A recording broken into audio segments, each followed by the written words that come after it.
No, তাক কওঁ আৰু অনলাইন ক্লাছ কৰোঁতে কৈছিলে তেনেকুৱা এটা এবাৰ টিচাৰে কৰাই নহ'লে নিজে আহিমকে দি দিলে আকৌ এইটো চোৱা আহি গ'ল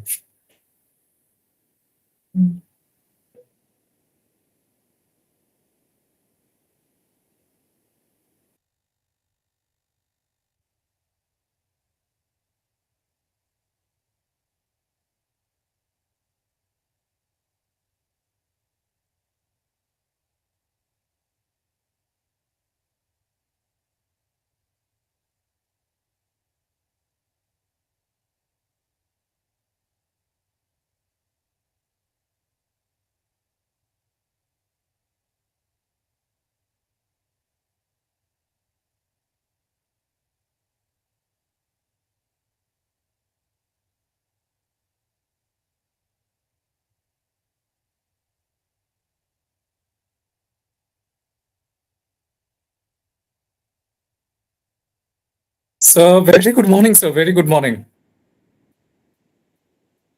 All set and done, sir.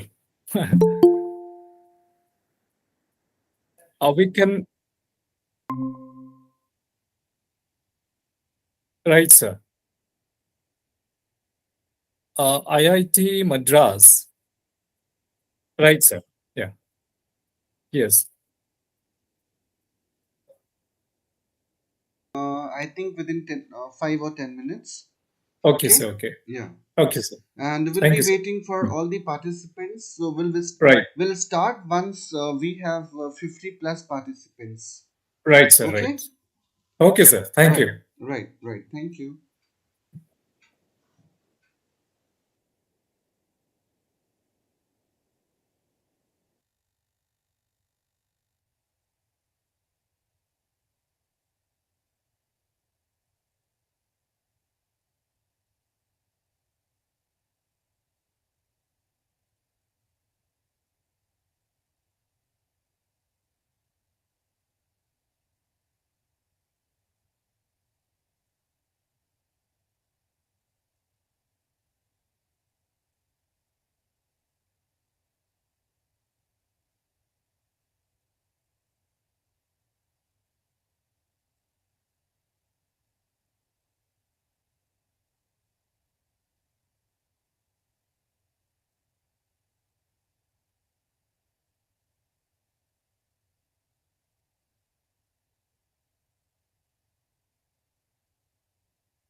Good morning, sir.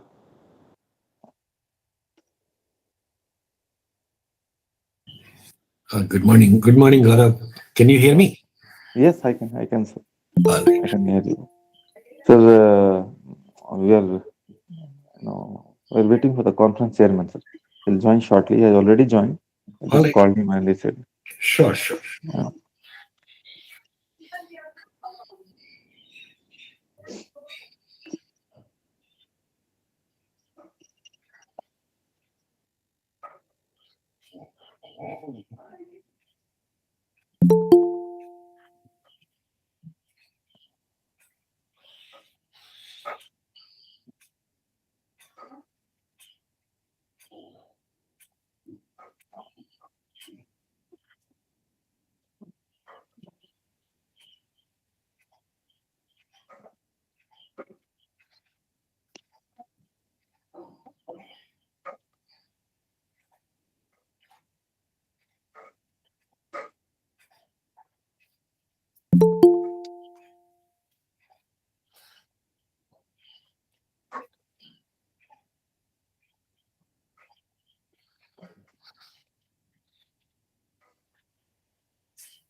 Gaurav, shall I try uploading my presentation? yes, yes, sir. Okay. Let me try.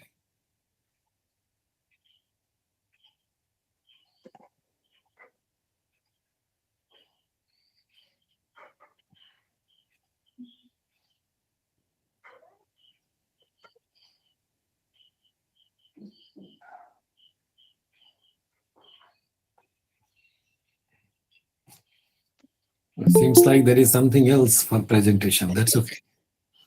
Uh, I think That's all right. That's all right. I'll call me, sir. Don't worry. That's okay. Yeah. Good morning, sir. Good morning. Good morning.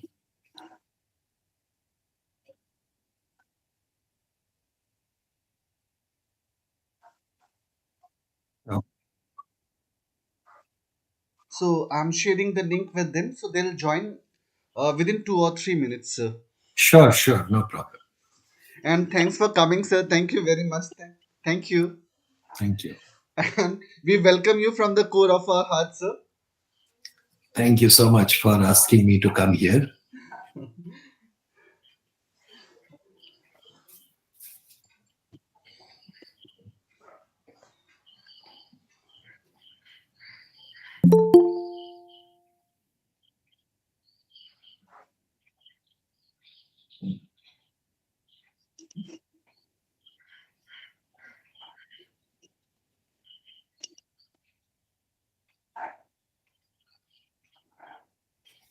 Sir, how was this conference, this 8 to 10 ELTI? All right. General conference. Well, You're there for 3 days. no, not for all 3 days. I was there for. I definitely went there twice. So for 2 days.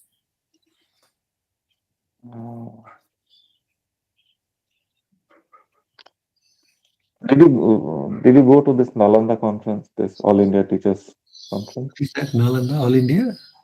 English Teachers Association? Sir? No. I didn't know that.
Sanjay sir, can we start now?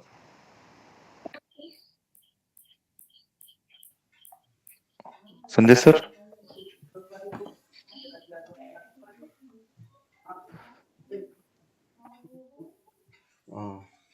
Vishnu, are you there? Yes, sir, I'm here. Okay, so all set? Yes, sir. So can we initiate? Yes, Yes. now we can start. Okay.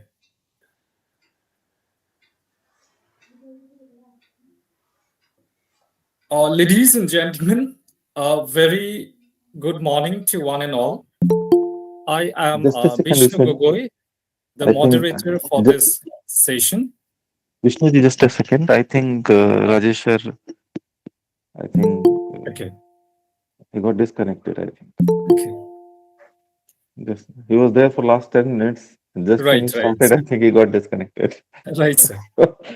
I'll Sanjay sir, kindly call him. Right, Okay. yeah, his sir is Yes, back. join. Sir is back. Yeah. Yes, please start, Vishnu ji. On behalf of the organizing committee, I welcome you all to this second day of the International Conference on Exploring Digital Humanities, Challenges and Opportunities, organized by the Achievers Foundation for English Studies, India, in collaboration with Department of Humanities and Management Sciences, Madan Mohan Malviya University of Technology, Gorakhpur, Uttar Pradesh, India, and the Department of Humanities, Government College, Pune, Himachal Pradesh, India. I once again welcome the panel of distinguished speakers, the Chief Patron, Professor J.P. Pandey, Conference Patron, Professor Satyadev Bhardwaj, Conference Chairman, Dr. Sanjay Prasad Pandey, Conference Convener, Dr. Sudhir Narayan Singh, Organizing Secretary, Dr. Raman Kumar, and the participants across 5 nations. Without much ado, ladies and gentlemen, we thank you for giving us this gift of your presence to invite our keynote speaker for this session, Dr. Rajesh Kumar, to address the August gathering. And Dr. Rajesh Kumar is a professor of linguistics in the Department of Humanities and Social Sciences at the Indian Institute of Technology, Madras, Chennai, India. He also taught at IIT Kanpur, IIT Patna, and at the University of Texas, USA. He has been a visiting professor at the Tata Institute of Social Sciences, Mumbai, India, and he has also been the associate editor of the journal named Language and Language Teaching. His prime goal of research is to uncover regularities underlying both the structural form and socio-linguistic functions of natural language. So, ladies and gentlemen, please put your hands together to welcome Dr. Rajesh Kumar, sir. So, over to you. Thank you, Dr. Hussain. Am I audible? You are, sir. You are. Sir. Yes, sir. Yes, you are all. And can you also see my presentation? Yes, sir. Yes, And sir. English amid the study of language. All right. Okay. If you can see that, that's fine. So, first of all, thank you. And couple of usual disclaimers. Gaurav, please let me know if this PPT is moving also. Is it moving? It is moving, sir. It is Moving, sir. moving. Yes, moving. It is. Oh, okay. See, I am giving you a live demonstration of what I wanted to say. I saw that this conference is about digital humanities and its challenges and opportunities. But I want to confess, I do not know anything about either. I know a little bit about humanities, but I do not know what digital humanities mean. Therefore, I have no clue about its challenges. I can only look forward to some opportunities in this. I'm a old-fashioned traditional teacher who works with language. And you can see what I do. I work with natural language syntax, and as part of its extension, not merely extension, the applications of what I do with natural language syntax, I also try to study its impact or its applications in understanding multilinguality in two specific domains. They are education and human cognition. It may have applications and implications for few more disciplines, few more intersecting branches, but I haven't explored them so far. Having said that, what is it that I can do or I can talk to you about? I'm also not familiar with the entire group of people present here from different cities in India, and as I heard from some other places in the world as well. So, I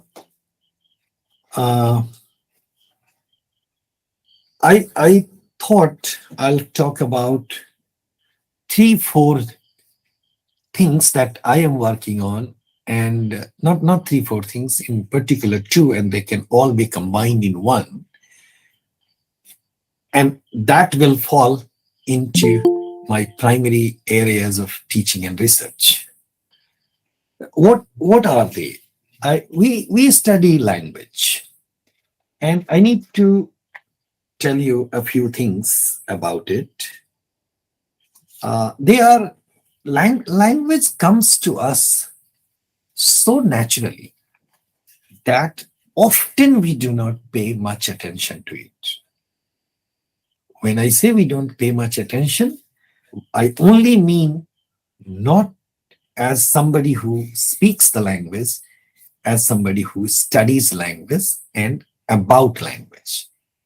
And at this point, I would like to make a distinction for you in terms of study and teaching.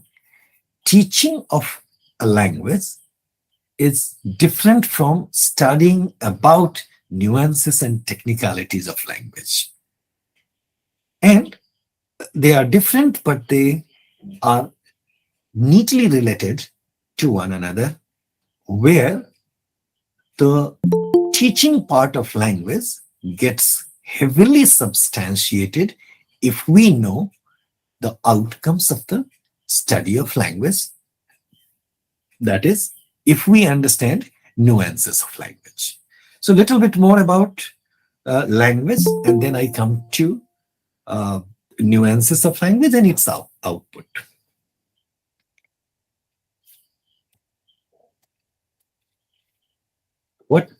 What are the few generic things that we need to keep in mind? They are the following. Let me start with a question. Do we know how many languages are spoken around us? That is, in our neighborhood, in the city that we live in the state, or in the entire country? This is not a trick question. The answer is clearly no, we don't. Please check this for yourself if you do. I do not mean to contradict your information or your understanding of this question. The research shows, and we have also conducted our surveys multiple times, that people do not know about it. People have general ideas. In fact, if I ask you a question, I know people are here from multiple places. Excuse me. I have done this survey in the city of Chennai. I live at IIT Madras campus in Chennai. How many languages are spoken in Chennai? People count general names like some speakers of Telugu, Malayalam from neighboring states, English, some people speaking Hindi, and so on. This question, how many languages are spoken in Chennai and how many languages are spoken in Tamil Nadu, does not mean list of these. The list of these languages does not answer this question. This question means indigenous languages of Tamil Nadu. Often people will give you one or two names. Please check with yourself. How many languages are spoken around you? How many languages are spoken in your city? And how many languages are spoken in the state you live in? That will give you an idea of how many languages are spoken in India. There is a purpose why I am talking about how many languages are spoken around us. It has twofold purposes, and I'll talk about both of them. That is, twofold means if we know the names of some of them, that is one part, and if we don't know, that is also a significant identification, significant point in the study of language. A rough estimate says approximately 700 to 800 languages are spoken in India. If you look at 1961 census, it says 1,600 plus languages are spoken in India. Linguistic Survey of India by George Grierson in 1928 lists roughly 170. And one of the most authentic source of information for languages in India is census data from the government of India. It's a complex document, confusing remarks and confusing conclusions. Nonetheless, it's a very significant document. It lists a lot of languages. I simply can't give you the total number. You can understand the estimate from the census data that it does not list names of the languages that have less than 10,000 speakers. So all I am trying to say with all this is the complexity of languages in our country.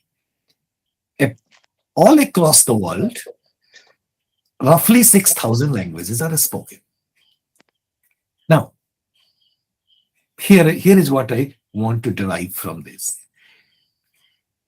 People working in the field of digital humanities or anything to do with digital would know that we live in the world of verified or unverified information all at our fingertip.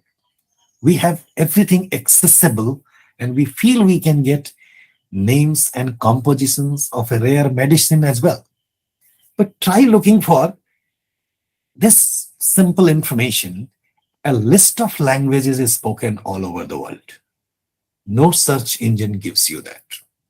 A list of languages spoken in Uttar Pradesh or Himachal Pradesh or Haryana.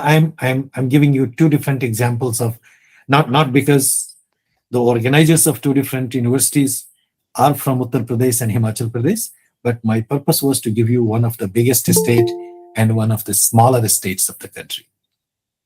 And if you want to look at even smaller states like Meghalaya and Manipur, you will see the complexity of language, or for that matter, Nagaland. Just for record, Nagaland has 40 different languages that are mutually unintelligible from one another. So that's the complexity. Why this list is not available online?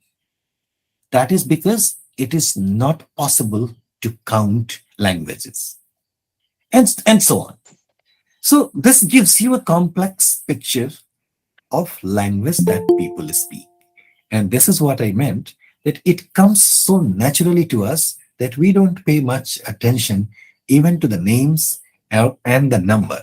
Forget about its nuances and details. That is a significant part, that is a significant thing that we need to give attention. We need to pay due attention to that, particularly if we want to understand its interface with technological advancement and anything else that we do with language. A very famous anthropologist once remarked, and that once probably happens 40 years ago, 40 years from now, that was Shirley Heath. And she mentions at one point, I'm generally telling you some background information. I don't have these things on the PowerPoint for this presentation, but nonetheless, it won't be complex to follow. Shirley Heath mentions that the information that we are going to get from the study of language is going to be like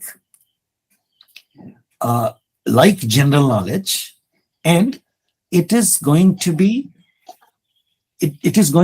applicable from industrial sociology to computer science, and that happens to be factually correct as we speak today.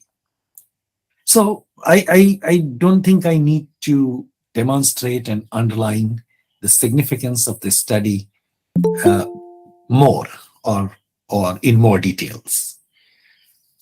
But there are three specific aspects that we need to understand when it comes to the nuances of language, and then I'm going to come to the application part.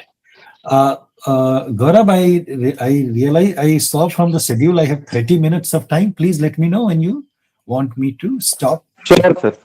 I don't want to run into other people's time. Sure, sir. Okay. No, sure. I'll try to rush through this information soon. So, one specific part is nature of language. Second is structure of language, and third is acquisition of language. If we look at, that is, if we study language in these three domains, then we can have its implications and visible impact on some of the questions that we struggle on daily basis. One of the questions, okay, let me take you directly to some of the things. In this study, if you look at my screen, we have studied upper middle class Tamil English bilinguals in Chennai, and we have tried to study through participant select interview, sampling, and sociolinguistic interviews. We have tried to study the attitudes of English speakers in a metro city, and there are more details. In the interest of time, I am not going into the details of that. The other thing that we have done, look at this. We have also tried to study English at workplace, and I'll tell you the combination, the common part of these two studies and what I have been trying to talk about language. You see, if you happen to teach any language for that matter, or English in particular, you would have faced certain situations. We know, I talked about all other languages, I didn't talk about English. But let me say just 2 specific points about English as well. English is the only language in the world today. I know that there are a lot of people who may be happy or unhappy with English. That's not an important point for us to discuss, and people have rights to be happy or unhappy about anything. But that's not what I am trying to address. I am giving you 2 simple facts. One, English is the only language in the world which is in contact with all other 6,000 or 6,000 plus languages spoken in the world. That is, it is spoken by a large number of speakers or a very small number of speakers from all speech communities across the world. At the same time, it also remains an important language in the functional domains and also an aspirational language for many in the world. That's the fact about language. That is English. The second point about English that I wanted to mention, which is important particularly in the context of India, and that is if we look at the new millennium, that is the term that I use in my study is 2K generation. That is kids born after year 2000. Facts tell you, simple statistics tells you that we are in 2022. Those who were born in 2000 or 2001 are voting adults in 2022. Clearly speaking, we have large number of people, a significant part of our population born after 2000.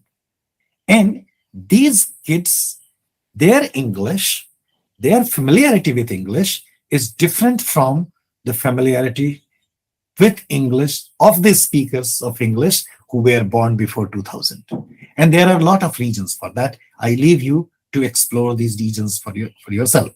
One of the reasons is definitely located in technological advancement and the speed with which technology comes at our doorstep. These were the two facts. However, when a survey among teachers and learners indicates that we know English is an aspirational language, not just for upward mobility or professional success, it's a compulsion also for Indians, in the sense that probably India is one of the few countries. I haven't done this survey, so I can't give this number. I am tempted to say probably India is the only country in the world, or to be on the safer side, one of the few countries where higher education is accessible only in English. Higher education is not accessible in any languages spoken indigenously or natively in this country. We do speak 1/3 of total languages in the world, total languages of the world, but we do not have higher education in any one of our languages. And many of you must be familiar with government's attempt now and before, and that opens up a completely different pool of discussion. But until now, I am not factually wrong. So with this, what is it that I am trying to tell you? When we explore and from two parts, from the teachers and from the learners, we find a strange ironical correlation. One is everybody wants to learn English, everybody wants to speak good English, but teachers of English in classes complain that people do not want to learn English properly. Students do not pay attention to learning of English in classroom situation. That's what we have done in this study that you see on your screen. And I can take you. I'm tempted to take you through the entire stages of this study and to come the questions that we set for ourselves to investigate. We used this method that you see on your screen. We located this study in a specific theoretical framework, and then I can take you through the details of the questions, and what we found are these things. I'll only tell you a summary part of this. I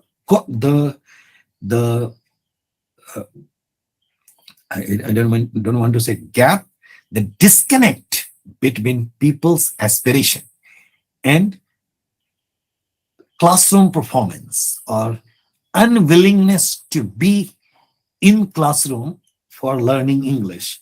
There is a lot that we can not only find through research, but also if you keep your eyes wide open, they are staring, the reasons are staring at us. And here is what I want to say and connect it with what I was saying before. I'll take you back to the same point from where I started. I said there are two parts of what I wanted to say. One was about some basic information about language and what is it that we need to look at when we are going through the nuances of language. There are three parts: study of the nature of language, study of the structure of language, and the study of the process of acquisition of language.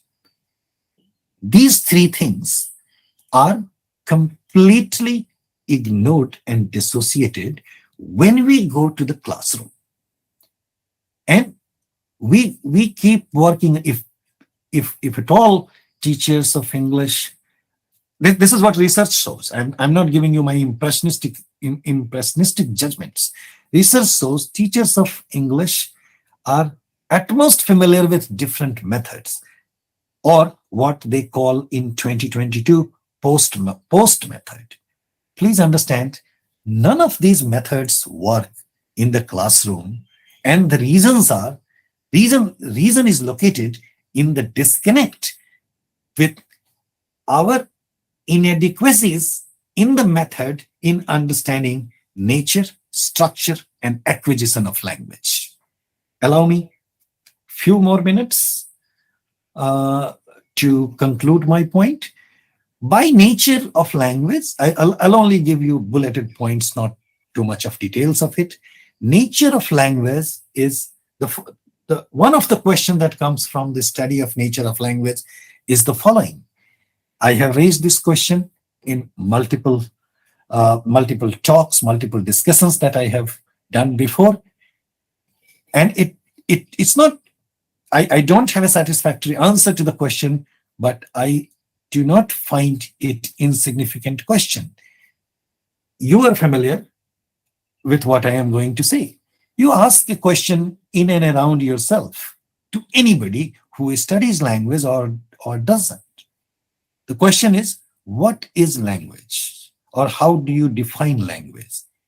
More than in a huge number of responses, you will get similar answer. Language is the medium of communication. Undoubtedly so. This is not wrong answer. But if language is the medium of communication alone, then why do we speak so many languages? Would world be not at peace if everybody spoke just one language? Hence, the study of the nature of language reveals that in our effort to define what language is and what it does, communication happens to be one part of it. To understand the nature of language, we need to look at way more than what we know. The structure part of language is equally fascinating to go through. When you look at it, we find that languages are similar to one another in more number of ways than they differ from one another. And the similarities of languages, similarities underlying languages across genetic families and differences across languages can all be looked at in a very fascinating way if we look at the structure of language. And here, when I say structure of language, I do not particularly mean the structure of a language, that is either the structure of Hindi or English or Bhojpuri or anything else. We are talking about structure of language, which is underlying mechanism governing language. And third, the process of acquisition. How does it so happen that a child ends up speaking languages effortlessly by the age of 4 or 5? If we go into the details of understanding that, where scholars from multiple disciplines, from sociology or philosophy biology, and mathematics have also attempted to understand the process of language acquisition and the mystery underlying how a 4-year-old child speaks grammatically accurate and numerically infinite number of sentences in the acquired language. A close combination of all these things, all these facets, take you to the answer of the questions why the audience in the English classroom becomes disenchanted or uninterested in learning what is being delivered. So, I mean, it's obvious. Hope it is obvious by now, in terms of what I want to conclude, that these two parts need to come together like this. They don't need to stay separate, and only then we get answers to the questions. I know I am running. I'm going over time, but I stop here because I do want to leave some time if there is any question for me to answer.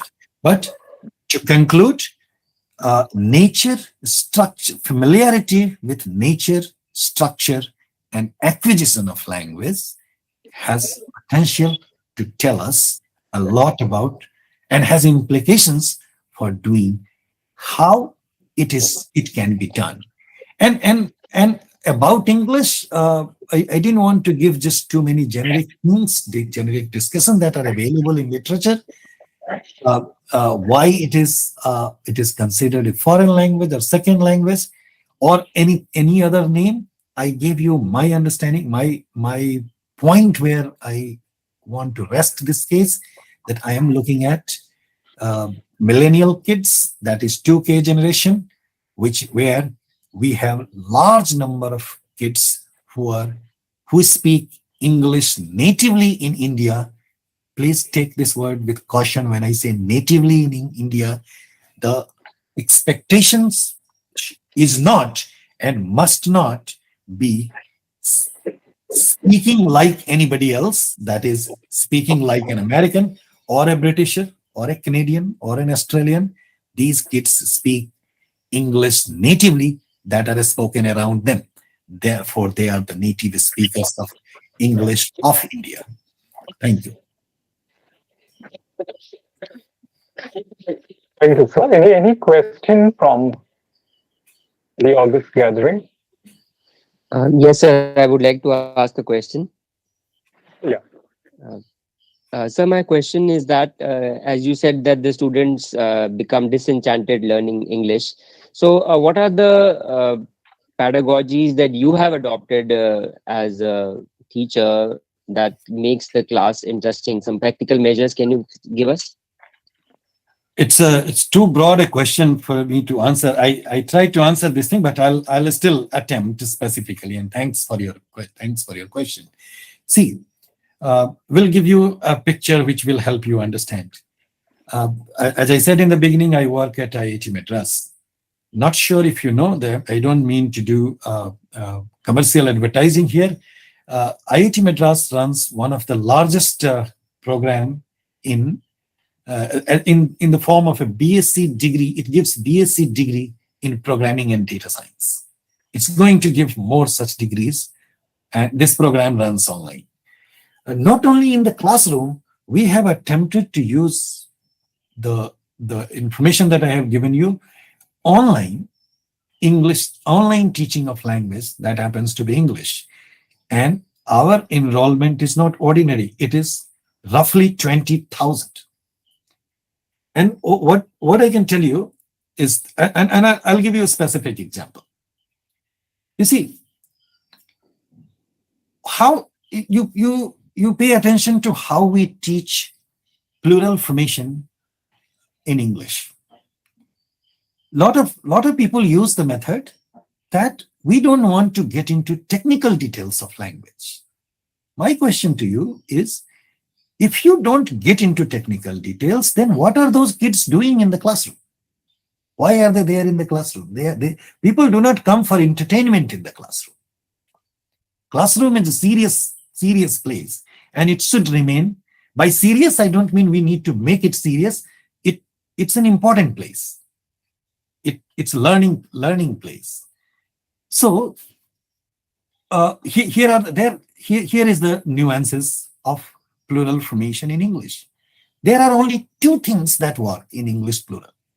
One is all plural mark. If we pay attention to the structure of language part, here is what we get. There are only two markers of pluralization in English. One is s and one is z. Two sounds, s and z. Plural markers sound s. Plural marker sounds s if the if the words end with pa, ta, and ka sounds. For example, if you have book, the plural of book will sound as books because the last sound is ka in the word book. Plural of cat, because the last sound is ta, it is going to sound sa, cats. Plural of cap, in the word where the last sound is pa, is going to sound sa, that is caps. So I'm giving you three examples of pa, ta, and ka. Book, cat, and cap. Simple words. The plurals are going to sound as books, cats, caps. In any other environment, if you have a plural marker, that is going to sound as z, like boys, keys, flowers, friends, and so on. Now, you can take this information and see, pedagogically speaking, how this information is taught. Either you can let people swim and get into the water and learn swimming on their own, or you need to guide them. This is not the information that one needs to teach in the classroom, but this is the information. Definitely, if you are equipped with this information, then you can take your classes. You are in total control and command of the class and take it in the direction you want. Otherwise, it may have different results. And then please also understand, when we are operating a class, I mean, depending upon which class you operate, it's a linguistically adult people in that class, and they do not come with zero information. They already have information. So I gave you just one example. I can give you hundreds of examples in how one understands syllabification and what is the role of syllabification, understanding syllabification in understanding how stress works in language, because our languages do not work the same way. So my answer to your question is, if we understand, if we equip ourselves with the findings about the nuances of language that come from three different domains that I gave you, then you are a better equipped teacher to handle challenges in the classroom. If we are unable to handle those challenges, then why would people give you 50 minutes of attention in the classroom? It should be the responsibility of the teacher. I hope. Yes, sir. Thank you very much, sir. Thank you. Thank you, sir. Thank Yes, you. sir. Thank you very much. Thank you very much, sir. Your thought-provoking address will definitely set a platform for speakers to deliver the presentations in the areas of their expertise. Thank you once again, sir. Thank you. With equal pleasure, I would like to invite Thank you, sir. Dr. Sudhir Narayan Singh, Head, Humanities and Management Science Department from Madan Mohan Malaviya, University of Technology, Gorakhpur, Uttar Pradesh, India.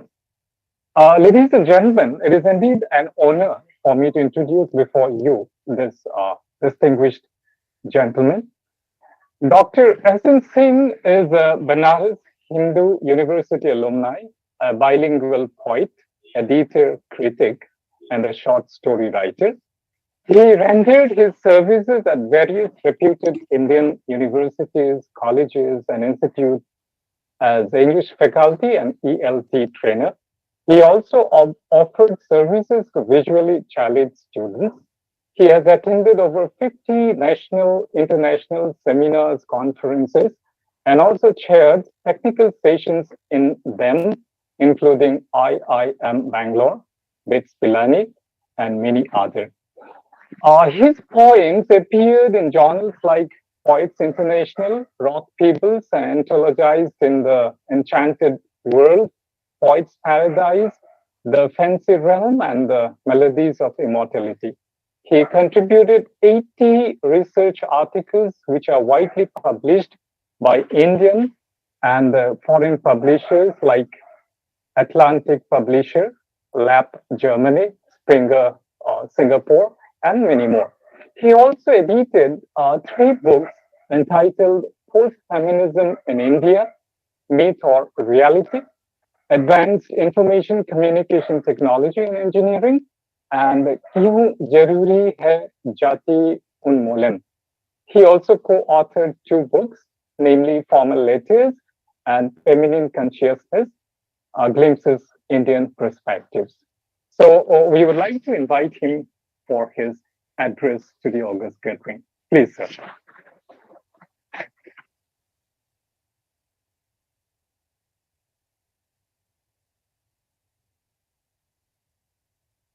Uh,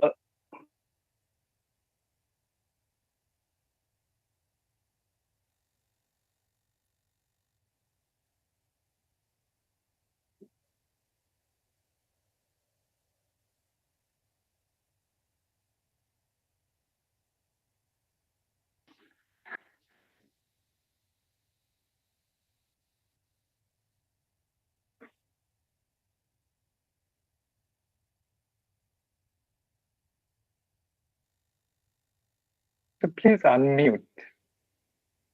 Yes. So still not audible.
Deepti ma'am was online, sir. Yes, let me just check.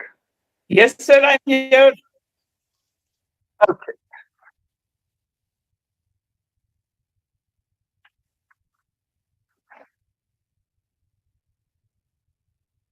Right, No right, worries, sir. we can do that. So, Please tell me how much time do I have? Half an hour. Okay, okay, right, fine. sir. So Just we give are me a very minute to correct. switch to my PC and I'll join in. Okay. Okay, just a minute. No worries. Yeah. So, Yeah, you can get sorted out meanwhile. The technical glitches. Fine. Yeah. so Give me a so right, right. I will log out from here and log in with my PC in 2 minutes. Okay. Bye bye.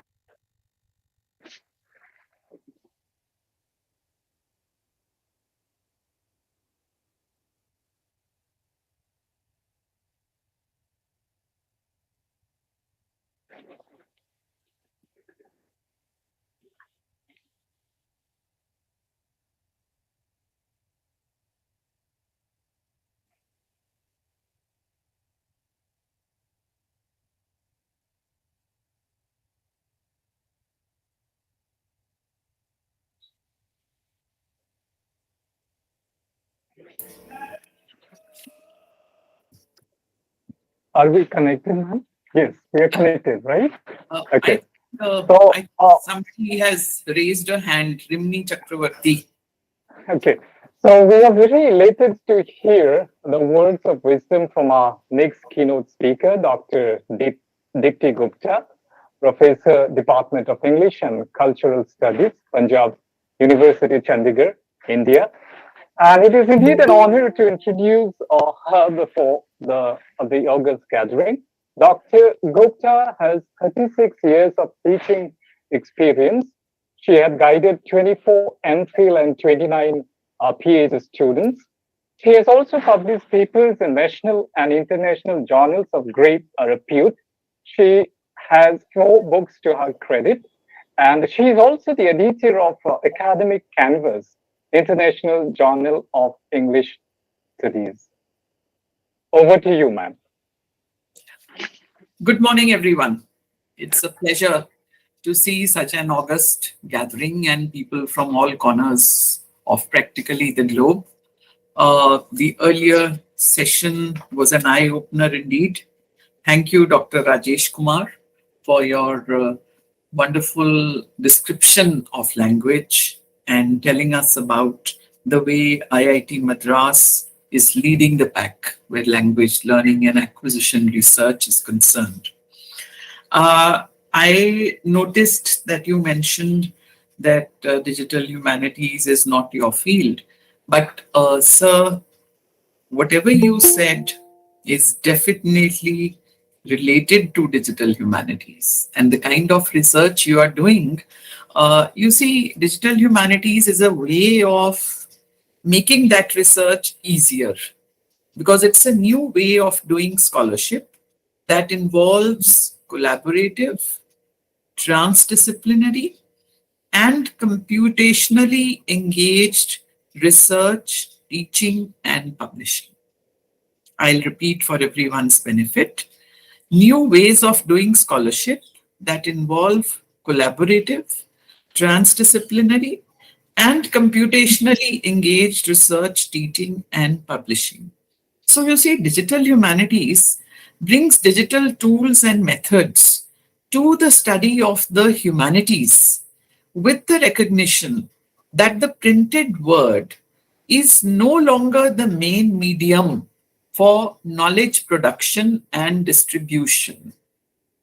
Meaning, the way I did my research, going around to all the libraries I could manage, spending days among dusty stacks of books, that seems to be obsolete now. You can sit with your computer, you can sit with your tablet, or even your phone for that matter, and conduct all the research in the world. And the beauty of digital humanities is that it is constantly being formulated. The field is constantly growing and changing. I'd like to refer you to 2 volumes on the field: Debates in the Digital Humanities, number 1, and Debates in the Digital Humanities number 2.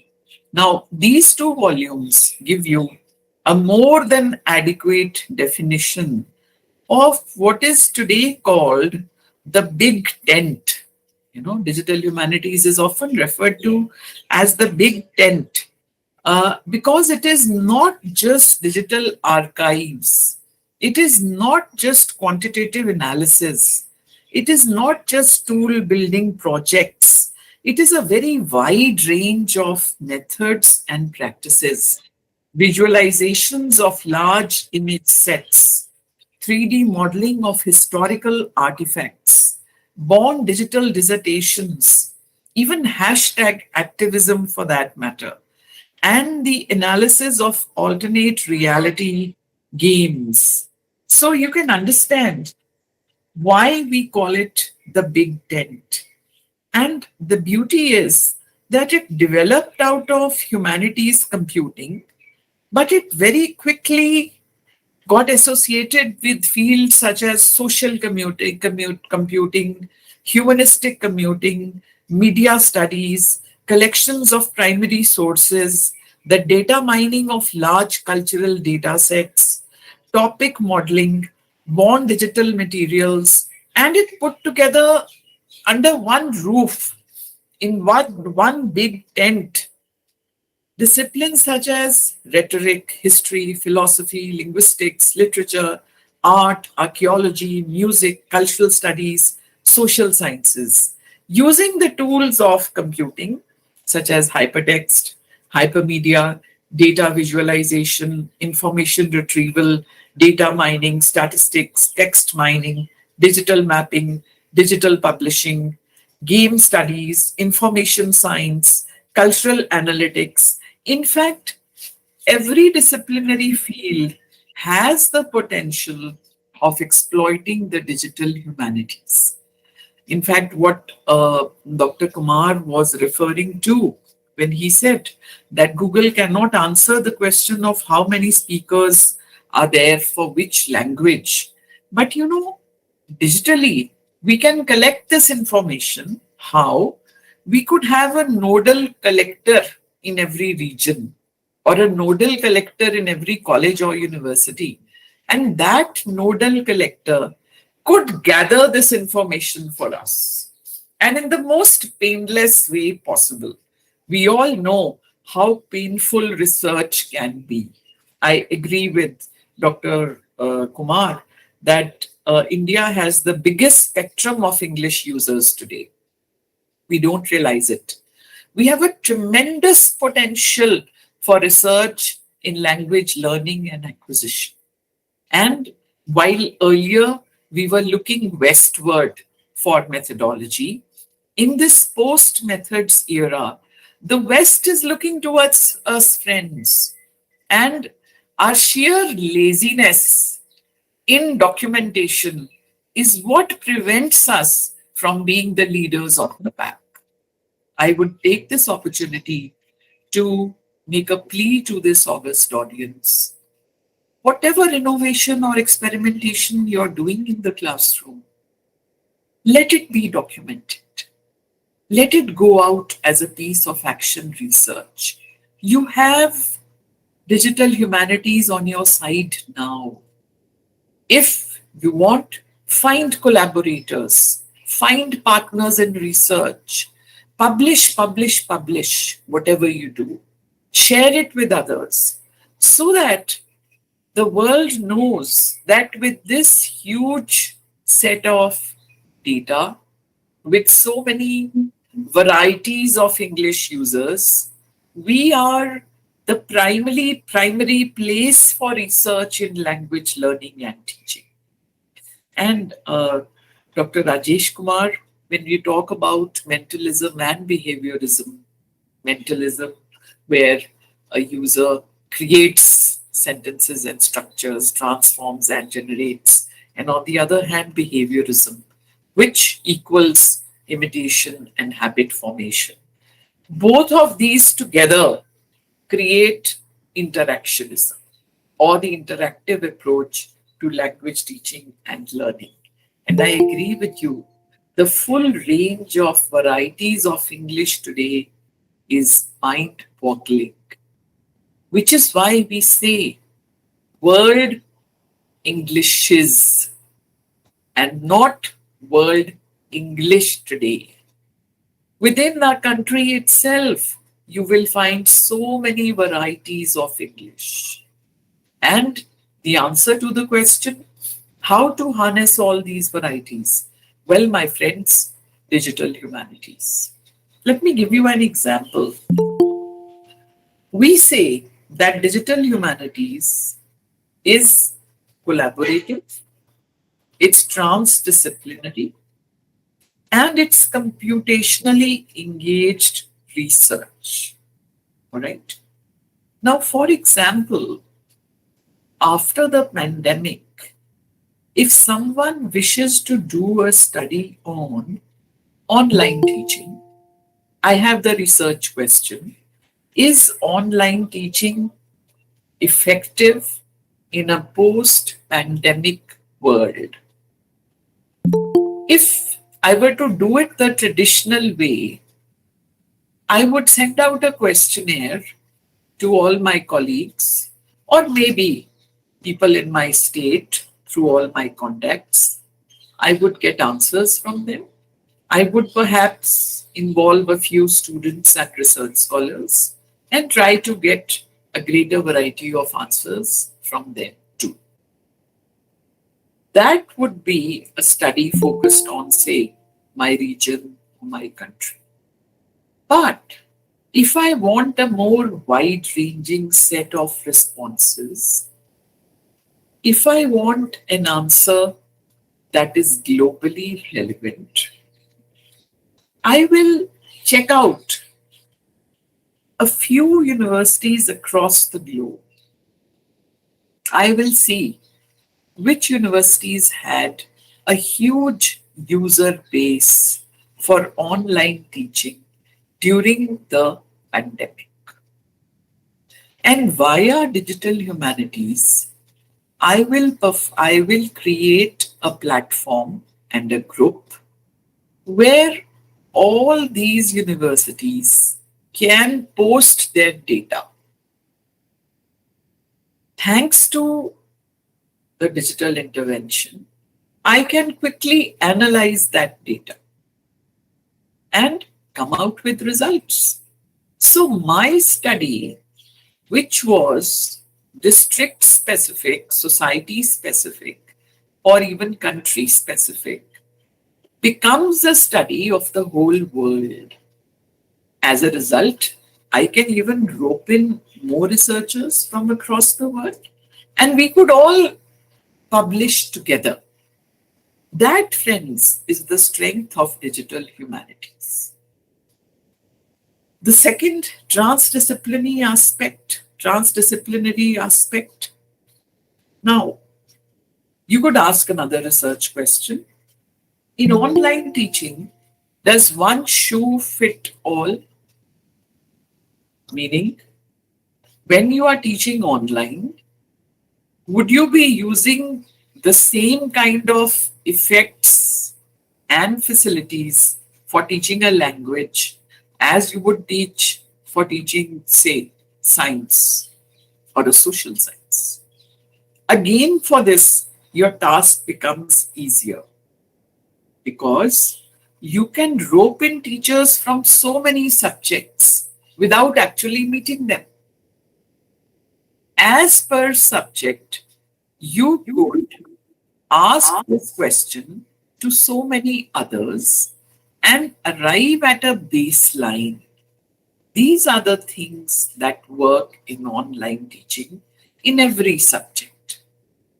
While these are the things that are country specific or society specific. These are the effects or the facilities of online teaching that this subject uses more. These are the facilities that another subject uses less. So you have a beautiful comparative study of methodology without raising a finger, without any physical travel. The third aspect, computationally engaged research. Friends, earlier too, we had computational linguistics. Linguistics, where we use the computer and computer programs. You are all aware of Professor G.N. Devi, who has created a glossary for each language of India and who is responsible for the Linguistic Survey of India.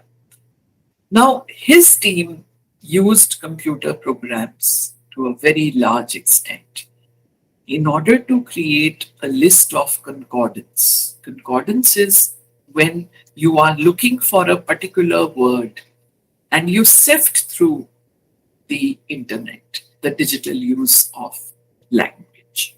So when you're doing computationally engaged research, the digital field can give you your data, but the analysis comes from you. So in a sense, you are combining, you are putting your head together with the computer to come up with a wider and more relevant research base for more societies of the world. For instance, for computationally engaged research in digital humanities, if has online teaching added new words or neologisms to the lexicon? And you could run word frequency pattern concordance based on questionnaires for users. You could ask each user to come up with, say, 2 words that you've learned during the pandemic when you were teaching and learning online. And you could run those words through a concordance program to see what is their frequency. Did these neologisms become words? Because a neologism becomes a word only after it has been used for a fixed number of times. Only then does a dictionary accept it as a word. So this becomes a very interesting study where you are able to predict how many of these words remained neologisms, how many entered the dictionary. And this could be run for any discipline.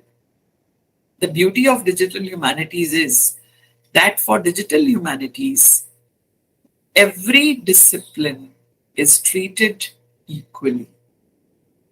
There is no bias or there is no prejudice.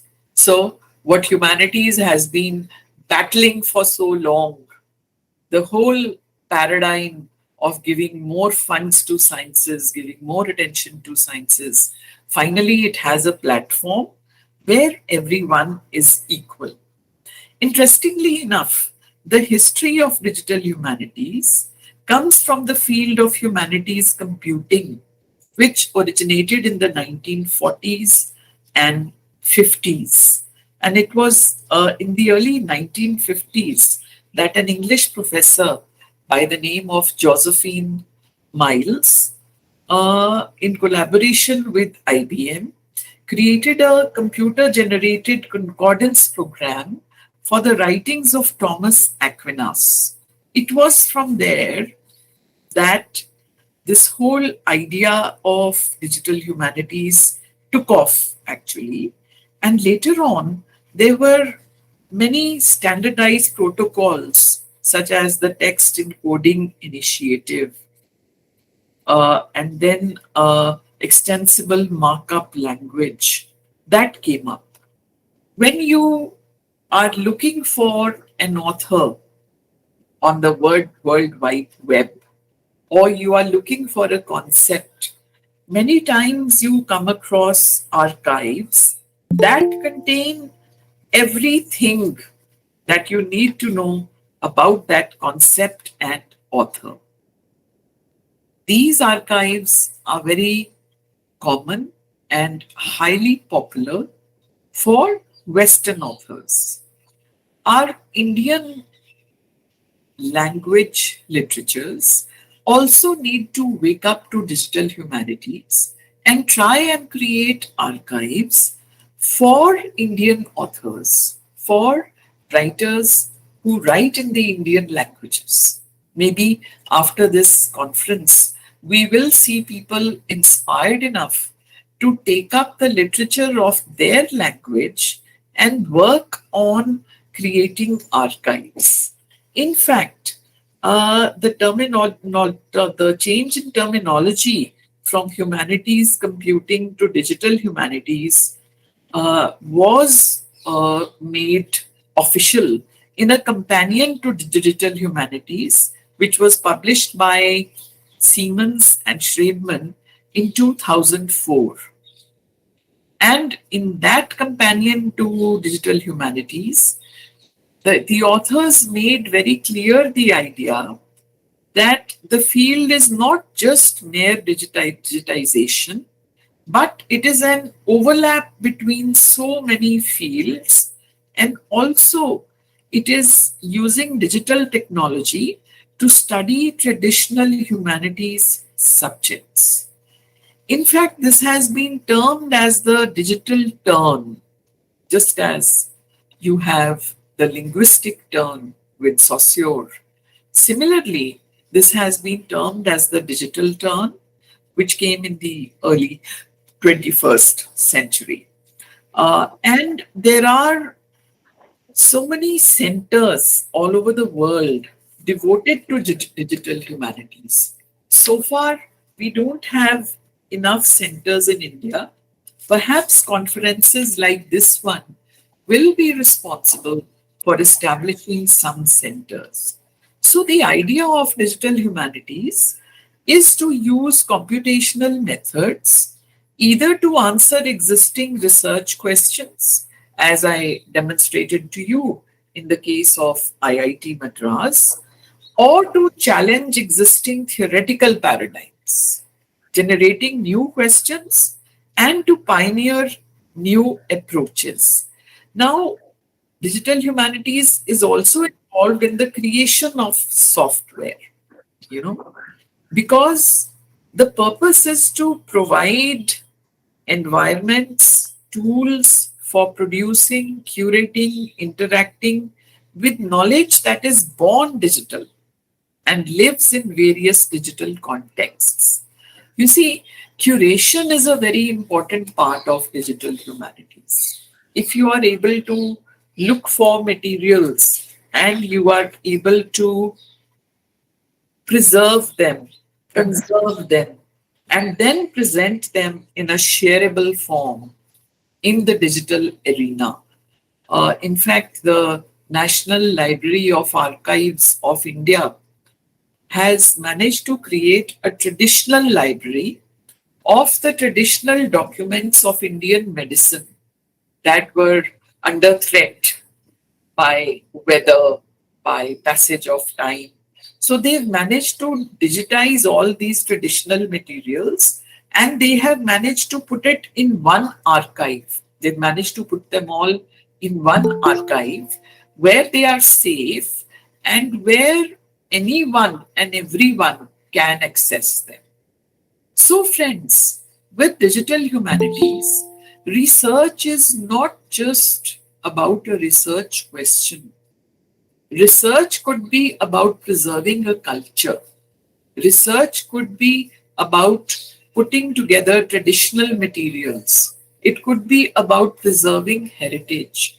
A very large area of digital humanities is devoted to the 3D or 4D version of heritage and historical sites. How to save them, how to use retrieval tools in order to save these sites from further deterioration or from damage. So this field is also open to creating archives.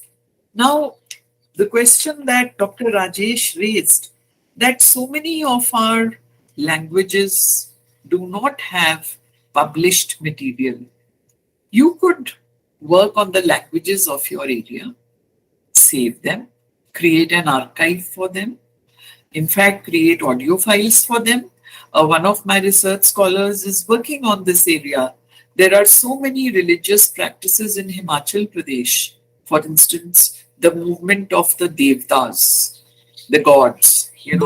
At a given time, the gods, it is said that the gods in Kullu give the order that I want to move from this temple to that temple, and they are taken. Now, all these practices are not archived in any written archive. So, this scholar is working on preserving the whole team's details, preserving the details of the tradition and the movement. It's just an idea. You people could work on it, this August gathering of ladies and gentlemen interested in studying. Now, digital humanities has also run into a little bit of criticism. The first criticism is that even though there is a lot of cultural analytics, there has not been enough attention paid to race, class, gender, sexuality. Perhaps you people could remedy that. And number two, there has not been enough exploration of humanist work in terms of microanalysis and macroanalysis. And the third challenge that has come up with, that has been seen recently, is that digital humanities is not giving enough attention to the area of pedagogy. How can we teach digital humanities? What kind of methodology would work? So far, very few Indian universities have taken up the challenge of introducing this subject in their curriculum. And naturally, when something is not in the curriculum, the challenge of pedagogy is left unanswered. So perhaps we can all get together and work on this challenge of creating a pedagogy, a pedagogical structure for digital humanities. I'll stop here.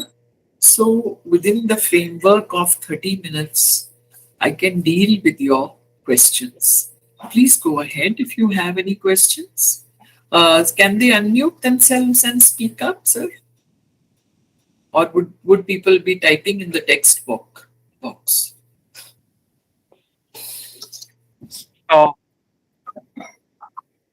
Yes, ma'am. We will do one thing. We can take the questions later on if they can chat it in the chat box. Sure. And due to paucity of time, ma'am. Okay. So we thank you. Yeah. I will add my email to the chat box if anybody wants to contact me. Thank you so much for inviting me. Thank you, ma'am. We really appreciate your professionalism and thank you for the points that you have made today in this forum. And I think the August gathering will be highly benefited out of your deliberation. Thank you once again, ma'am. Thank you. Thanks you for your patient listening. We would like to invite now Dr. Sudhir Narayan Singh, sir, if we are connected to you. Hello, am I audible now? Yes, sir, audible. Thank you so much and for providing me this opportunity.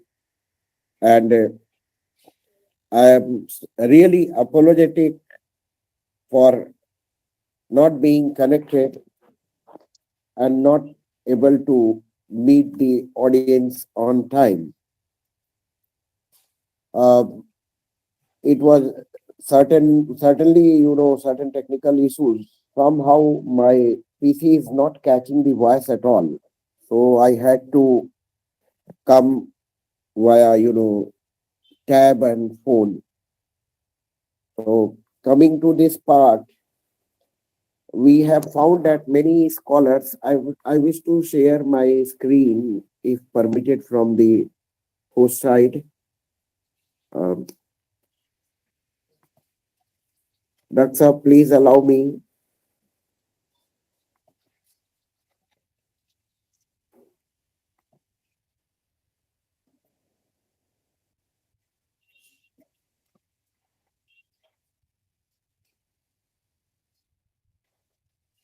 I Am think I able to? we need to permit him for presentation. Maybe the IT cell can work on it. Am I able to share my screen? No, sir, it is not visible. Dr. Pandey? Hmm. Um,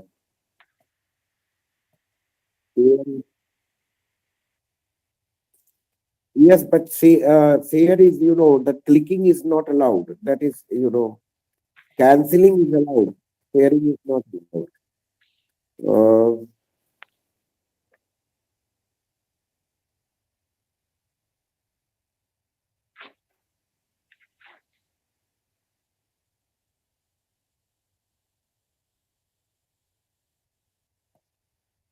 yes, I am able to, I think. Is Kindly it check, so? sir.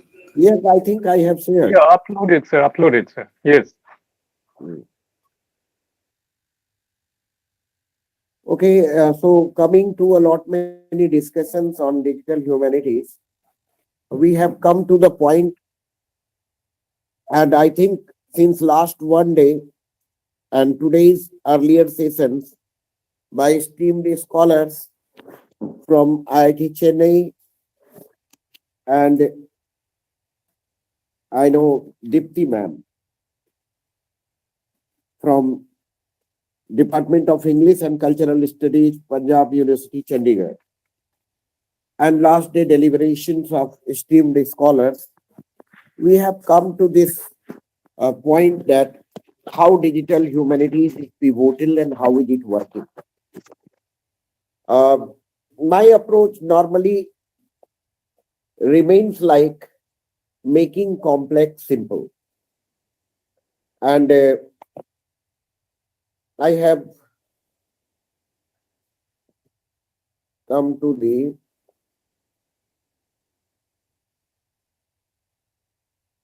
second slide.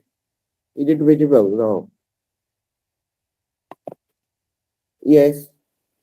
So my approach will be in that direction. And many things have been talked about digital humanities. What is digital humanities? I think audience is having a fair idea of that. I will be entering into the domain of, taking certain pedagogical approach and how we can club together this platform for the better purpose. Now, moving to this, I wish to, moving to this point, I wish to talk about like digital humanities. I look this way, coming to be together of man and machine.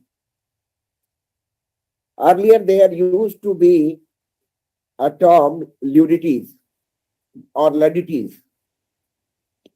So we fear change when it comes to our life.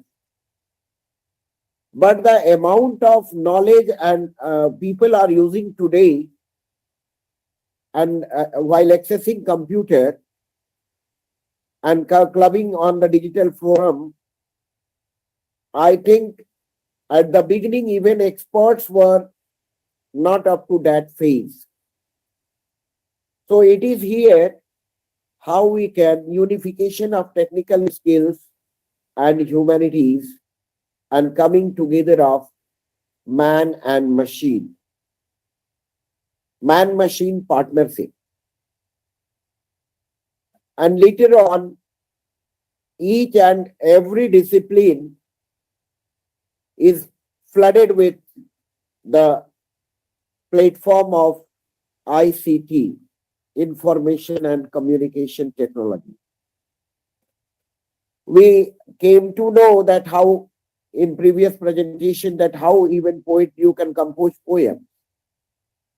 Even smileys are there to express our sentiments. How to move beyond and how to go for, digital humanities. If it's a discipline, it requires a method of teaching. It requires, creative process, creativity, and how to articulate the content, and how to study it, how to interpret it, how to elaborate it, how to explain it, how to narrativize it, and how to research, how to lead researches in, conduct researches in. Then, for all, the one thing that is required, that is resources. And if I move on the next slide, so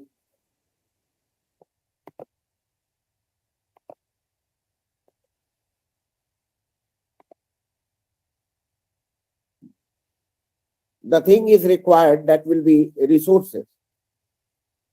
And later on, from where we can excavate in this. It is also one of the motives of, generating resources. We have a lot many digital, sources for research. Maybe National Digital Library of India, one of the biggest forum for academic content and other things, for research material, and then earlier research papers and studies for which we need to move physically to the library. But nowadays, that access is not available with us and not required. Even everything is available digitally. Most probably, many of the great libraries are available, digital accessibility, available for digital accessibility. If something is, copyrighted or, protected, for that purpose, only we need to go for physical permissions, or even that is sometime online available. When we used to study in our academic age, we need to get the membership of the library, go physically there, get the books issued, and we need to stay for months and months for collecting materials and data collection and all that, literature review, and because everything was not available everywhere.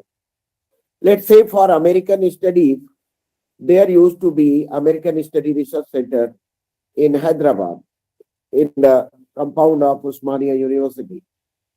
And then that was probably the second largest collection on American studies outside America. Any student doing research anywhere in India has to move there. And there they were having at a time, even today, I think they are having movie collection and film library, film division in their library. There we can go and access the films for video. We can collect the data easily, and that was probably only resource for American studies, then American Center Delhi, then other places. And that way it becomes, right now accessibility is not a big deal. Abundance of resources are there, but authenticity is required. How authentic this data or the research is available. Then there comes one thing, digital humanities projects on borderless borders. We talked about for having, access to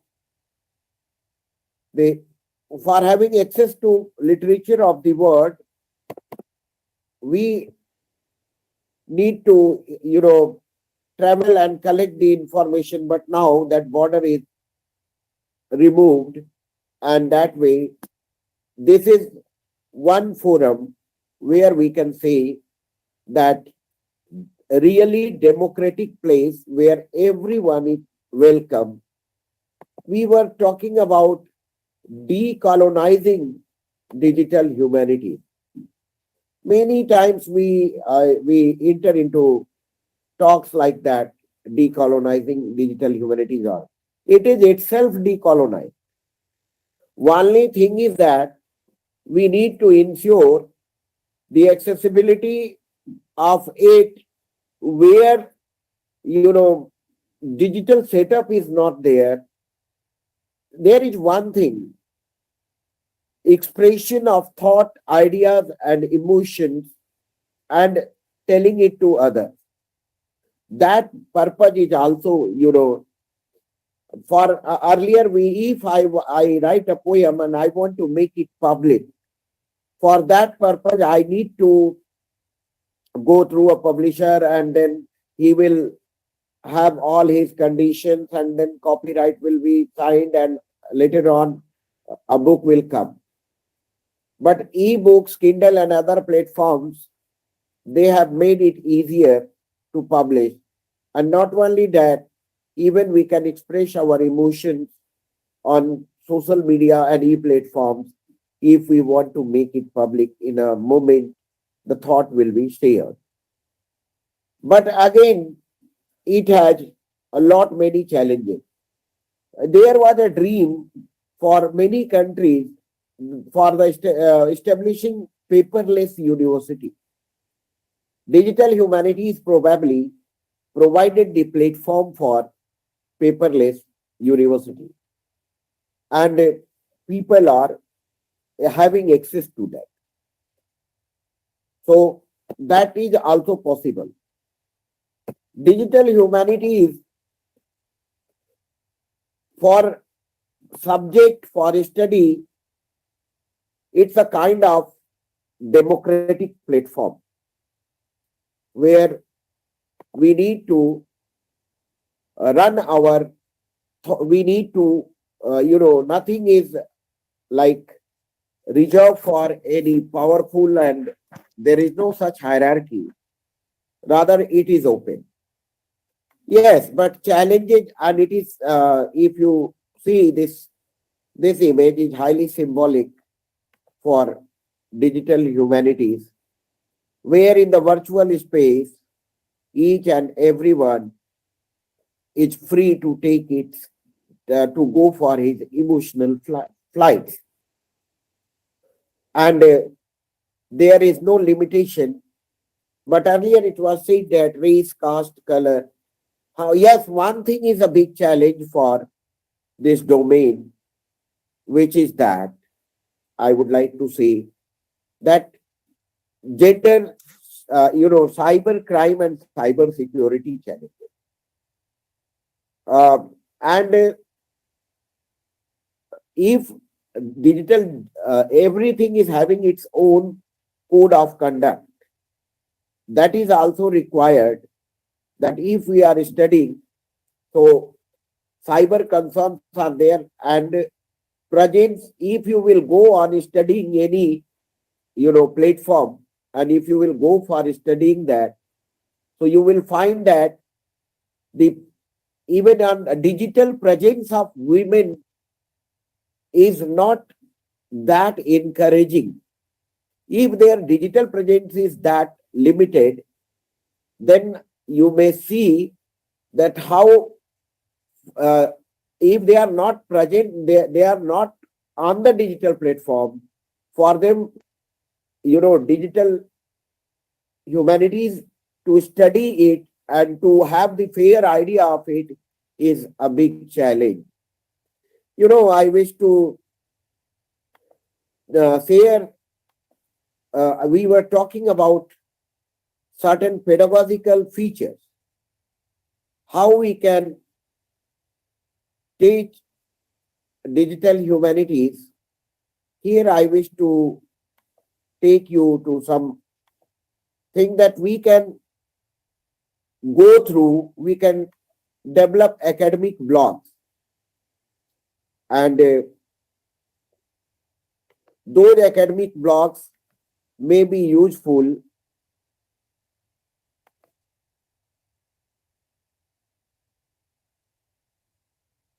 for the learners.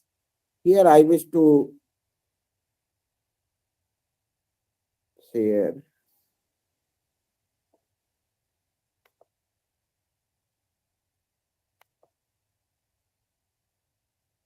please.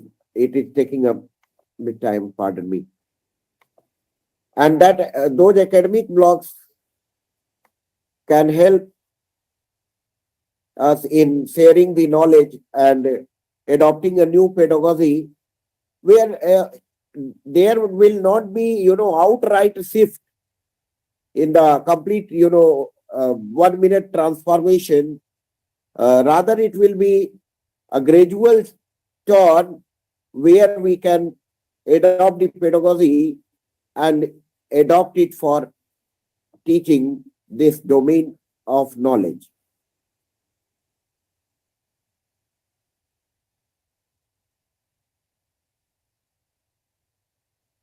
Here I wish to share one tab. It is taking a moment time.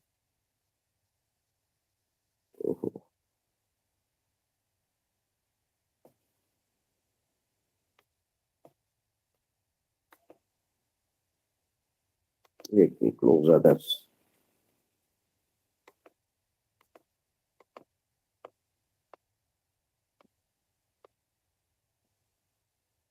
Just a moment. I beg pardon.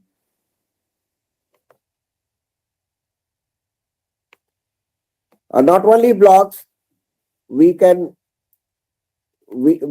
put our study material on YouTube channels where we can, share our knowledge, and that can be used as one of the tools. For example, if we are sharing like some technical information via video, then how a factory or mill functions or experiments are done in certain places.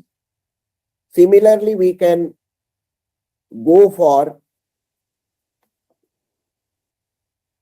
am I able to share my screen?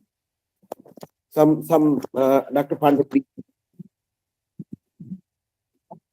Yes, please. Then then we can go for, let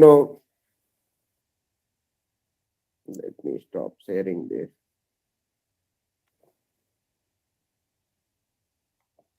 Then we can go for preparing.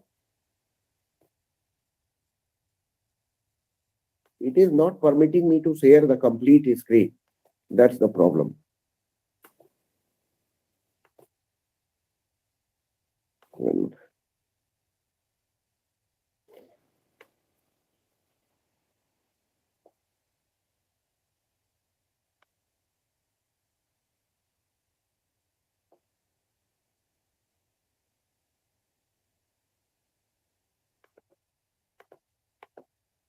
I'm sorry, it's taking a bit longer.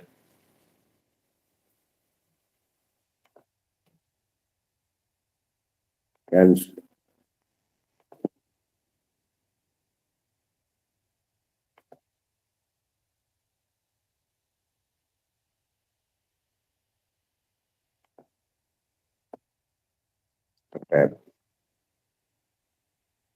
yes, it is there.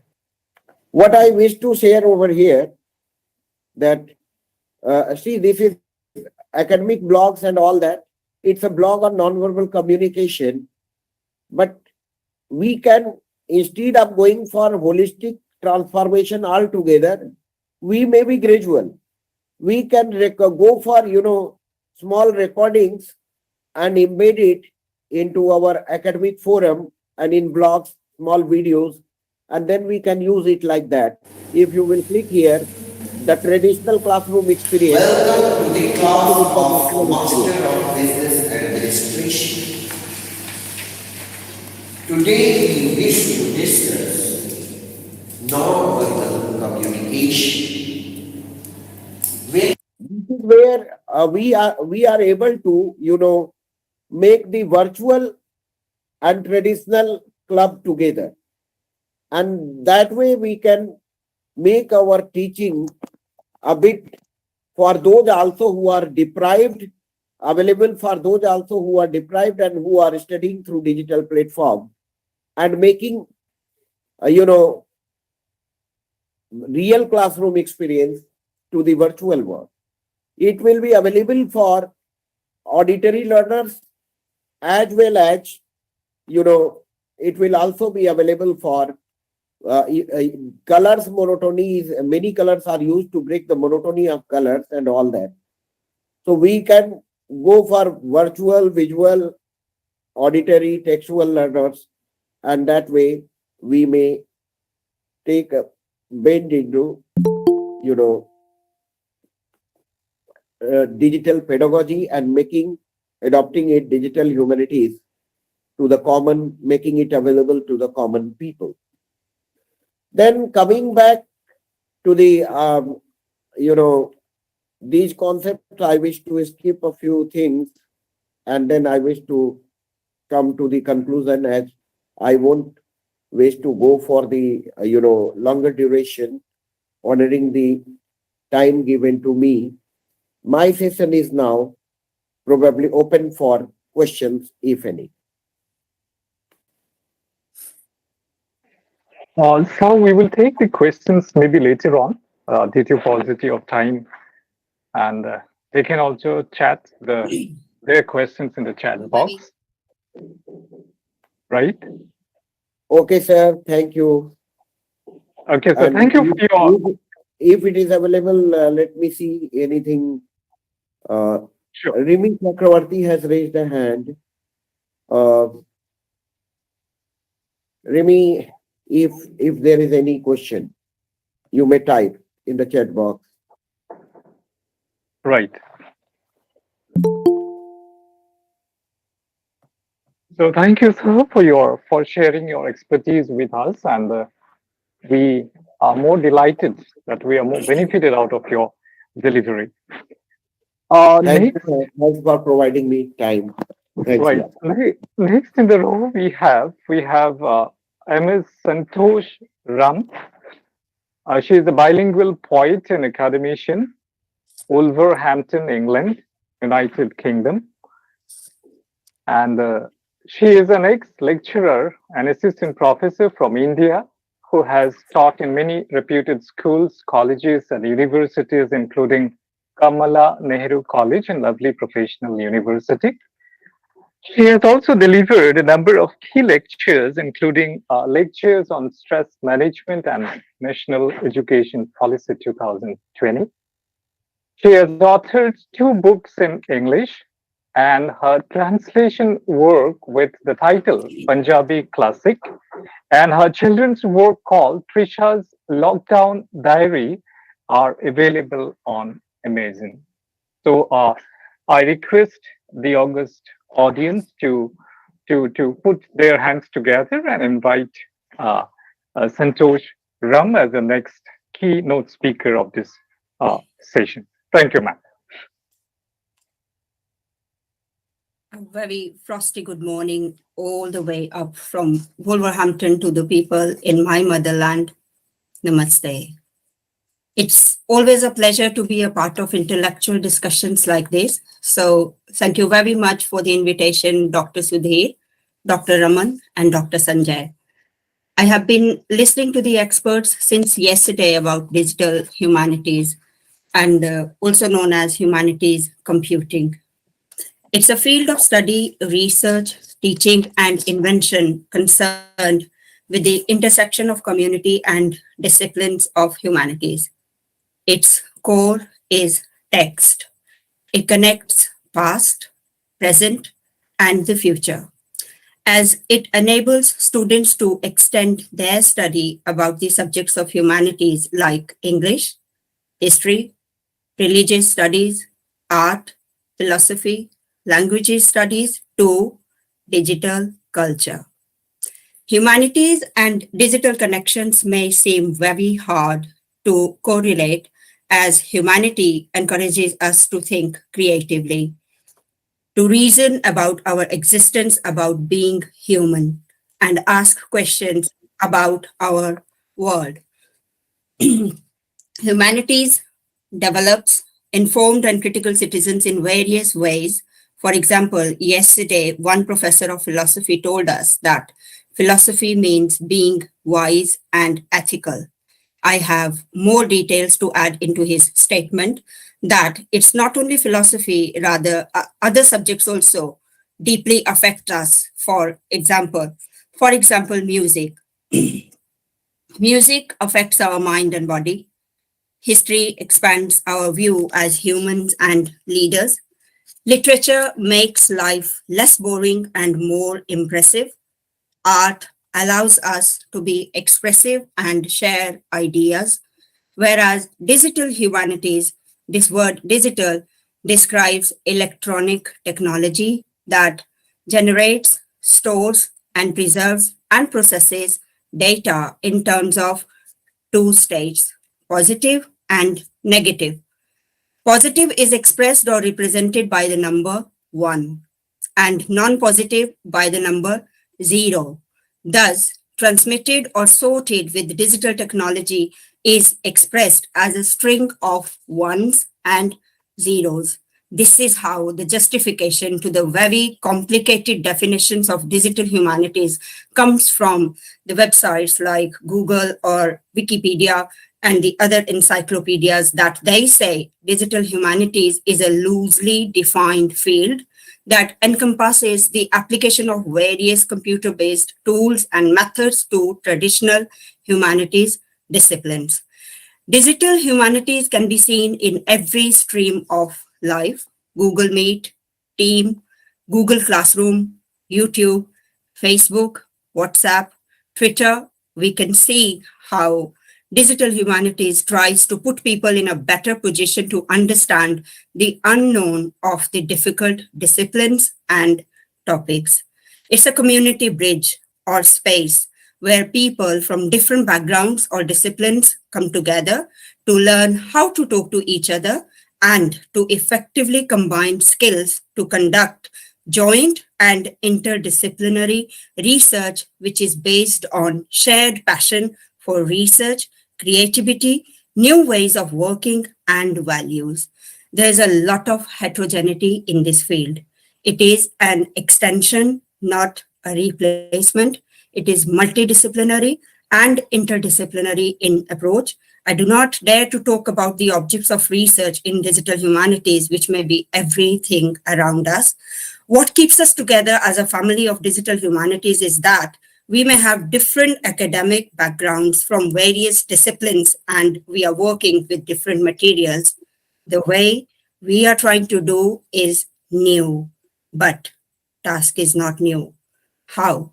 Because the field began in 1940s and 50s when scholars imagined ways to use computers as research tools that could analyze large sets of linguistics data. It began with text encoding projects to sort, count, and word search large sets of text. Roberto Busa, Roberto Busa developed the first theory of digital humanities and is now, and is now known as the father of digital humanities. He was an Italian Jesuit priest and one of the pioneers in the uses of computers for linguistics and literary analysis. He created a computer-generated concordance. Concordance means list in an alphabetical order. So he generated concordance to Thomas Aquinas's writings known as the Index Thomistics. And the first example of punch card by him that can be seen on Google. And there are other major theorists like John Burrow, Hugh Craig, Nancy Ide, and first digital humanities journal on computer and the humanities. That was the first name, as I told, Computers and Humanities, that was established in 1966. Text encoding initiatives known as TEI. These standardized text encoding practices and tags in early 80s. Many projects in English discipline followed. Example, William Blake Archive in 1994. And it was in 2004 that the term digital humanities came into existence. It evolved from the term humanities computing, and in 2006, funding of digital humanities project started to present day.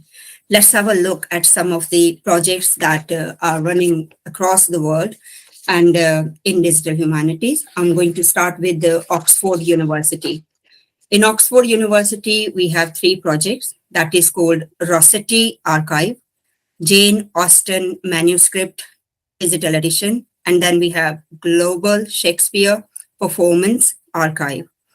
In Boston University, we have a Women Writers Project of Northeast, and we have Emily Dickinson's Lexicon, which started in 2007, and that is a text encoding around Webster's dictionary, I think. And then we have Baldwin's Paris, which is geotagging, means concentrating on the geographical aspects. And there is one book of fortresses known as GIS 3D modeling. And very interestingly, we have 1000 Cut Journey. 1000 Cut Journey is about virtual reality, and it is a program on racism, and it shows how racism has taken place around the world, and it is on digital humanities. Then there is Walt Whitman Archive, which is all about images and sounds. There is one digital humanities project which is running in University of Birmingham also. And there is Cascadia Chronicle. It is a literary magazine of geospatial poems, audios, maps, and images.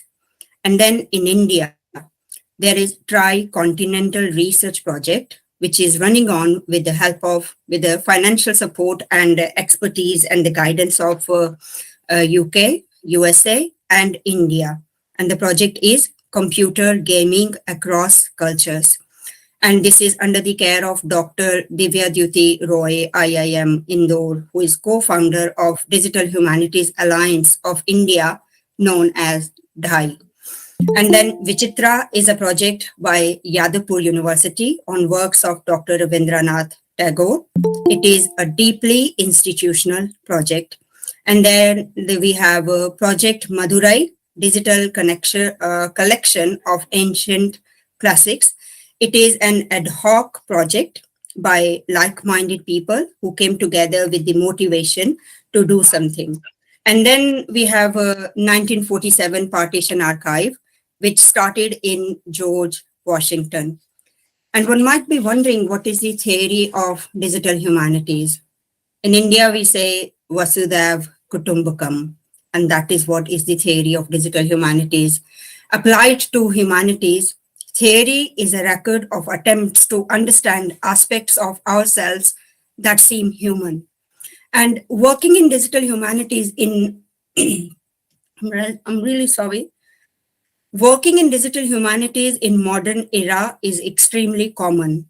So you do not need any special skill to make a contribution or start a project. Interdisciplinary approach and collaboration are the keys. You should know what can be done. Let me quote an example of a female science teacher in America who had to stop with her teaching job due to childcare issues after the birth of her first baby. But she started making videos of her newborn and uploaded them on YouTube. YouTube, which in itself is only 20 years old. YouTube helped her make millions, and her son today is a brand name called Ryan's Toy Review, who makes 30 million in a year. That's why I say you should know what can be done, as it's not about the hard work. Rather, digital humanities asks for the smart work.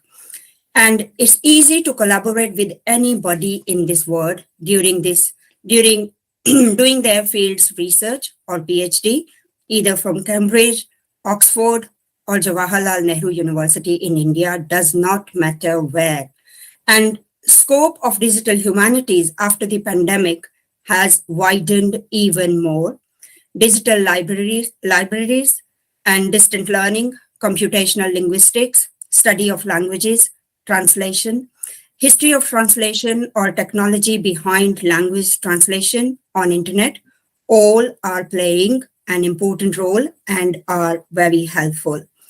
Now, some technologies that are helpful and can be used in digital humanities, these are, it's technical, so not going to be very, very interesting, let me tell you. So these technologies are, number one, text encoding, also known as XML, and it is used for marking up of the language, means which word has what meaning, connotation, from which dictionary, and where has it been used in other books or around in the world. And then digitized images of primary sources, wherein we have drafts of poems, letters, journals, and we scan and represent them on a website. We have machine learning, artificial intelligence, geographic information system known as GIS data, which creates map and 3D model of anything. And I already mentioned about virtual reality, 1000 Cut Journey, which is a program on racism. Virtual reality tells how people walk through these sites and what happens to them. And then we have web designing, visualizing software tools to represent how often is this word used, what is the correlation between this word and that word. And very interestingly, we have digital storytelling through video and audio, wherein the image of the text on one side and the audio on the other. And 3D modeling, I'm sorry, 3D modeling software is there, and digital publishing on Amazon, that is also there. And one might be wondering what kind of softwares are used for all this. I'm only going to name them because these softwares, even if you're not very good at using all these, I would say everything is available on YouTube. Spare some time, sit in front of YouTube. Self-help is the best, and you can learn it. And then if you have the knowledge of these softwares, working on digital humanities is everybody's cup of tea, I would say. So these softwares are Tableau, Statista, Constellate, which is also known as Jupyter Notebooks. It is Orange Data Mining also, Voyant. And last, which is not a software, but still is very, very helpful, that is Notepad++. So these are the softwares. If you know how to work with them, you can start working with digital humanities. And there are innumerable jobs in digital humanities that are available around the world. And I think you don't even have to travel to the countries. You can work remotely from your home if you are a master of digital humanities. And these jobs are web designing, web programming, game study, data management, digital designing, digital curation, data science, and data analysis, etc., etc. The list is endless, and the jobs are there on Google. Everybody knows that. And when I was sent this invitation, I asked my colleagues what kind of books are there to study. All of them, they told me that there are no books. Let me tell you, there are books. And the titles of the books in itself tell how new the term is. And these books are Teaching Humanities Online, Digital Humanities in Practice, Understanding Digital Humanities, and along with the books, we have journals. The history of these journals goes back to 1940s, 50s, 60s, and 70s, and they are in working position even today. So you can consult them, take guidance, send your papers, and I'll be reading out maybe 3-4 names of the journals as well, which might be helpful for the experts. And these, number one is e-journal, which is Postmodern Culture. And next one is First Specialized Journal in Digital Humanities, that is Computers and Humanities, which was debuted in 1966. And there is Computer Applications Quantitative Methods in Archaeology, known as CAA Association, and it was founded in 1973. The Association for Library and Linguistics Computer. Then we have last, the Association for Computers and Humanities, which were founded in 1977 and 1998, respectively. I'm coming to the debates in digital humanities. Obviously, the problems are everywhere. And the first problem which comes to my mind is accessibility for people with disability.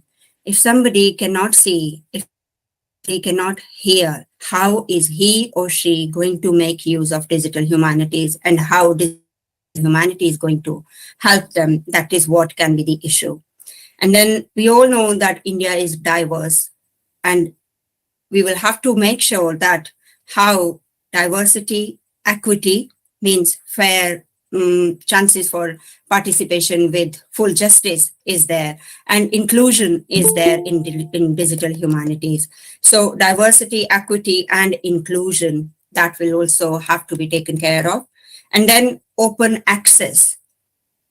Will we be asked to pay, or will there be open access for the teachers for the noble cause of education? And copyright issues. And for everything, we need a system. And for India, we need a system in written so that we may take guidance. But in digital humanities, there is no pedagogy, and it is missing right arrangement. That is a problem. And yesterday, one professor from Delhi, she mentioned it already. There might be a problem of hacking and cyber crime. And I'm adding into this also. That is, how are we going to manage cyber crashes? If anything that we upload and the website crashes, what's our backup? That's what we need to be very careful of. And even bigger an issue. For example, the picture of a terrorist that exists in our head is of a man that has a turban and beard. Now, unfortunately, there are lots of men with turban and beard. How is computer going to differentiate it in its coding? That is what we got to be very careful about, the programming and all that. I have the list of further readings, but I'm not going to mention them. I'm sorry, because I'm in a rush. And I'm coming now to talk about digital humanities in India. Now, yesterday, Dr. Sudhir Narayan, he said that digital humanities is a hot cup of tea. I would say in India, it is not everybody's cup of tea. Why? Because people are working in digital humanities, but not self-identifying themselves as digital humanists.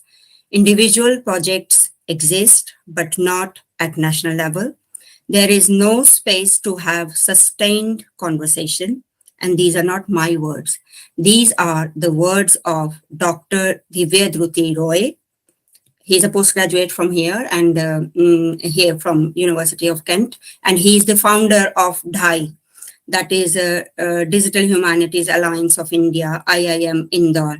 He says that people in India are not aware of paradigms of digital humanities, and digital humanities is not a term of tactical convenience in India.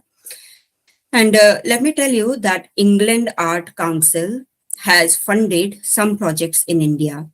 Now, the issue is those who are graduated from UK and have their PhDs from here are getting benefited from that financial help and support and are associated with those projects for the reason that they are in a better position to reach these authorities. And in India, there are only 11 or 12 members who are officially registered and have made an organization. They call it alliance, not association, because alliance is more academic. And another important point that I want to mention is that digital humanities cannot be bound in with English language in India only, even though it is an international language, because English departments have a colonial history. They were created to make a cadre of babus to serve the imperial interests around engineering and management. There are a lot of regional languages, hence English is an English cannot be the only option in India for digital humanities. Now, I'm coming to digital humanities and teaching. And I've written some points from the teaching in UK. So you'll be having a little peek how digital humanities is doing wonders in teaching over here.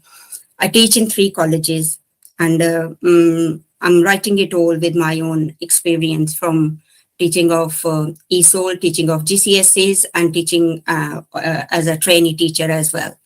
So teaching is changed. I'm linking it to India. I'm starting from my motherland. So teaching is changed drastically from what it was in the days of Gurukuls, where gurus used to keep their pupils with them in ashrams.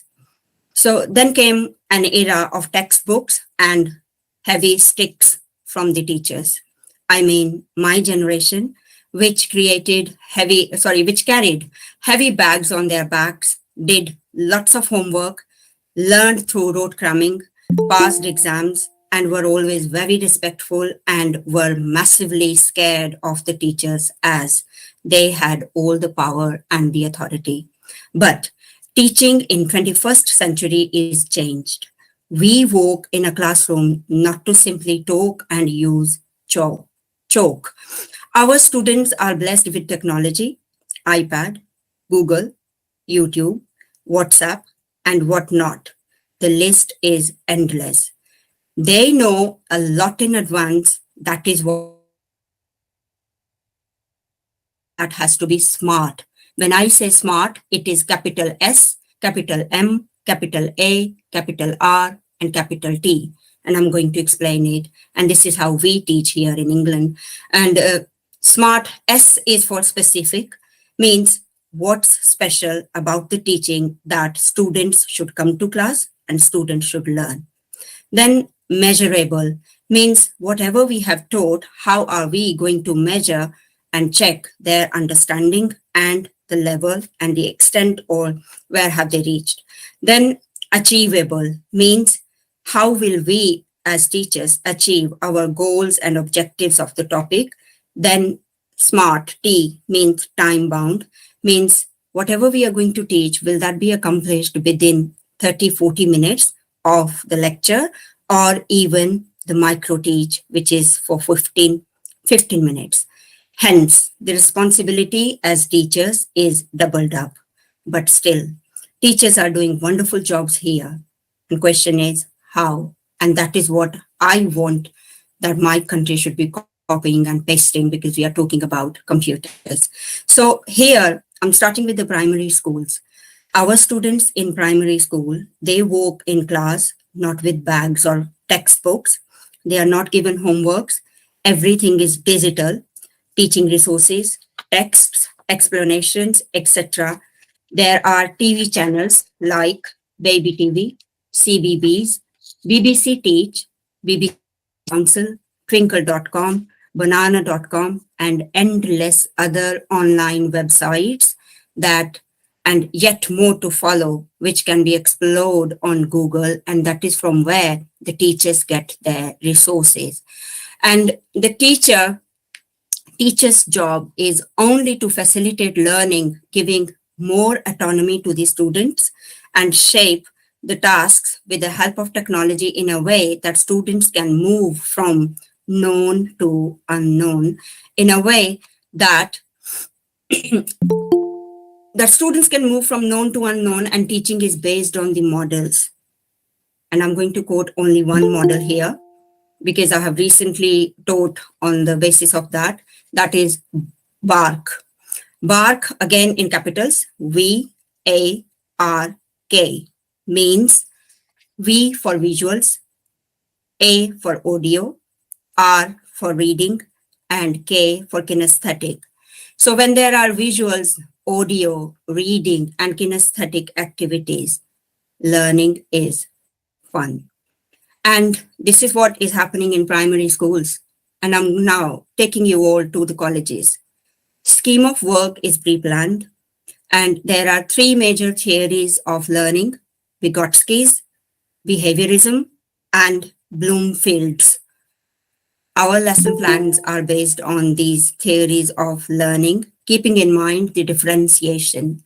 Differentiation means how are we going to take care of the most intelligent one in the class, the average one in the class, and the one who needs extra support of the teacher. And we have to keep all that in mind while teaching. And this is what should be there in our teaching, our means, our Indian teaching also. So learning is further supported by formative and summative assessments. This is a lot in India. Formative assessment is there, I know, questions, discussions, role play, and summative assessments are in bulk in India. And students have to write a lot of assignments.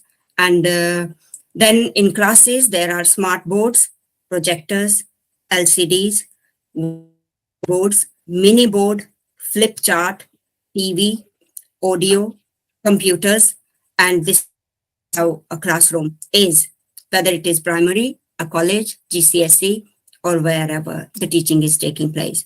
Now, objective of teaching are also shown to students because they are to be kept informed before the start of the session, before to inform, and after to check whether we achieved lesson aims or not. Feedback is online through Google Forms there and then. Self-assessment and critical reflection are the part. Constructive feedback helps our students grow. Same applies for the teachers here. They have peer observations, managers' observations, surprised observations, not to get them in any sort of trouble, but to improve in a very healthy, collaborative way. This is what we need to copy and paste in our educational system. In Punjabi also, I'm a Punjabi. In Punjabi, they say, "Je kuch changa hove, sikh lena chahida." So even if a student, and the changa is not just stopping here. In here, even if a student cannot come to class and has to be absent for some unforeseen circumstances or maybe the health reasons, he or she can attend her class through Google Classroom and Team. Teacher teaches the class and attends to the students online as well in a very convenient level and manner. Now the question is how? Audio device hangs just like our identity card hangs around our neck. And those audio devices are kept on the tables of the students as well so that they can hear him and the one who is sitting at home can hear the students as well. And there is a device like iPad which follows the teacher wherever the teacher moves. So teacher does not have to bother, but the device is taking and showing the classroom, the teacher, the board work, and everything to the student. And the only difference is he's not physically present, but he is there. He can talk, he can do the activities, and the teacher can attend to the student as well. Apart from this, we have Kahoot and we have Mentimeters to organize and plan and prepare the activities to engage and check students' learning progress. Even the libraries are digital. I'm sure all of you have heard of Canvas, where the list of all of the books and the journal are available. Even the list of bibliography and is available for making references for the research or assignments. Now, good thing about Canvas here is that it works in collaboration with all the universities. For example, if I am a student at University of Wolverhampton, but the book is available in University of Birmingham or somewhere else, I can have easy access being a student. There are no restrictions. And not only this, even in society, people work together. There is an archive in Black Country Museum. Black Country Museum is just 2 minutes from my home. It is known as Black Country because this is an industrial area, not now, but in 1940s, 50s, when Indians came here, it was black by the night with the smoke of the industries, and it was red by the morning with the smoke getting more intense. So that's why it is called as Black Country Museum. Now, why did I mention all this, a little history? Because they have a archive called Apna Heritage. Apna, because this place is all of Indians, and it is a collection, this archive, Apna Heritage is a collection of pictures from Indian Asian families during 1970s and 1980s, representing how the conditions were during those days, and teaching is stretched from classroom into community-based projects like this. So students know that it is not the project, rather the process through which the learning takes place. And self-assessment and critical reflection is the key here at all stages. And people help each other to grow. And that's exactly what we want. Can we take our teaching out of our classes to our society and engage our people? Can we come up with such alluring, interesting, motivational projects where people share their stories, pictures, and contribute on voluntary basis as it represents their society, background, heritage, and proud moments which were built together years back or maybe at present and is going on. And we copy paste the best of teaching and learning as explained in our educational system. Can we do that? What is happening?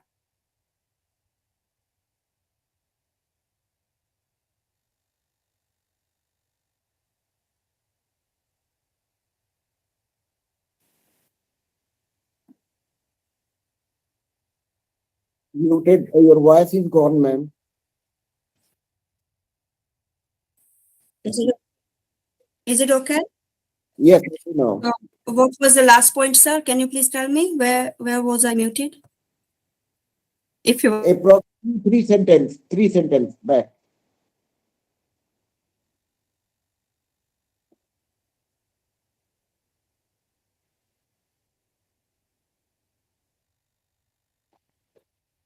sorry, it's the paper, sir. I'm sorry. In my hand, the naughty one. Sorry. So can we take our teaching out of our classes to our society and engage our people? Can we come up with such alluring, interesting, motivational projects where people share their stories, pictures, and contribute on voluntary basis as it represents their society, background, heritage, and proud moments that they built together? Can we have archives from Himachal, from Punjab, from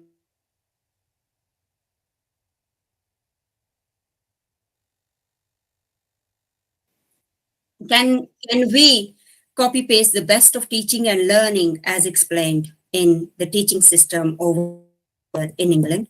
I'm leaving these questions for my experts of this conference. It is for them that they have to think about these questions and the problems that I have highlighted for the realm of digital humanities, and for my students, those who are listening. You are gone again. So I'm sorry. And for the teachers and my, I don't know. I think it is technical. Maybe I'm finishing though in 1 second. Is it okay now? Yes. Okay. Sorry. And for my students and fellow teachers, I am going to conclude in Punjabi, my mother tongue. के चलदे रहिए चलदियां वाट मुक्ति है. Watt means rasta. Watt here. Yeah. चलदे रहिए कि चलदियां वाट मुक्ति है. Watt means rasta.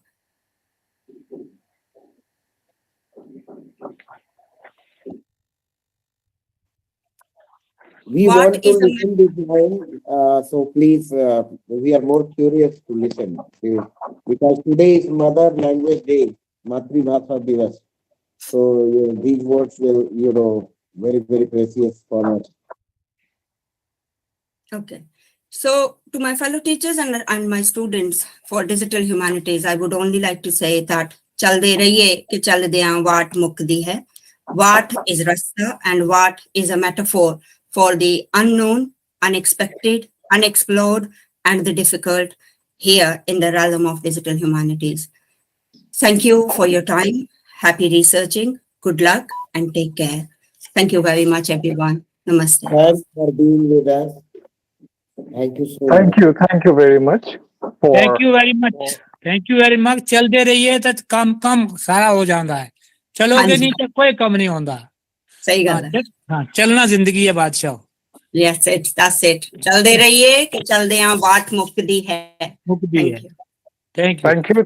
Thank you once again for giving us your valuable time and sharing your thoughts with us. And we think that it was very informative, and the August audiences mainly benefited out of your deliberation. Thank you once again, ma'am.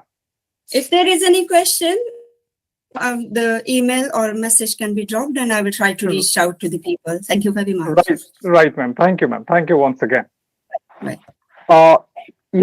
Next, I would like to invite Dr. Durga Rao Pedada, Professor and Head, Department of Social Anthropology, that is Blue Hora University, Ethiopia.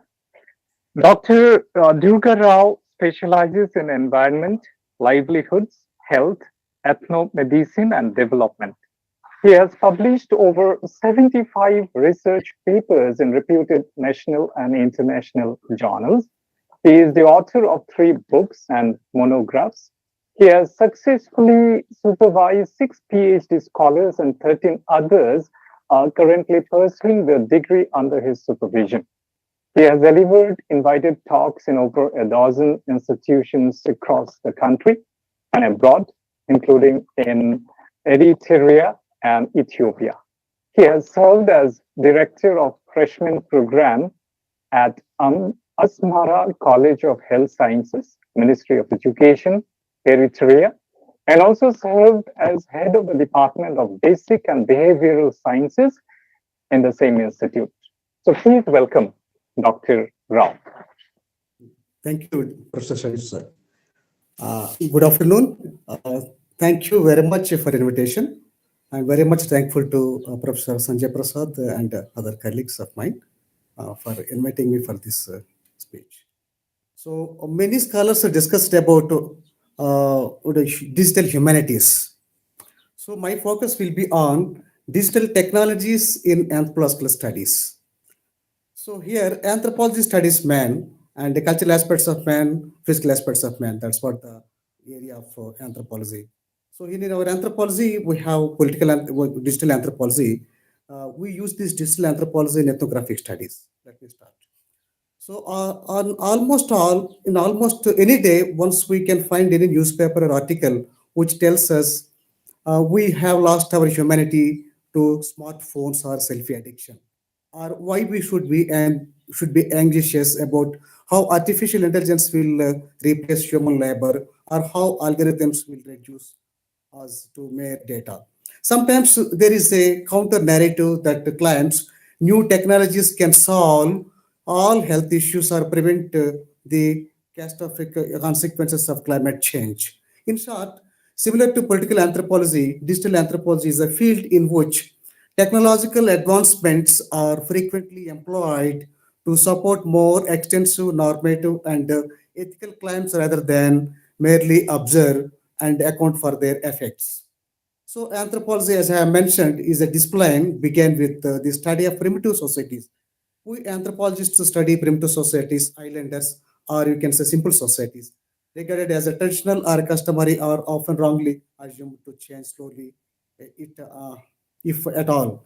So in contrast, most people regarded the advent of digital technologies as a kind of world acceleration, a somewhat breathless and relentless outslot of the new. So, an anthropology that is tasked with encompassing and understanding the digital world is perhaps also the final repudiation of initial illusion that there have ever been societies outside of trajectories of change. So it might provide us a discipline that is more evenly matched or well-rounded and equally interested in the full range of human experience. So at the same time, anthropology has maintained its comprehensive methodology and is no longer just a talking point in discussions about the benefits and drawbacks of digital technology.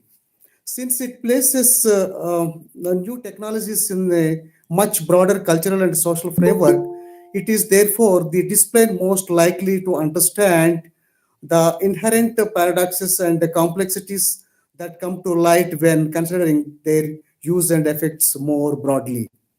So ethnography is one of the techniques which is employed in anthropological studies to study conduct. Usually we conduct ethnography study in different ethnic groups. So when we employ this ethnographic method, we use audio-visual vertical tools and techniques. So ethnography will demonstrate how digital technologies create both new opportunities for political participation and governmental operation, setting up the simultaneous commercialization and decommodification of music and other forms of media.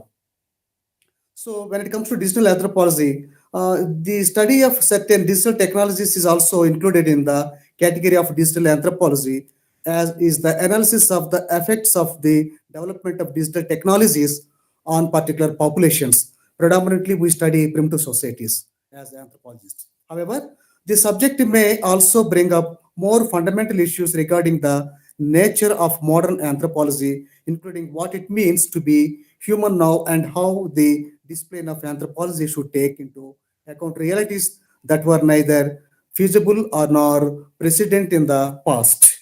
Usually, anthropologists study the social structure of the society, that is past of the society, and also present situation and changes of the society as far as culture is concerned.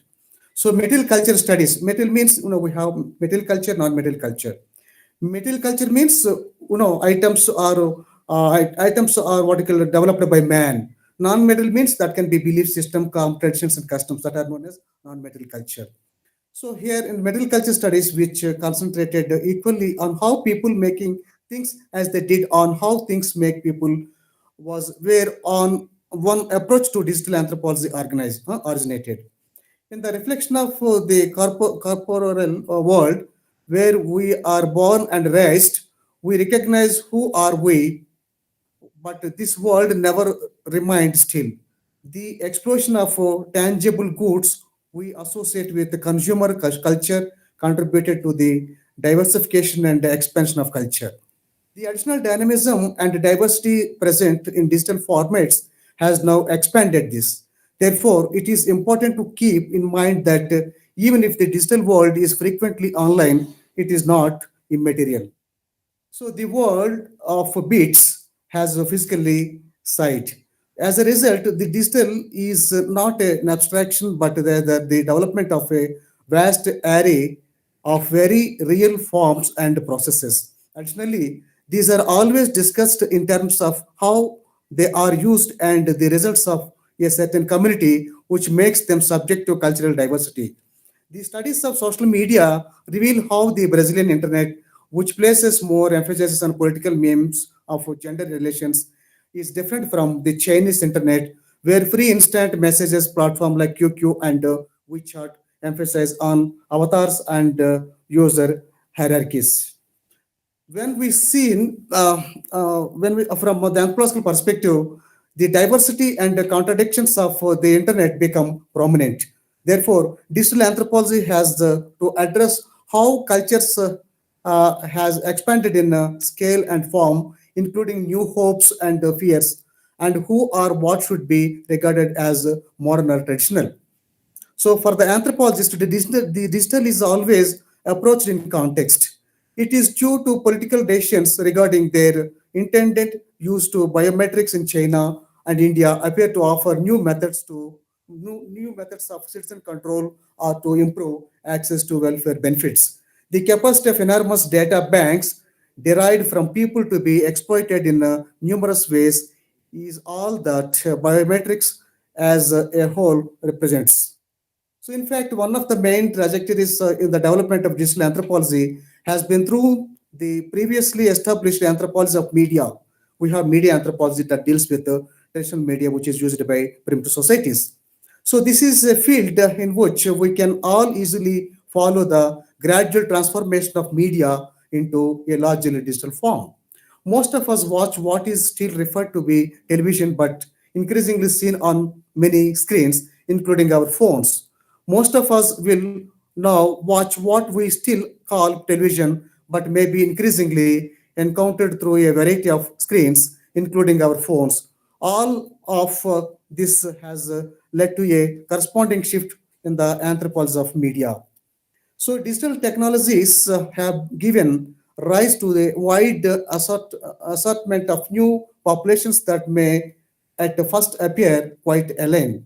Empathetically interacting with those populations has been one of the roles of anthropologists in order to better comprehend both what they do and how to see the world from their perspective.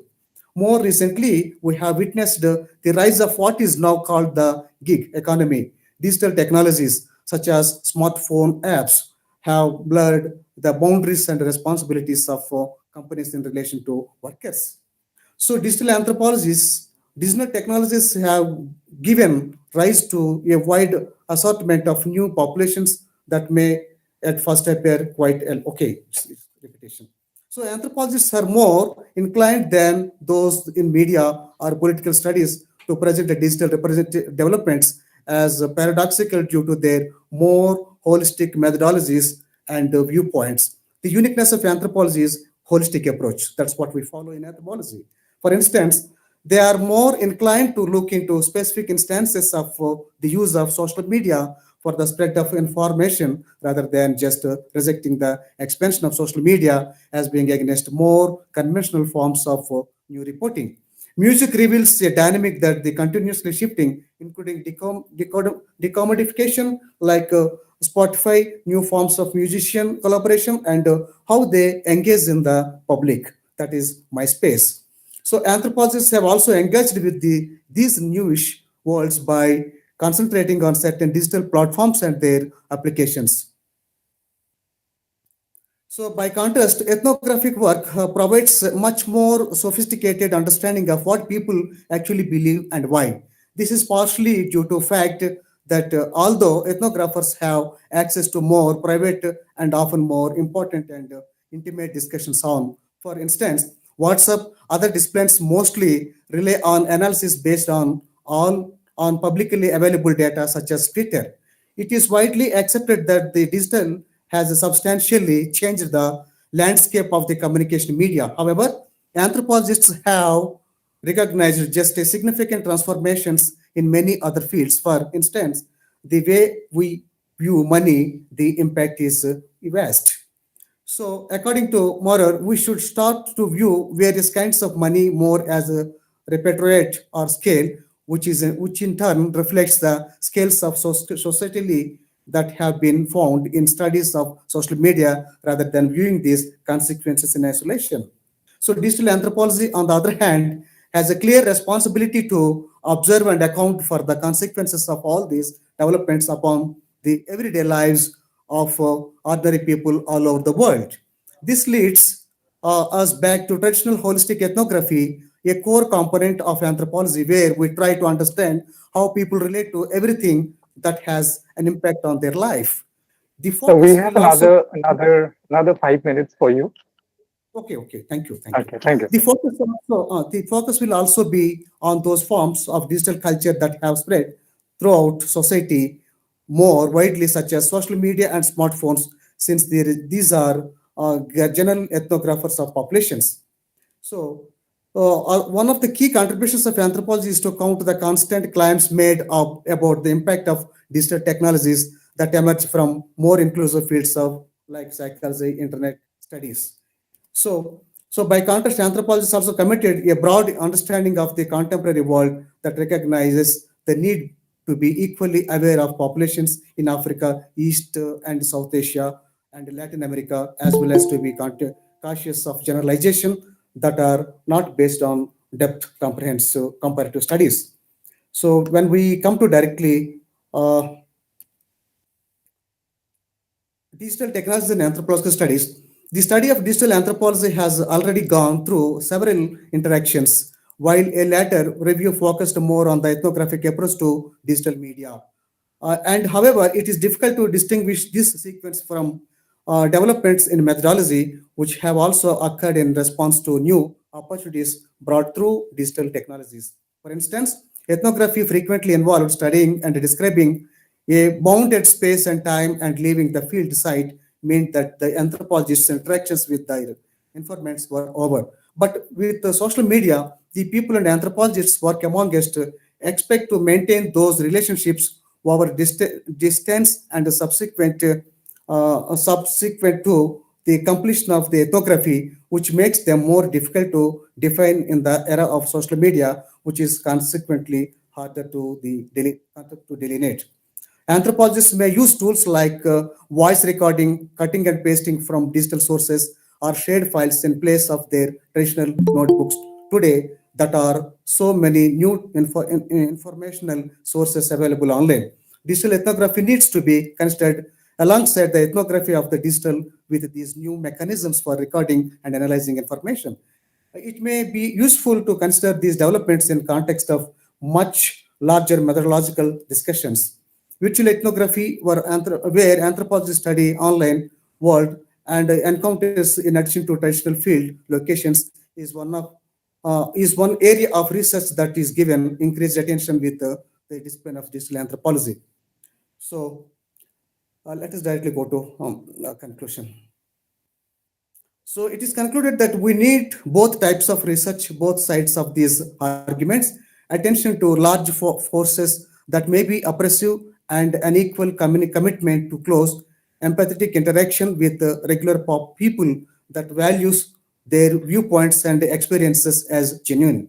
The anthropological commitment is based on extensive research, which may include examining moralistic arguments surrounding these issues, but only in order to comprehend them and account for them, not merely to support the anthropologist's own ideological stance, that is, emimetic approaches we have in anthropology that are employed. And anthropology should be the discipline that encompasses contradiction and recognize that the new digital technologies almost always open up new opportunities for both beneficial and determinant effects, which are typically two sides of the same coin. All the aforementioned points indicate that possibly the term humanity itself is the real issue here. Instead of using terms such as post-human or transhuman, we might want to define humanity as including a latency that is achieved by each new technology. The digital anthropology, which can include the study of both use and consequences, is thereby as much as a study of what people are becoming and what technologies are becoming. Thank you. Thank you. Thank you, sir. We acknowledge your presence amidst your hectic, busy schedule. We hope your address have paved way to understand the challenges to explore digital humanities. And so, thank you, sir. Thank you once again. Thank you very much. Next, we would like to invite Dr. Abid Hadi, Department of Fine Arts, Aligarh Muslim University, Uttar Pradesh, India. Before he takes up the session, I'll just take 1 minute of his valuable time. Dr. Abid Hadi has a professional degree in the field of fine art with specialization in creative painting. His long academic career has numerous achievements in his career as well. He has been consistently active as an academician, researcher, and professional artist. He has published 25 research papers in prominent journals at the national and international levels with high impact factors and peer-reviewed journals, attended 22 national and international conferences, and presented many papers. So please welcome Dr. Hadi. Thank you. Thank you very much. Thank you, Dr. Sanjay Prasad Pandey and Dr. Raman Jaswal. You gave me an opportunity to show me. I think I am a visual artist, and visual artists speak a very few, and their pencil and brush speak more. I am giving some my things about the fine arts, the humanities. That's a very few. I give a very. I am not very much sure that the fine arts is very much explore the things in here in this platform, but it's my responsibility to explore the fine arts from here. But humanities and fine arts. These are the things. Humanities and fine arts are both the human experience through words of non-verbal and form of expression. It's true that the arts have more to do with the act of creation itself, whether through performance or physical productions of works. while the humanities have to do more with the research and the critical analysis. So many things are there. Arts are often considered an all-exclusive field, while disciplines from the literature to political sciences and considered humanities. Contrary to these misconceptions, arts cover the study of music, theater, literature, painting, sculpting, etc., while the study of philosophy, art, etc., is the considered humanities. The humanities and the arts are the center to all human cultures throughout the times. So many things are there.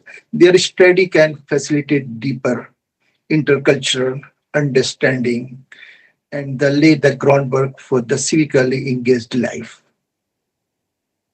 They can also prepare you to think critically, act creatively, and succeed in a rapidly changing world.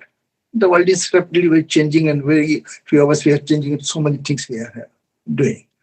The humanities includes the study of all language and literatures, the arts, history, and philosophy, and the fine arts of painting, sculptures, and architectures are sometimes also called the major arts with minor art, referring to commercial or decorative art styles. Architecture is the only form of fine visual art with a sense of utility or elements of practicality. A versatile subject which consists of seven arts: painting, sculpture, architecture, music and dance, literature, theater, and cinema. These study of humanities, it comes from the word humanus, meaning human, cultured and refined. Arts and humanities encompasses the discipline areas of visual art, music, theater, and dance. These areas are unified by the themes of production, history, criticism, and aesthetics. So many things are covered in a very few things. The arts and humanities help us to consider value of equality, freedom, privilege, and diversity, individual and communal goods, ethical decision making, and other choices necessary to group decisions. Fine arts is the art created for aesthetics or intellectual purposes. So many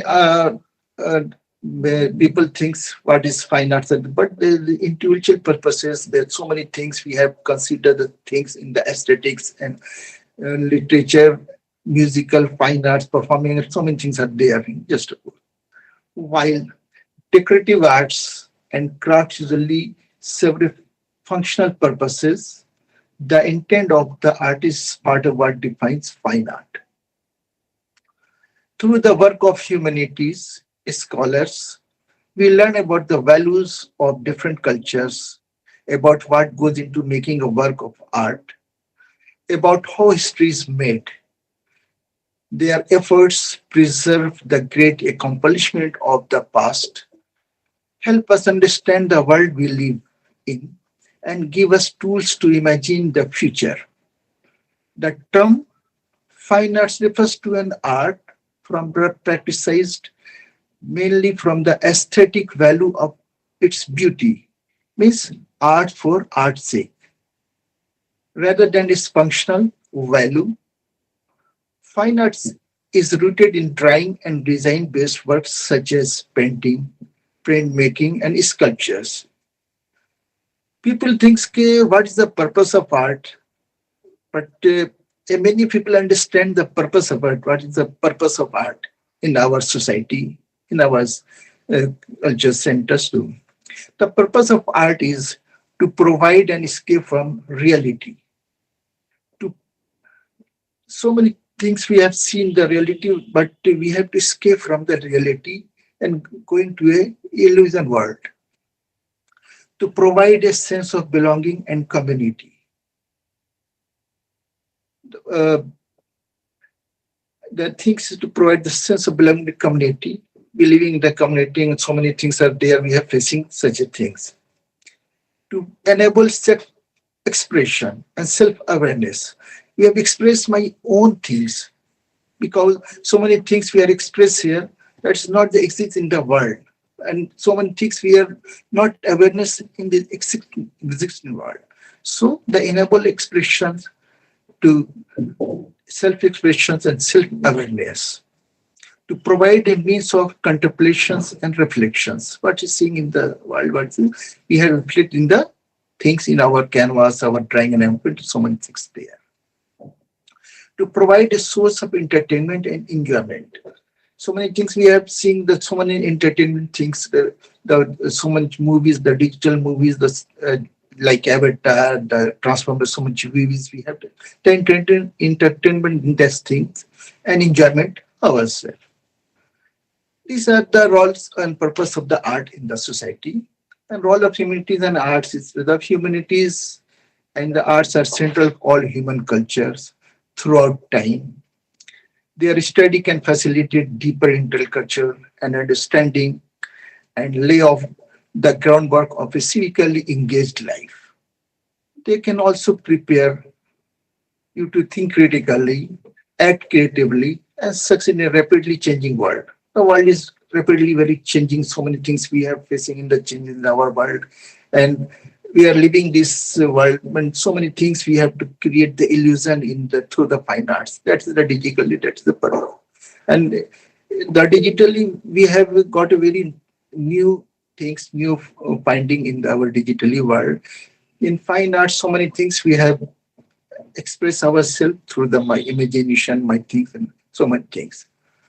It's the purpose of fine arts. I think it's, people will be able to understand the meaning of fine arts, what's the art for art's sake. It's the very deeper things, and we can understand this thing through our visual sense, our visual expression, so many things. Because I have very few times, and I am also going to some other places.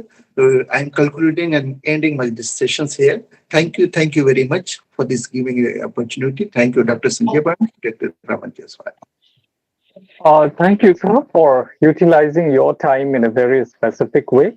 And thank you for your deliberation. We personally believe that it will really benefit the August gathering.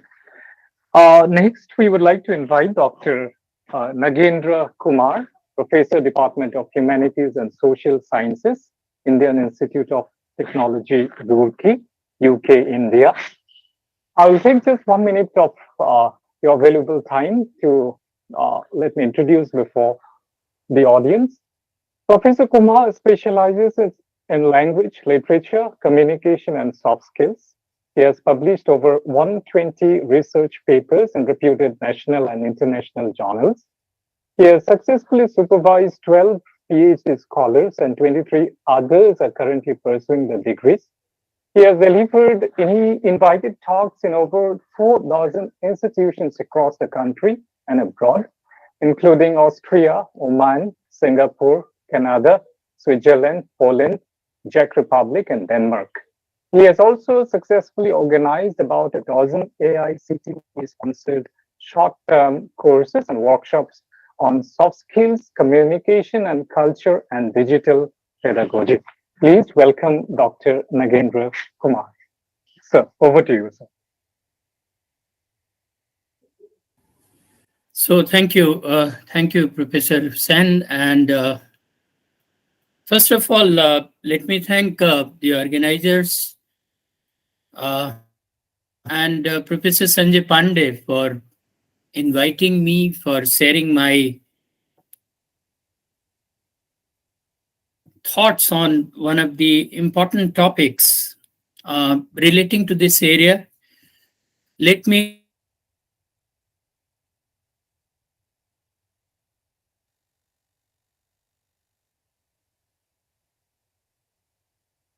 is basking in the glory of going digital. digital is the word that defines our lives in the modern times. And since humanities and social sciences talk about life in its different facets, the impact of digital technology and ICT tools on humanities and social sciences is immense. So in nutshell, when we talk about digital humanities, we talk about how the computer digital technology has combined with the disciplines in humanities and social sciences to further the knowledge. And I must say that digital technology has made the job of creation, dissemination, and preservation of humanities and social sciences disciplines much easier. And therein lies immense possibility this particular field of study has. So I was listening to the earlier two speakers.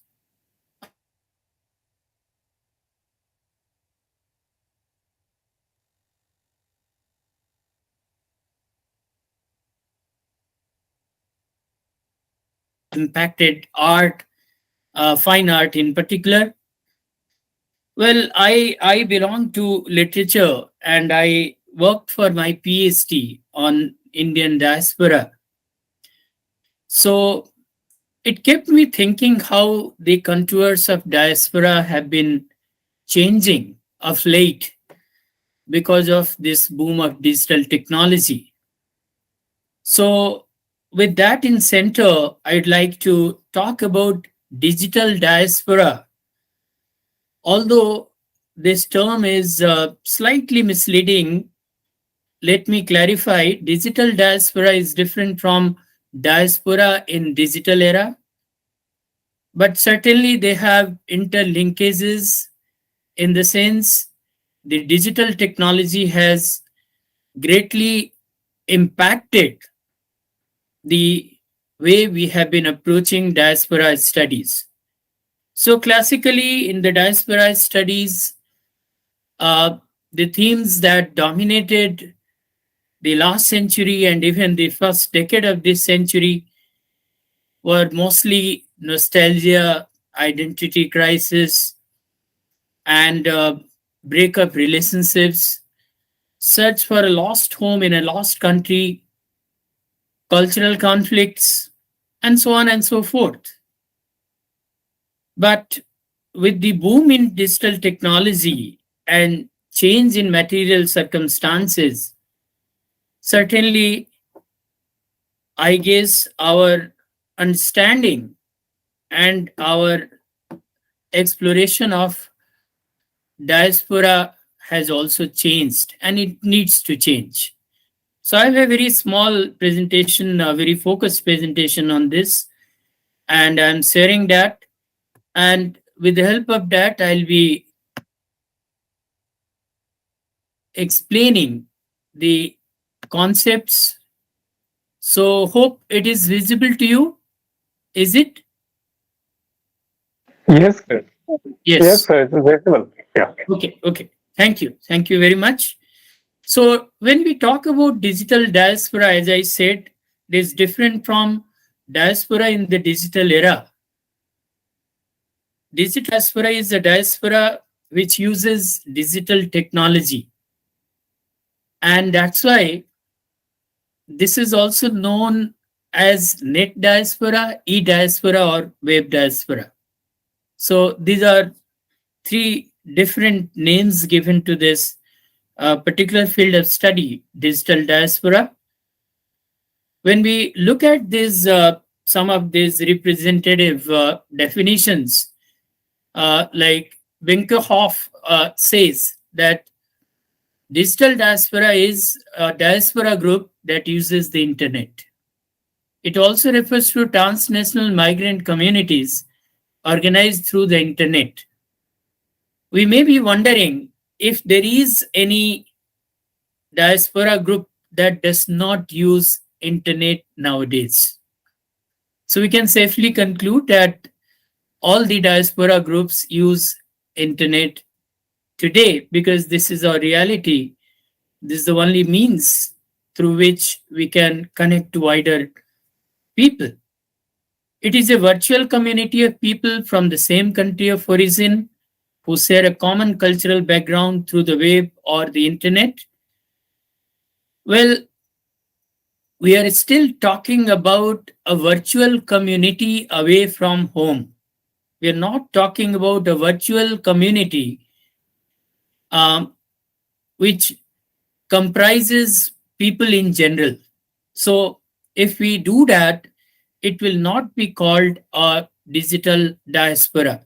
So, we are talking about how the diasporic people form a virtual community and try to sustain their ties with their country of origin, and in what different ways that impacts their lives, and in what way they give it back to their own respective nations. So, media ecosystems such as internet and social media, some of the platforms I have mentioned like Facebook, Twitter, Instagram, Zoom, Skype, YouTube, etc., has reduced their pain of separation and softened the isolation of connected users. So, definitely, if we read about diasporic narratives now, we'll find that the narratives written in 60s and 70s had a different concern, and now the narratives have a different turn altogether. And that is the reason why I'm talking about this, because I believe many of us research in the area of digital, area of diaspora, and we need to have a different set of skills and a different approach altogether, doing away, not entirely, but partially, from the classical approaches to the study of diaspora. So, what are the functions precisely of digital diaspora? Well, all of us know that humans need to connect to each other to make their lives livable. And that is the reason why we have created such wonderful integrated world. And that is the reason why we keep on developing in that particular area. And we take pride in saying that whole of the world is available to us at the click of a button. So the functions of digital diaspora have also emerged precisely from that motive of humans, because it improves diaspora members' quality of life in host countries. It contributes to socio-economic development in the homeland as well. So connectivity was the biggest issue and the biggest concern for the people who migrated from their countries and were living in far-off lands. They were always worried about the well-being of their near and dear ones, and at the same time, they were clueless about the developments that were taking place back home. So, especially the people of Indian diaspora are defined by their emotional ties with their homeland and at the same time their near and dear ones. We always, miss those memorable moments spent with our family and friends, because ours is a country of celebrations. So we have a lot of celebrations. So birthdays, there are celebrations, marriages, there are celebrations, festivals, there are celebrations. And these celebrations make our cultural memories. And this is precisely what we miss when we are away from home. And this was the reason,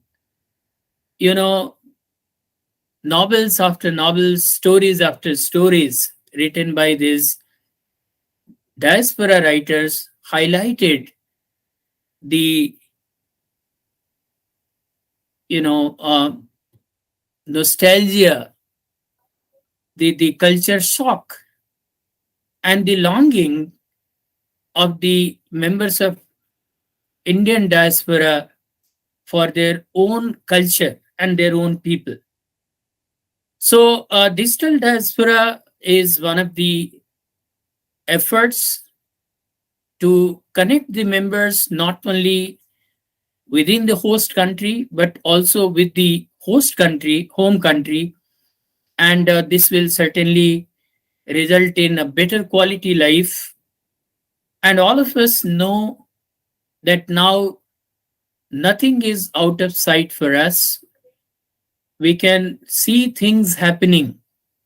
So maybe physically, I may not be present in a family marriage ceremony, but some of the members might connect me virtually, and I might get an opportunity to see and enjoy that moment, if not physically, at least virtually. So it certainly, takes care of my nostalgia and my worries that I'm not amongst my near and dear ones when a particular special event is taking place in the family or in my society. It also creates hybrid identities and encourages solidarity among members. It causes increase in number of immigrants and migrants. Well, if we take an example of 1960s and 70s, you will be surprised to know that in US, the total number of Indian immigrants in 1965 was a meager 6,500. And now we cannot count it because it is in millions and is multiplying. A lot of people are, going to different countries because they have easy accessibility to the members of their family, their friends, and the members of their own particular locality in those different locations to whom they can connect and they can get vital information from them. They can find out the opportunities. So, certainly, the number of immigrants and migrants has gone up because of this digital technology. So, again, this digital diaspora challenges well established expressive regime. It allows the opinionated natives in their host countries to take part virtually in every activity, from attending a marriage ceremony to the vote taking ceremony of the new government back home. So now we find that the diaspora people who were once considered to be cut off from their motherland and had least say or least botheration of whatever was going on in their host country, in their home country. Um, well, now these people, because they are virtually connected and well informed about what is going on in their country, we can find that the demonstrations, the dharnas, or the festivities have also gone transnational. So if there is a particular government elected in the country, celebrations go worldwide. If something wrong happens in the country, in any part of the country, the agitations also go worldwide. So we find that now the diaspora community is much more connected thanks to this digital technology, and they are impacting the landscape not only of their host country but also of their home country, because they have greater share and greater say. It also encourages to form voluntary association and collective identities.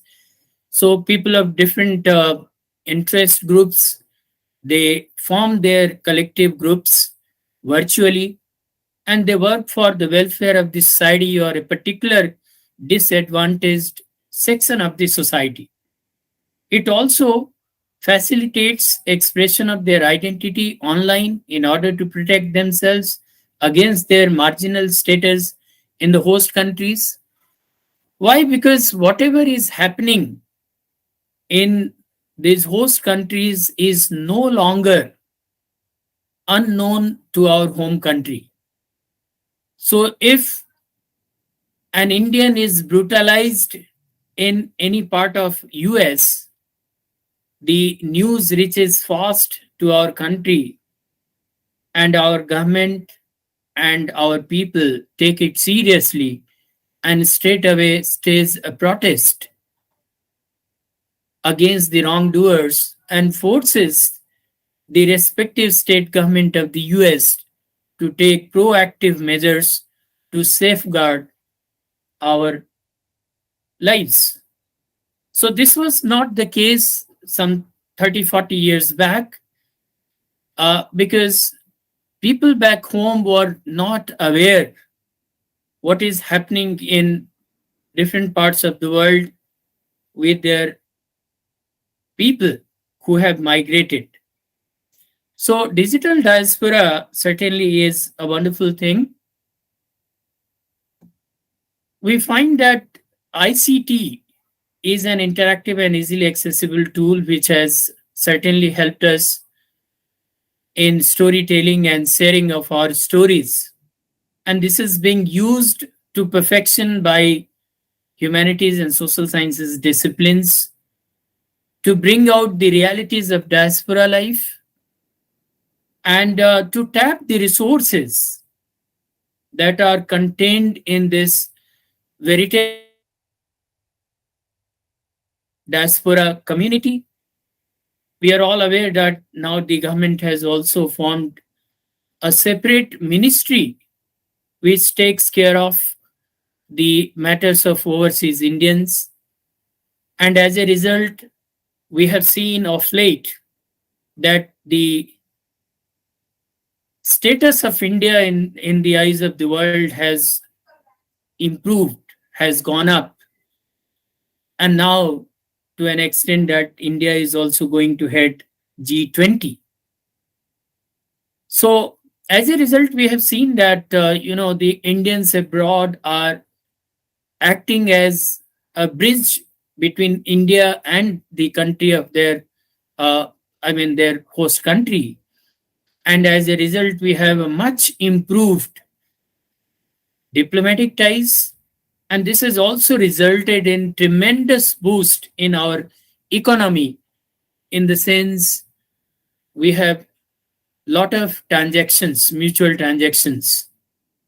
This has also created lot of job opportunities for our people. This digital diaspora is making good use of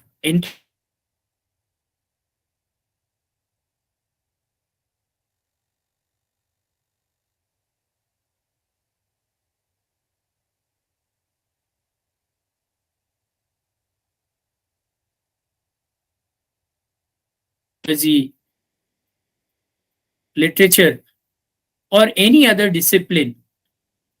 If they are studying the life of diaspora people, they should certainly look into this aspect of their life, how this digital diaspora has completely changed their lives and their relationship with our home country. It also provides, because the internet has provided a place for diasporans to consider the plight of their homeland, contemplate its future, and explore ideas for purposive activities.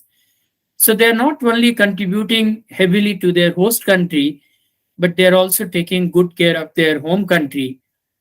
So they are acting as a connecting link. This digital diaspora also provides a dialogical space where tradition and modernity converge to produce new self-understandings. And this cyberspace provides a heaven to discuss taboo subjects as well. So we find that the people of diaspora, while they are preserving their traditional identity and maintaining their ties with the communities back home, and that way they are continuing some of the good traditions established by their family and their clan.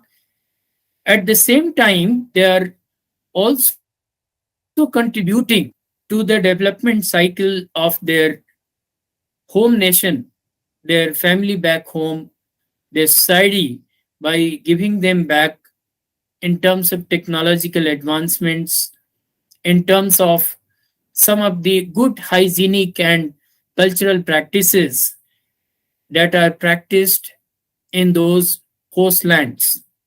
So this cyberspace has done a world of good, because there they don't fear even talking about the taboo subjects. So they may talk about the gender inequality, they may talk about sexuality, they may talk about caste, they may talk about creed. So the subjects that were considered taboo once upon a time, they're also being discussed, because sometimes in digital space you don't have to really disclose your identity, and you feel quite safe. Here I can talk about Aoki's concept of three types of virtual communities, where he says that there are three types of virtual communities. One community is overlapping with the physical community. So what happens, this kind of virtual communities are formed in a particular geographical region, and they're exclusively used for interacting in that particular region only. And they are wonderful for sharing community living in a particular locality, and also sharing the announcements of welfare made by the government for the people, and the concerns of the people to the government. And since this is limited to a particular geographical region, the interactions are both physical as well as through internet, so virtual. The second virtual community is distinct from physical communities in the sense it connects people across time and space, and their people don't meet physically, and there is no necessity to know each other physically as well. And this is how we are connected to the rest of the world. You can find your interest, and you can always interact with people across regions. The third one is congruent with physical community, looks like physical community, because people of a particular liking come together, and when they are interacting virtually, they get a feel that they are also physically connected, although they are not really physically connected. Now, to talk about the digital and classical diaspora divide, which I promised to do initially, because the whole motive of this presentation is to make you understand that the contours of diaspora have changed, and so our research focus and research methodology and approach also have to change. So classical diaspora basically refers to first generation diasporans who may use the internet to extend their offline social networks, while digital diaspora talks about younger diasporans who are more likely to connect exclusively online to support hyphenated identities. Classical diaspora communication is via letters and telegram. In digital diaspora, we find that communication is through the modern means of social media like blogs, vlogs, websites, emails, etc. In the classical diaspora, we found that one homeland was not physically manifested, but now in digital diaspora, with wonderful digital technology, we can make video calls and we can connect online, um, and can participate in whatever is taking place back home. And this is the reason why now our researchers have to do away with those hours of nostalgia and identity crisis that were so prominent in classical diaspora. Now, if we look at this, the earlier, earlier instance of our, transmigration started with homeland, then displacement, dislocation, identity, nostalgia. So obviously these things formed important part. But now if we talk about this, I can talk about Cowen and Arsenal's theoretical framework of public democracy, which is very much applicable to digital diaspora. What used to be a monologue and to certain degree resulted in dialogue has now resulted in collaboration. So earlier, through speeches, newspaper articles, press releases, videos, audios, quotes, we used to communicate one-sided.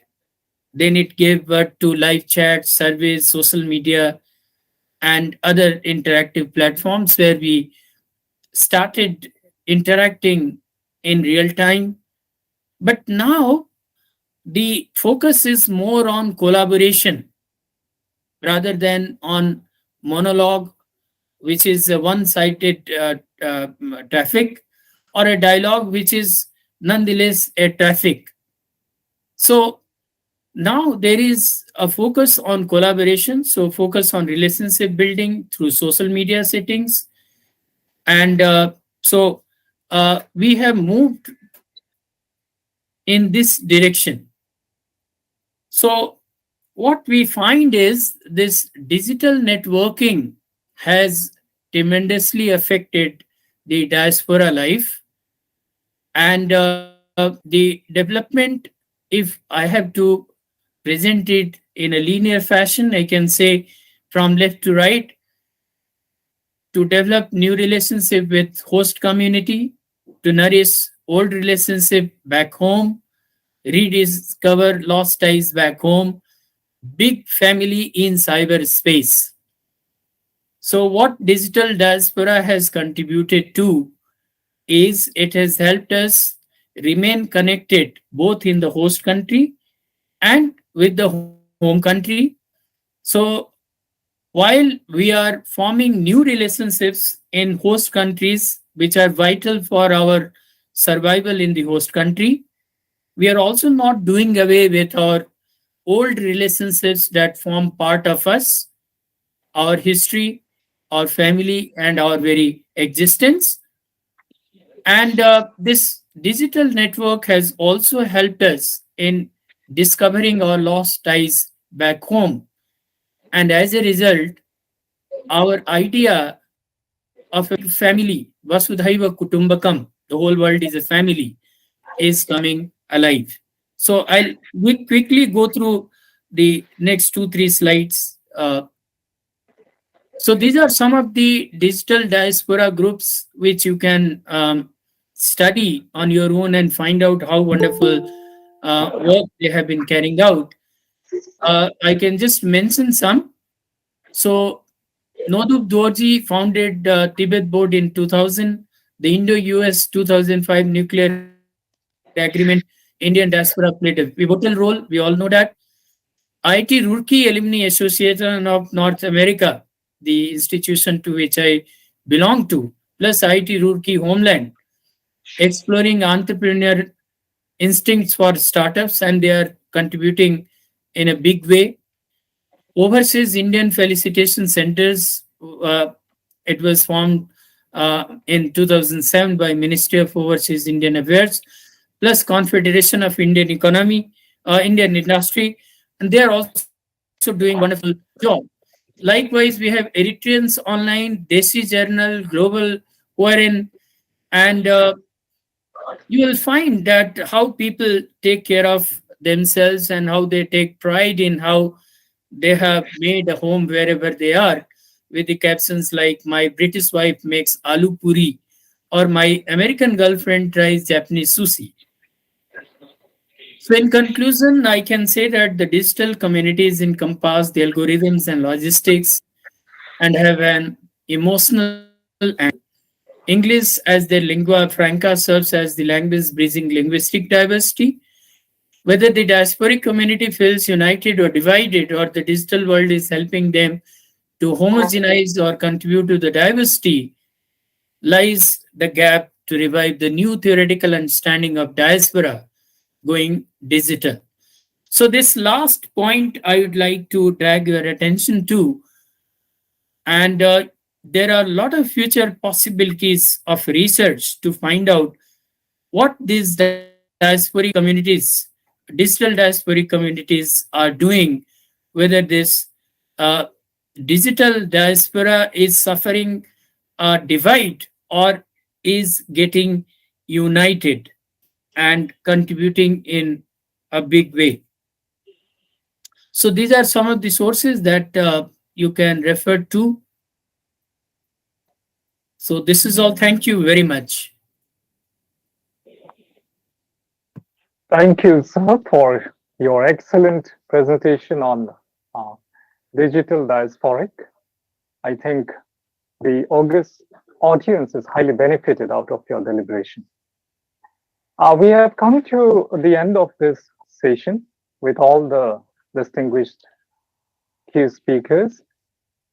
And on behalf of the organizing committee, I thank all the distinguished speakers for their insights into the theme of this international conference. And there is a say, like, there is the end of a story as a new beginning for many others. So, with this particular note, let's conclude this remarkable, enjoyable, interesting, and knowledgeable session. Thank you once again. Over to the organizers.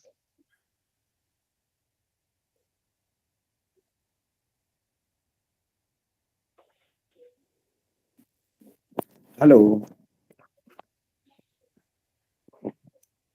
Sir,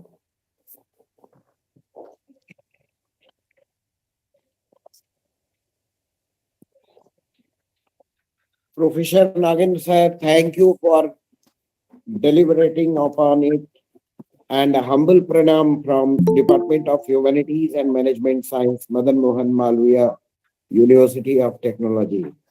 You have always been us, and we are enriched by your support each time at the hour of need. Definitely, your academic commitments and your love for us is a great support, outbound support, and that we carry with us. And we have always been a great recipient from you. And now over to Raman Jaswalji to from and the host team.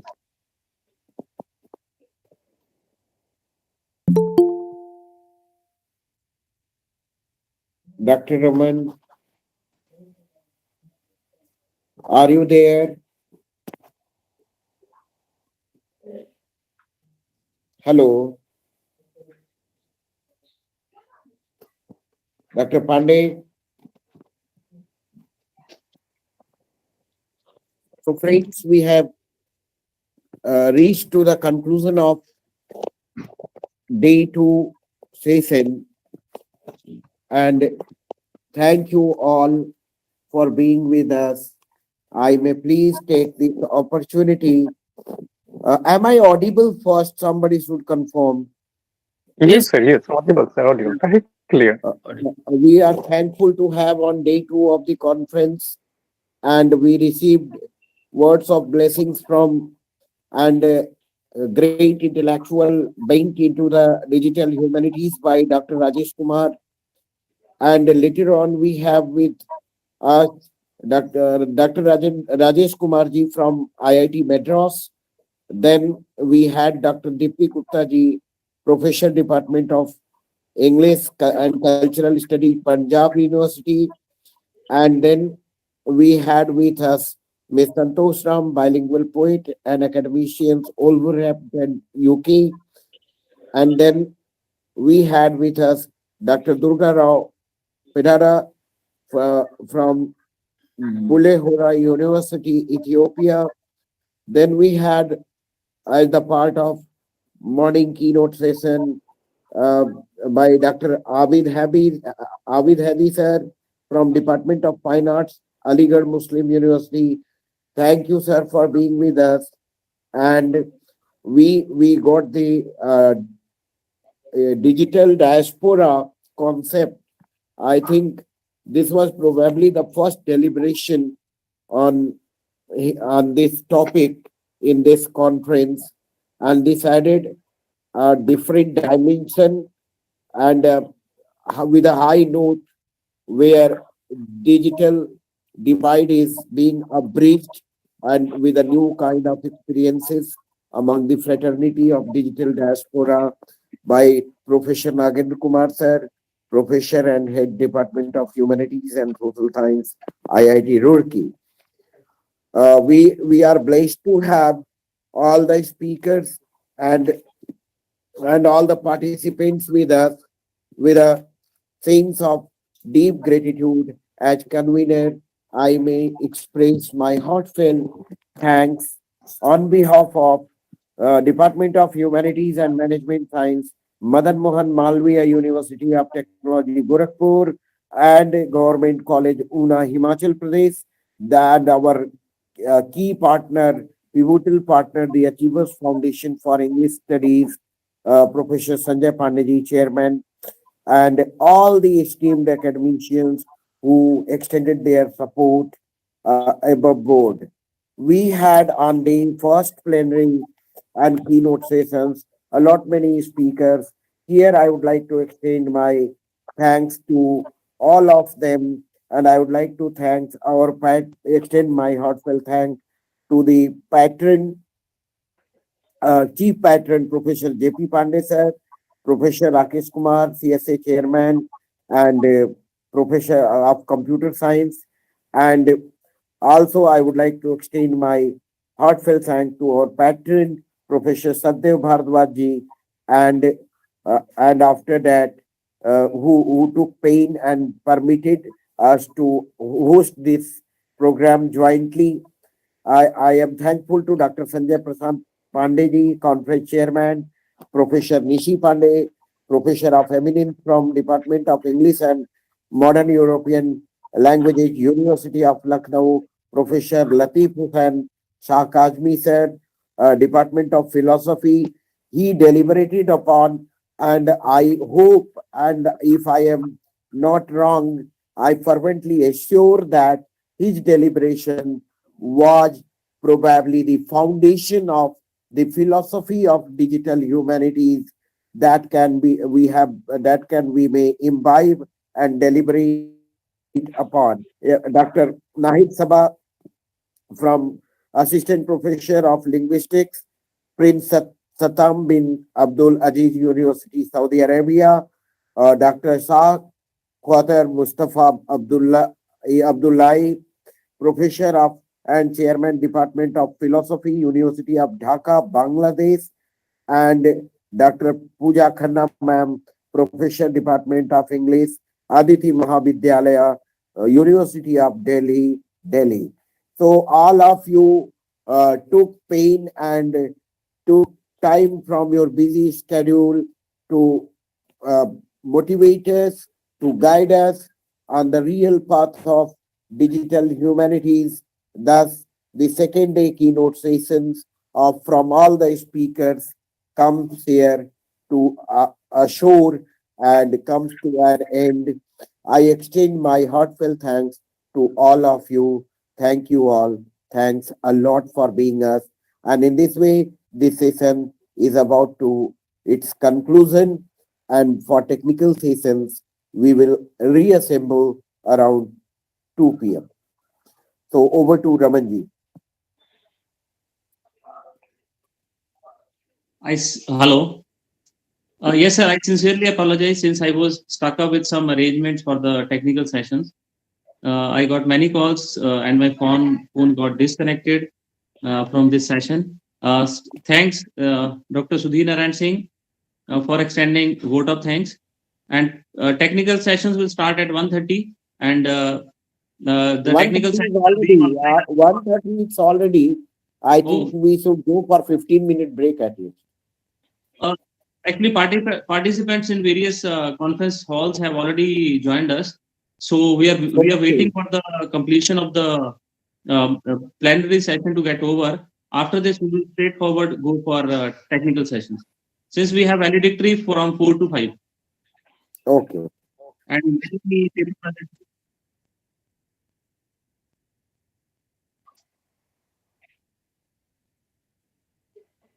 Okay, then we may go for parallel sessions, presentation, paper presentation, technical session.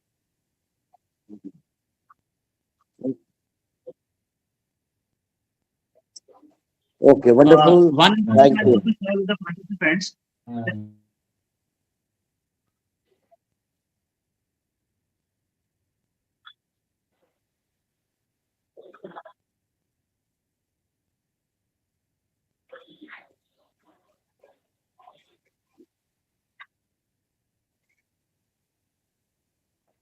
Sir, I'm here. Thank you, sir. Thank you, sir. Thank you, sir. Thank you, sir. Thank you. Thank you.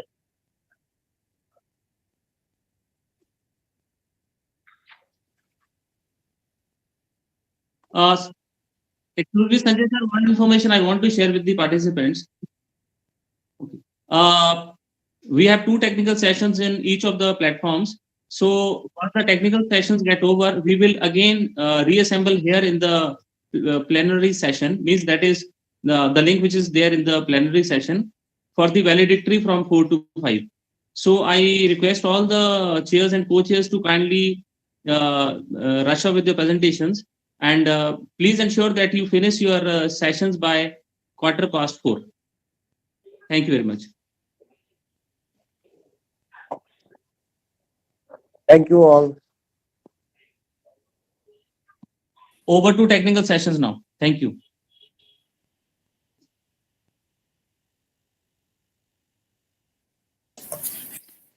Thank you, sir. I believe that I can start with the technical session 1 of the second day.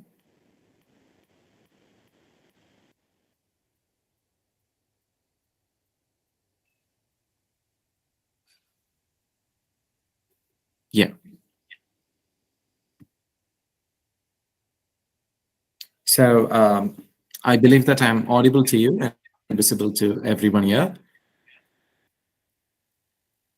I'm Raisin Matthew, Assistant Professor of English at Jain University, Bangalore. And first of all, good afternoon to all. Welcome to the technical session 1 of the second day of the International Conference on Exploring Digital Humanities, Challenges and Opportunities, organized collectively by Achievers Foundation for English Studies in collaboration with Madan Mohan Malviya University of Technology, Gorakhpur, and Department of Humanities, Government College, Una, Himachal Pradesh. In this session, we have 9 paper presenters from different universities and states, and I welcome all the presenters and participants who are watching this session. With all your permission, I would like to introduce the chairperson of our session, Professor Dr. Yogesh Chandrasud. Sir, are you there? Yes. I would like to introduce him in the beginning. Professor Dr. Yogesh Chandra Sood is a professor of English at Sant Baba Bhag Singh University, Jalandhar, Punjab, and he has about 40 years of experience in the field of academics, and he also guides PhD scholars in his university. He is a retired associate professor and head of the English department of Sri Vishnu ST Postgraduate College, Una, Himachal Pradesh. He also served in the leading college of the district from 1980 to 2016. He has also published many research papers and also co-authored papers with his MPhil and PhD research scholars too. So Dr. Sood has also served as director principal of DAF College for Girls in the district of Hoshiarpur from 2019 to 2020. He also got the opportunity to serve in different educational institutions of repute during his long, eventful academic journey. Professor Dr. Yogesh Chandra Sood is a man of literary taste also. Till date, he has written more than 200 poems and around 35 articles in English. Besides, he is editor and chief editor of his college magazine during his his teaching career. He too has written about 30 editorials in English. And besides, in addition to that, he is also a YouTuber, having successfully uploaded many engaging videos till date on tenses, grammar, and basics and fundamentals of English. Also, language is no bar for Dr. Sood, who has also written in Hindi, in the language of Hindi, more than 350 poems, and also 50 stories and around 35 articles along with some a few engaging book reviews also. So his poems and articles have also been published in prestigious magazines and papers also. So I should say that sky is the limit for this person who is down to earth, educationalist, academist, and a literary man who has contributed to the academy and literature in several ways, in the ways how he can. So with great pleasure, I would like to welcome Dr. Yogesh Chandra Sood, sir, to chair the session for the International Conference on Exploring Digital Humanities Challenges and Opportunities. Over to you, sir, Dr. Sood. Thank you very much, Dr. Am I audible? Yes, sir. Thank you very much, Dr. Matthew, for introducing me to the elite panel of our participants in a beautiful manner. And I'm mighty glad to be with all of the participants this afternoon. It's my felicity to be the chairperson of this international conference of this technical session pertaining to this. And I wish good luck to all the participants, and over to Dr. Matthews. Thank you, sir. Thank you for your words. And for the participants, for the presenters of this session, 9 presenters are there. I wish you will follow some guidelines so that we can complete the session before the time which is allotted for us. So there are just 2 points which I would like to inform you. Each paper presenter will be having around 7 to 10 minutes to present their paper, and I request you to kindly conclude within the time limit. And you are also expected to highlight the major focus of your research paper, especially the research statement or questions, research objectives, methodology, brief discussion about it, and also the findings. The second point is there will be 2 to 3 minutes short question and answer session after each presenter, after each presentation. So participants can clarify their doubts or ask questions to the presenter based on what they have presented. I believe that I'm clear to all the 9 presenters of this particular session. So with the permission of all the presenters and organizers and the chairperson, I would like to begin with the first presenter. She is Neha Palwal, Assistant Professor of English, Chandigarh University, Punjab, and her title of the paper is Study of Intersex Issues in Arundhati Roy's The Ministry of Utmost Happiness. Ms. Neha, are you here? Yes, sir. I'm here only. Am I audible? Yes, yes, Dr. Neha. Yeah. Sir, if you allow, very good afternoon, everybody. I am Dr. Neha Paliwal, Assistant Professor of English from Chandigarh University, Punjab. So if session chair allow me, I can share my PPT. Yes, you can. Okay.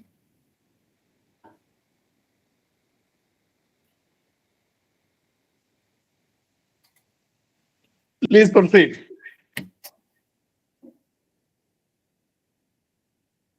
I hope, sir, my screen is visible. Yes, could you please make it as full screen? I have already made it, sir. Okay, still, yeah, you can go ahead. We can see it. Fine. Just a moment, sir. Let me do it.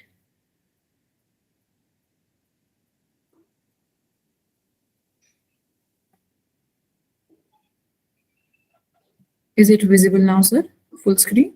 It is not visible full screen, but you can go on with this. Okay. So my topic is examining intersex and their issues in Arundhati Roy's The Ministry of Utmost Happiness. So before I would jump into my paper, I would like to introduce about the differences between gender and sex. Male or female is the biological classification of individuals known as sex, which is often confused with gender. Most of the time, whenever asked, people confuse gender with sex. They consider male and female as the gender, but in actual, male and female is the sex, and gender is not biologically defined, it is socially constructed. Transgender is an umbrella term for pre, post, and non-operated transgenders, including intersex. Now, what is intersex? This intersex people falls in the category whose biological characteristics does not fit in particular to a male or female gender. They can be identified with the urge to behave and portray physically and mentally opposite to their biological sex. Now, talking about my novel, the novel unwraps the character of Aftab, an intersex born in a Muslim family of Delhi. It took a while for him to realize what it means to be an intersex. He was born as a boy, but later on he realized that he is not a regular or a normal boy. He is not defined with one sex. He is actually an intersex. Now, in the novel, Arundhati Roy throws light on diverse issues of intersex gender through the protagonist Aftab, who later on turned to Anjum, an intersex female. The Ministry of Utmost Happiness being a developed long process novel because it took around 10 years of consistent planning and progressive approach to the multiple socio-political and gender identity issues. It is one of the masterpieces of Arundhati novel. The vivid portrayal of the journey of an intersex man, Aftab, later converts to Anjum, an intersex woman, as per his desire, goes through a lot of ill experiences and sufferings, is trying to represent the Hijra community or the intersex community in all. Now, in order to... I'm sorry to interpret. Your slides are not changing. Okay, so can you see it now? Yeah, right now I can see. If you can make it to full screen, it will be good. It will be easy to change it. Sir, I have made it full screen only. I don't know what problem it is occurring. Okay, please continue. Yeah. Ma'am, I think you have shared the tab. Don't share the tab. Share your full screen. Okay, okay. Okay, sir. Yes, I have shared the tab only.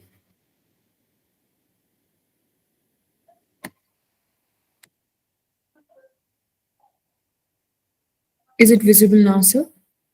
Full screen?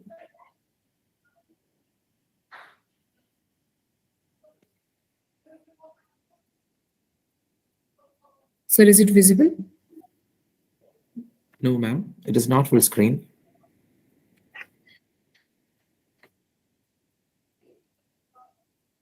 Ma'am, you can press F5 to make it full screen. Okay, sir.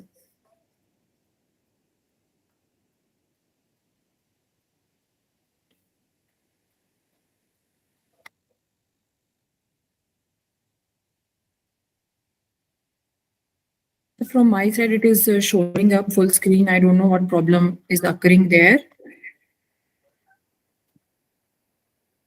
Can I continue my Yes, ma'am, presentation? please continue. Please change the screen to Yes. yeah. Yes. Please So- ensure that these slides are moving. Okay. Neha, Yes. since you are very much audible, so you can proceed, please. Okay, thank you so much, sir. Yes, so in order to write this paper, I have gone through some literature as well. These are some of the papers that I have gone through. One is transgender issues in Indian society. Another one is trauma and transgender. Then violence and third gender, post-colonial effects on society. Even when I try to find a lot of literature that is related to LGBTQ or queer literature or gender literature, but I could not find so much about intersex community. LGBTQ plus community has become the umbrella term for gender issues, including intersex. Likewise, queer literature is exploring all the gender-related studies. Still, not much is written and researched specifically for intersex subject. Intersex gender and their problems, which is often not given much importance in gender studies due to the inclination towards homosexuality and core transgender issues. Intersex, being a sensitive subject, needs more investigation and it should be furthermore studied. According to the facts, if we talk about compromising with the 10 million plus of the population of India, further examination and research is appreciated. Now, the objective of my paper was to analyze the issues faced by intersex or Hijra community, focusing on the protagonist Anjum, an intersex woman, acts as the thematic subject to study the issue of intersex community altogether through her character. Intersex people suffer from biological complications since their birth, which later on becomes the rejection and discrimination in the society. Anjum, formerly Aftab, showcases the condition and treatment of intersex in the society as a whole. These are some of the issues that are faced by intersex gender examined in the research. First one is feminism. Second is identity crisis and sexual identity. Freedom. Everyone emancipate for the freedom. Same way, even if they are intersex, they also emancipate for the freedom. Caste and religion is not, the discrimination on the basis of caste and religion is not only limited to male and female or the regular society, it is there in the intersex community as well. Inclusiveness and coexistence in the society, which needed more sympathy, which needed more compassion still, because still third gender is the subject of discrimination in the society. Their existence, their coexistence in the society is something which we all need to be sensitized. So the methodology used in research is qualitative approach. The original text, that is The Ministry of Utmost Happiness, a novel by Arundhati Roy, was published in 2017 and it served as a primary source for the present research. The analyzing and description takes place in the novel, and on the highlighted problem, I try to take some of the text also. The study of this issue pointed out with investigation that intersex is a sensitive subject and should be studied furthermore. Some articles that I have taken for secondary sources are like Sexual and Reproductive Health and Research Report, Key Issues Facing People with Intersex Traits. It was also another report of 2021 by Medina and Mahworld. So outcome, or we can say the finding of my research, is that the research examines the issues faced by the character Avdab and intersex in the modern society of India. Alienation, discrimination, and identity crisis is the part and parcels of hijras in modern society. This is the high time among many gender issues raised through literature, less explored intersex gender issues should also be examined to make society more sensitized and compassionate towards them. Their existence should be accepted and their coexistence, because along with male and female, third gender is also there in the society. So their coexistence within the society should be normalized. So that's all about my paper. These are some of the references. I hope now the slides are moving. Thank you. Thank you, Dr. Neha. That was a wonderful presentation. I congratulate you for highlighting the most important slides in your research. And is there any questions from the side of the participants? The session is open for questions. So Neha, should I ask you one question? Yes, for sure.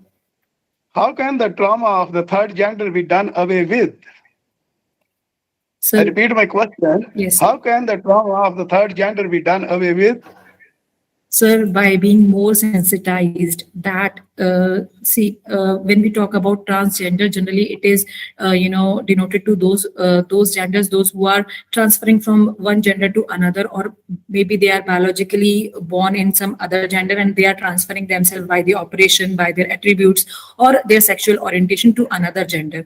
But intersex are the biologically defined genders, or we can say sex, which is not the will of someone. So as we are accepting male as one gender, we are accepting female as one gender, so why not we are accepting biologically defined this third gender as well? So society needs to be more sensitized to understand that their existence is also there, and there is a lot of history. Even from the medieval times also, there's a lot of history about the existence of hijras or intersex or hermaphrodites in the society. So Thank you. this Thank is you a very time much. we need Thank to you, open up. Neha. Thank you. I caught your point. The third gender must be accepted in society. Yes, That's what yes. you want to say in a nutshell. Thank you Because very much. it is not acquired, it is biologically defined. Thank you, Sir, Dr. your mic Neha. is muted. Yogesh, sir, your mic is muted. Dr. Yes, Matthew, sir. please proceed. Yeah, Thank yeah, you, sir. that was wonderful. Thank you, Dr. Neha, for your presentation Thank as you, well Matthew. as the. Thank you. Yeah, I just I call upon the next participant, the next presenter.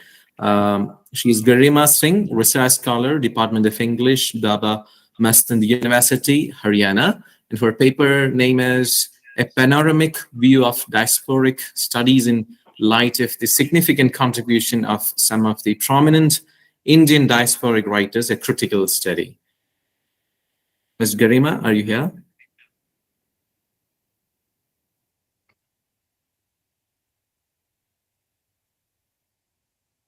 Garima Singh?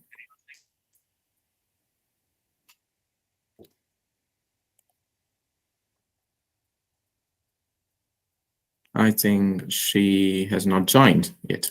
Yeah.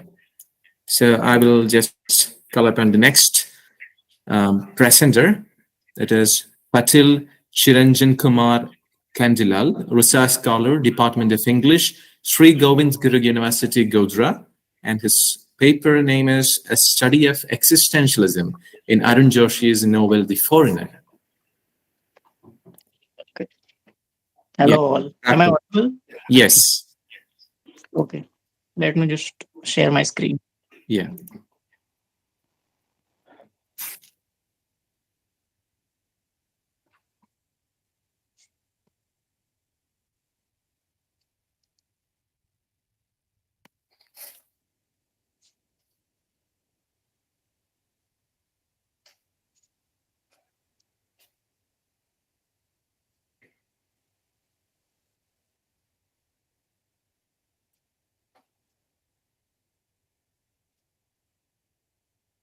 Is it visible? Yes, it is visible. Mm. My presentation? Yeah, My but PPT? yeah, you can continue with it.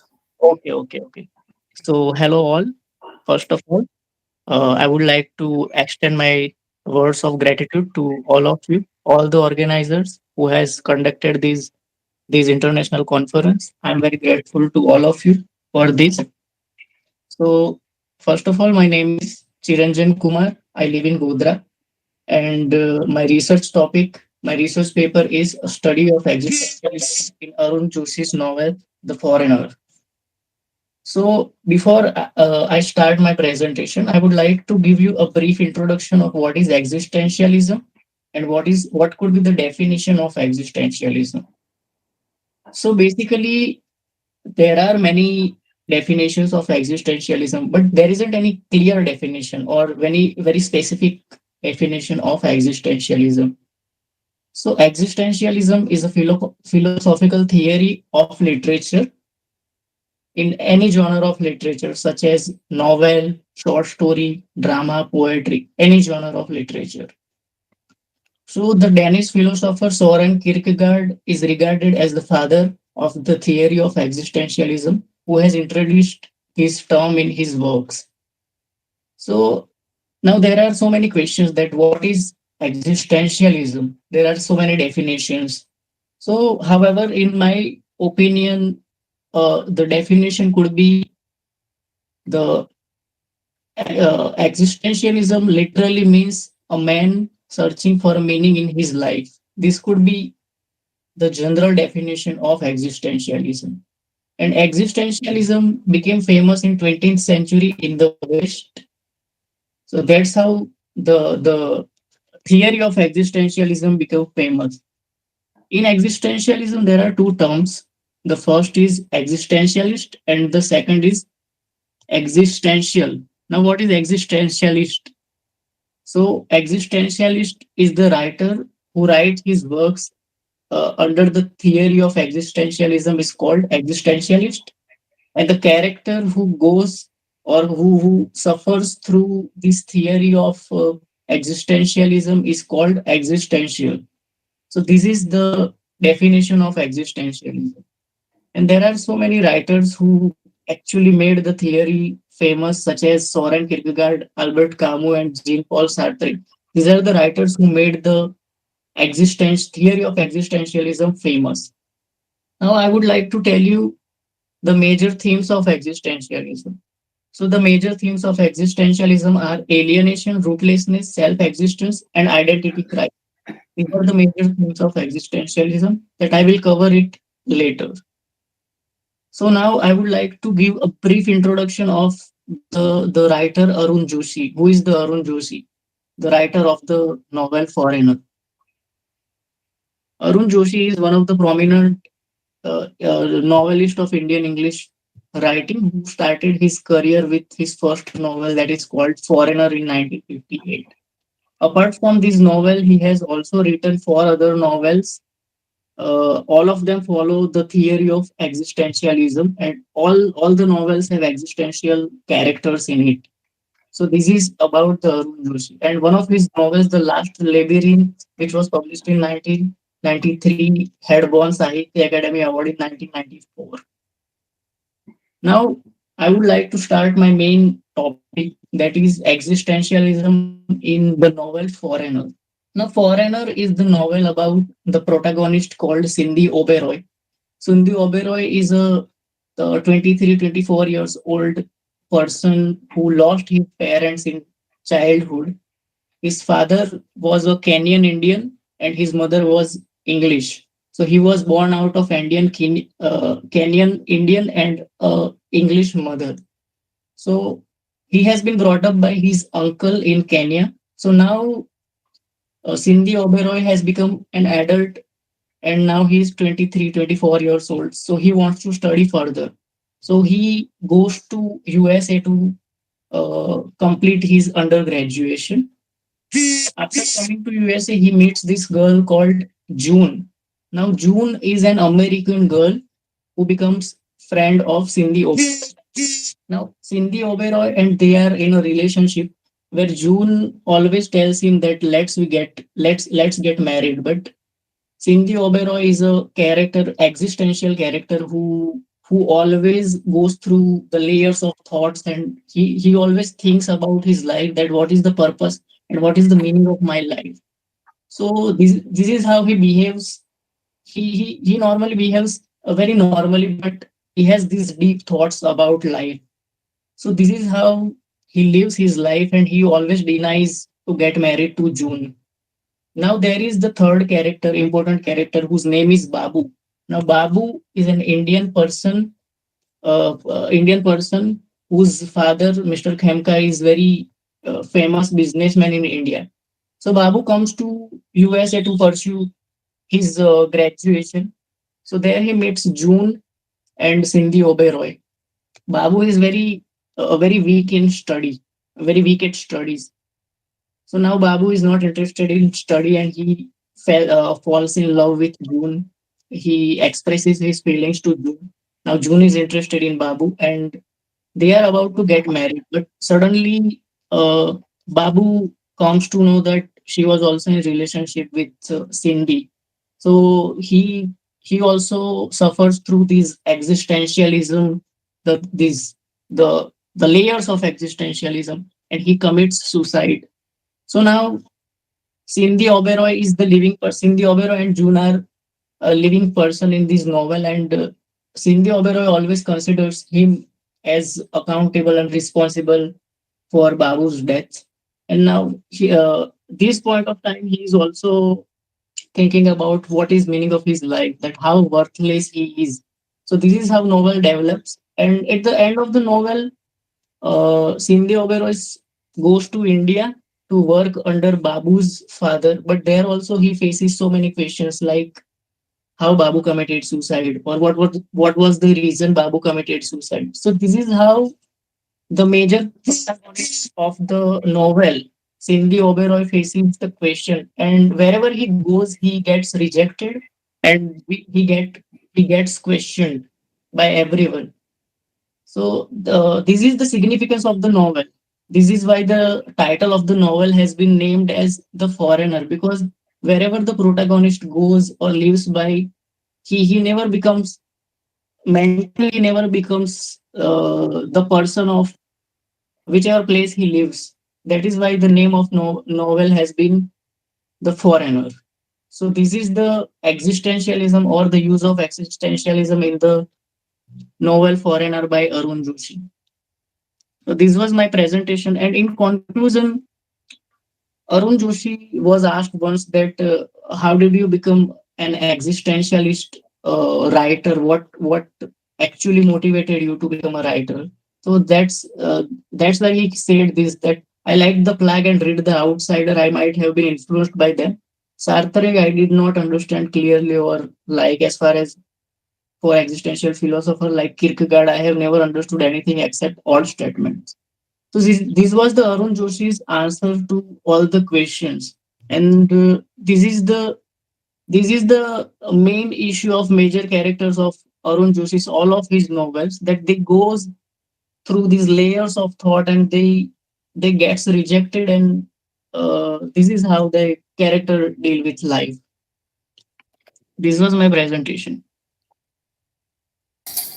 Thank you, Patel Chiranjan Kumar, for your presentation and connecting existentialism with the title as well as the whole idea of the novel. And the session is open for question and answers.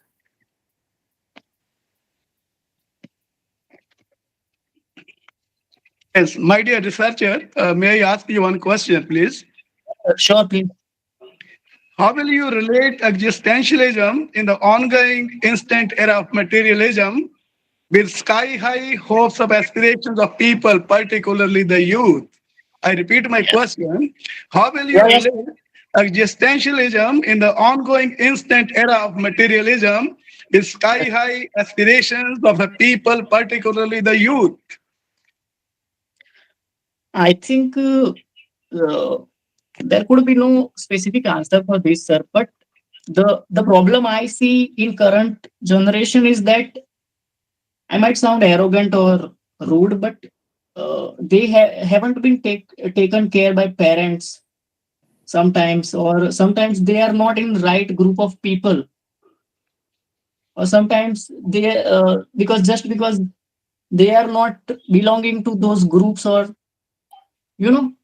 that's how they face the difficulty. Okay, thank you very much. Okay. Dr. Matthew, please proceed.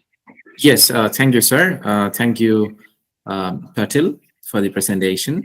And I'll call the next participant, the presenter, Dr. Bitashok Singha, Assistant Professor, Department of English, Jebra College, West Bengal.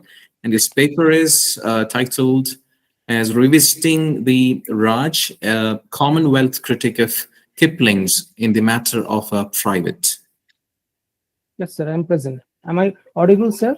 Yes, yes. You can also So present. somehow I can't open the camera due to some technical snag. So please allow me to proceed with my paper. Okay, you can present if you have your PowerPoint presentation, you can present it. No, sir, I simply have a paper and I will read it out. Okay. So first of all, good afternoon, everyone, and a big thanks to all the organizers.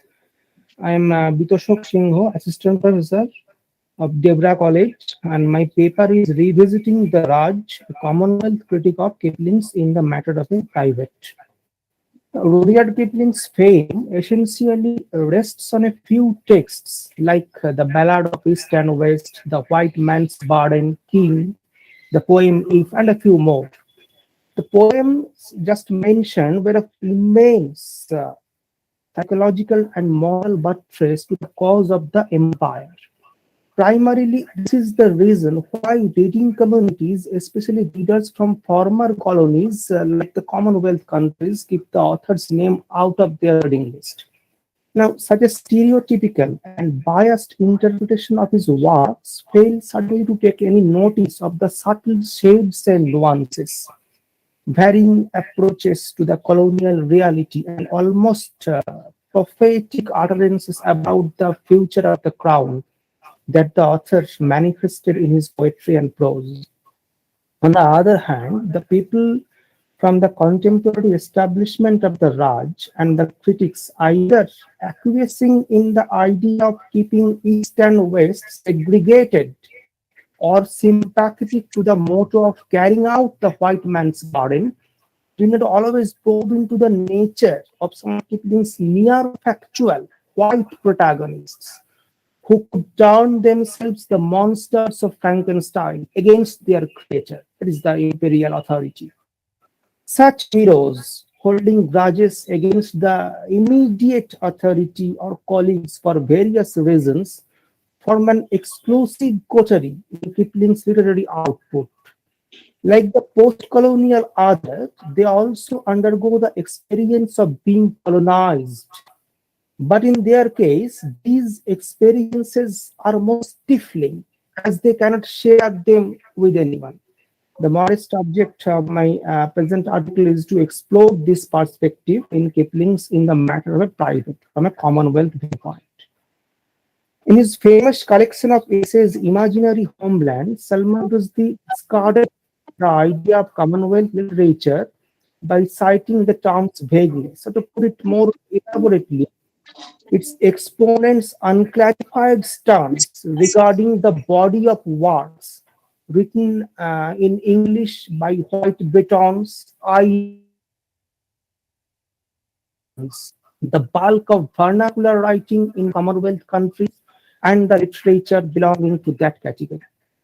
But keeping aside all other overlapping cross-disciplinary explanations, if by the term Commonwealth literature, just the works of former British colonies are accepted, regardless of their being authored by white or non-white literatures, Kipling's texts provide a whole gamut of experiences that conform to the pattern of resistance and subversion, like A.D. Hope's Australia or Patrick White's Voss. The inherent dichotomy in Commonwealth literature revealed in its inability to incorporate the text's so-called mainstream literature. That is British literature, despite the fact that the United Kingdom is a member of the Commonwealth. This actually impoverishes this genre and elicits Rushdie's denigrating definition of the genre as new and badly made umbrella. Now, set in the Indian background, Rudyard Kipling's In the Matter of a Private narrates the process of othering, which is distinct from the traditional colonial and post-colonial othering based on race and skin color, yet produced equally traumatic experience for the other and devastating aftermath for the self. Both the self and the other hail from the white ruling class in this particular turn of events. As the narrative was neither widely read nor discussed even in the reading circles close to the Raj, the present-day average readers would have the faintest chance to have any interest in it. Therefore, a brief outline of the story appears necessary. British Army personnel residing in India often used to get adversely affected by the scorching summer. A soldier Lawson, in every respect a veteran, although it's not specifically mentioned, got the habit of teasing one of his colleagues, Simons. The latter, a somewhat gawky youth, was who was yet to get accustomed to the regimental life, often after every altercation with the former, cried over spilt milk. To rub more salt into the fragile ego of Simons, Lawson taught his parrot to address the former as so, that is swine in the North Indian dialect. One day, being fretted and humiliated beyond reparation, Simons took up arms and dispatched, apart from Lawson, a few of his seniors. He was eventually hanged, uh, thus embracing the fate of Danny Dever, another infantryman who was also sent to the gallows for the same crime and verified in the eponymous poem. The theme which at first strikes the readers is the candidness with which Kipling lets out the sordid secrets of the British platoons stationed in the Orient. Given the fact that the Sipai Mutiny was coined more than 3 decades before the publication of the narrative, is published in 1888, and the negligible number of Indian readers at the time versed in English, the contents of the story, or say for the poem Danny Dever, may not pose any immediate threat to the empire, but they laid bare the deep-seated unease and anxiety prevalent in nearly every cantonment of the far-flung empire. While recording his fictional and factual occurrences, Kipling is fulfilling an important criterion for Commonwealth literature. Both the author and the protagonists of his work belong to the heart of the empire, that is United Kingdom. Yet, like the author, his subjects are also stationed in India. So all these states of affairs are brought about by the doers in their chosen places of action, while they themselves only have, if not immigrants, then obviously expatriates' eyes to explain them. As often the texts under the so-called umbrella of the Commonwealth literature betray racial tension, leading to the crisis of identity, as one can find in Jim Reese's White Dr. Sargasso. Sinha, sorry to interfere. Could kindly conclude in 2 minutes. Okay, listen, I'm trying. The present story under discussion also contains seeds of racial and ethnological tension which deserves exploration. The first trace of this tension surfaces when Lawson decides to have Simons abused by his parrot and in Indian vernacular rather than in their mother tongue. To speak without reserve, teasing one's batchmate in cantonment or hostel was and is not a big deal, but the offensive native cant with which Simons was attacked was enough to bring the matter to a head against the racially compartmentalized society in India. Any disparaging remark hurled in native Indian language to any white man, even by his colleague or superior, if not promptly retorted, would act as a slow burn for the receiver. Before actually committing the carnage, Simon enacted it in imagination, perhaps for a 100 times. Now, all these aptly reveal how the ill-timed mockery and humor gradually got on the receiver's nerves and provoked him to let loose his pent-up anger and frustration upon the perpetrators. Besides the sultry heat, he was constantly being plagued by the treatment that was usually meted out to the natives. From the discourse, it's apparent that Simon was singled out for this treatment out of the whole unit. The reason for making Simons butt of verbal injury presumably lies in his sensitive nature and decent upbringing. It is next to impossible for people like Simons to get molded in the desired colonial pattern. As in the prologue to the story, Kipling says, taking the example of any random recruit, under certain circumstances, Thomas in bulk can be worked up into dithering, rippling hysteria. He doesn't weep, but he shows his trouble unmistakably. And the consequences get into the newspapers. And Dr. all the Sinha, good. Could you please conclude by stating the major findings of your research? I need only a few more seconds, probably 30 seconds. Because we have exceeded the time, that's why. Can you just focus on the only the findings and conclude your presentation? The gist is that Kipling often uses Indian vernacular. So this actually shows that, and this I was to explain at a later part of my argument.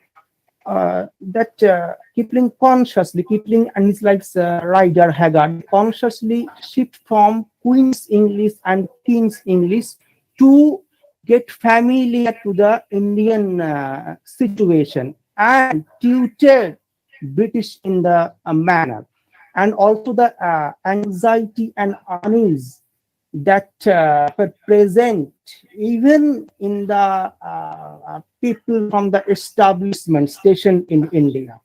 So my argument was to show, my point was to show how Kipling and his likes could explain situations in India from the perspective of an Indian.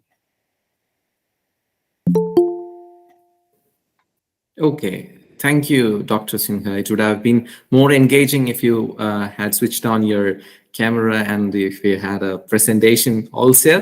But thank you so much for your presentation. Any questions from the participants or the chair, sir? Proceed, please proceed. Yeah. Anyone from the participants?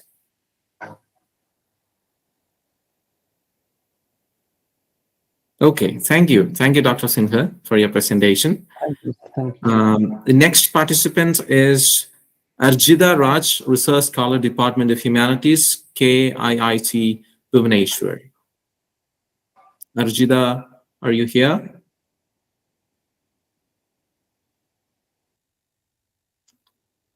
Arjida Raj.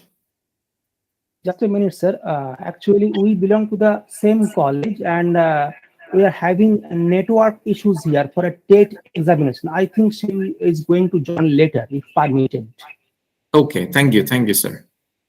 Thank you for the information. Yeah, I'll just move on to the next presenter, Rucha Bharat Kumar Upadhyay, Research Scholar, Department of English, Sri Govindpuri University, Godhra, and the supervisor, Dr. Keyur K. Parekh. The presentation is based on the title, The Representation of Mythology in Kavita Kane's novel, Karna's Wife, the Outcast Queen. Yes, sir, I am here. Am I audible? Yes.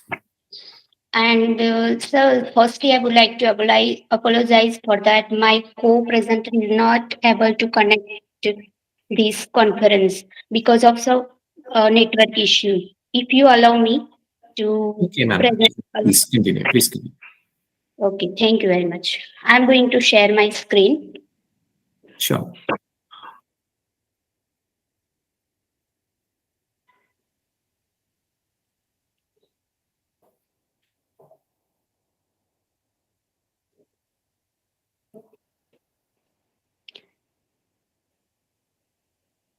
Yes, is it visible, sir? Yes, it is visible. Okay, thank you. Good afternoon, all of you. And firstly, I would like to thank the organizers team to give me an opportunity for present my paper here. And I am Rucha Upadhyay from Research Scholar from Sri Govindpuri University, Godhra, Gujarat. My topic is representation of mythology in Kavita Kane's novel Karna's Wife, the Outcast Queen. Firstly, I would like to say the main literature. Literature.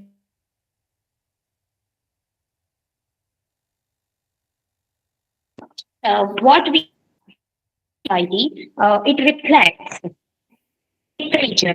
So we can say literature reflects good and evil values of society, which helps people to realize their mistakes. Literature portrays picture of what people think, say, and do in the society. Literature is the subject matter of society. It includes novel, drama, poetry, novella, and short stories. Novel and short story are the most written and read popular form of literature. So this is all about a brief introduction of literature. Now I would like to say a little thing about novel. As we know, a story consists of more than one event, contains a plot with characters, setting, theme, and world view of the characters is a novel. According to K.S. Srinivas Iyengar, the novel as a literary phenomenon is new to India. Epics, lyrics, drama, short stories, and fables have their respectable ancestries going back to several centuries, but it is only during a period of little more than a century that the novel, the long sustained piece of a prose fiction, has occurred and taken root in India. We can say all the there are various forms of novel, such as realistic novel, social novel, gothic novel, picaresque novel, epistolary novel, autobiographical, and mythological novels.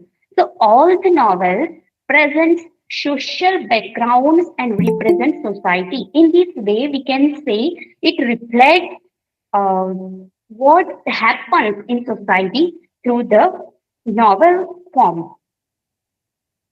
So the next thing I would like to give a introduction of mythology. Mythology is a system of heritage stories of an ancient origin which were once believed to be true by a particular cultural group. Myth plays an important role as a base of many societies and cultures. Myth and mythology both are relevant to the developing society. Myth echoes the tradition, beliefs, customs, etc. of society, and nowadays myth is one of the most popular genre in literary fiction writing. When we discuss about mythology, the retelling tales, we find that our Hindu main two epics, the Ramayana and the Mahabharata, considered as a religious text, but as a social treatise also. However, it has enormous effect on Indian life and culture, and that is why these two epics are widely adapted both in literature.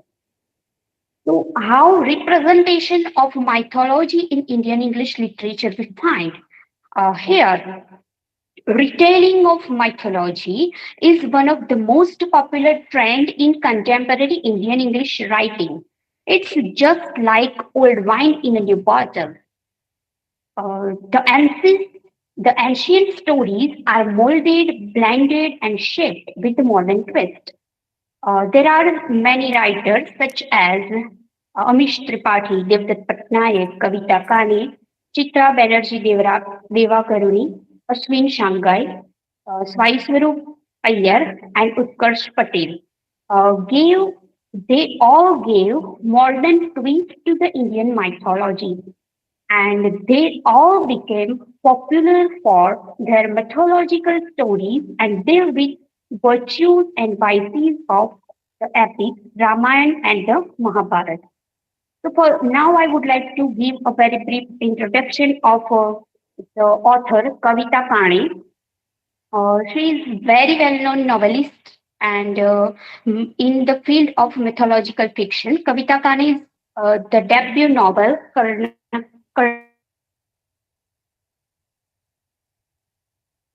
we all know the character of Karma. We not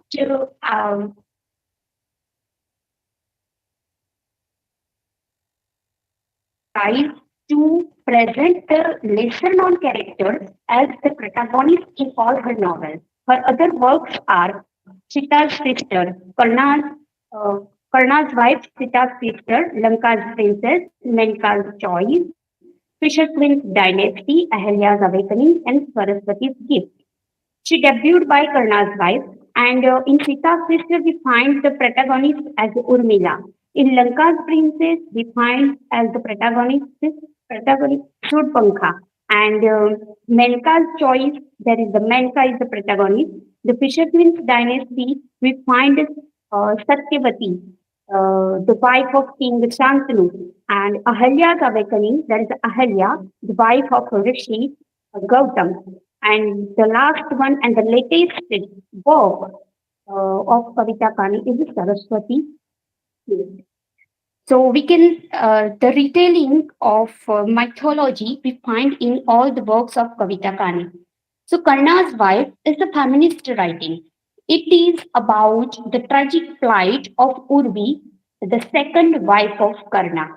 As a great philanthropist, the son of god Surya and Kunti, and the great archer, he faced humiliations, rejection, and ignorance. So, what could be the position of women associated with him? So, this thing we find in this novel. Urvi took stand for her husband, even though she is ignored by Gandhari and her friends and humiliated by the Parihas. She is double marginalized in this novel. Even though Kavita Kane creates Urvi's character very boldly, and Urvi dared to marry Karna, even though she is from the upper class, we can say the uh, uh, queen, the princess, and tried to marry Karna, the Parihas. So she thrown out all the norms and notions of society. Kavita Kane, in one of her interview, told that about Urvi, that I don't think I can make a faster, more righteous, fierce character than Urvi ever. So in this way, we can say how she presented Urvi boldly in this novel. In the real sense, Urvi became the soul mate of Karna. uh, I would like to share one incident, and everyone know about this. The incident of Kavach and Kundar in the Mahabharata, taken from Karna by Lord Indra. So, as we all know, that in pretext of a Brahmin, Lord Indra taken away Karna's Kavach and Kundal. Ms. Ruja, Yes, could sir. you please conclude in 1 minute? Okay, sir. So whenever Urvi came to know about this, she blamed Pandavas and others. That time, Karna consoles her and said, "Your wife, my bravery was not defined by the Kavach and Kundal I wore. They were not my badge of honor. I fight with my capacities and not with ancestries."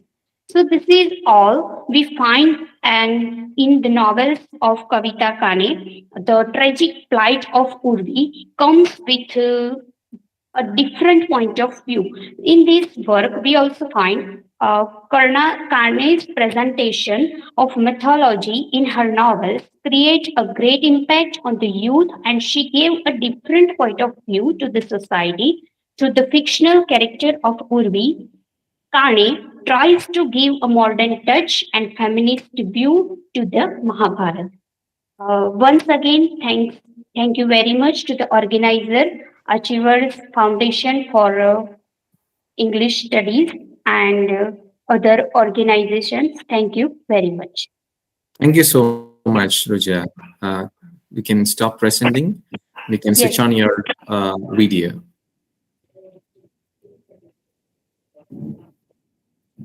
Thank you for the presentation. Any questions, sir? Erudite researcher Rutvi, should I ask you one objective question?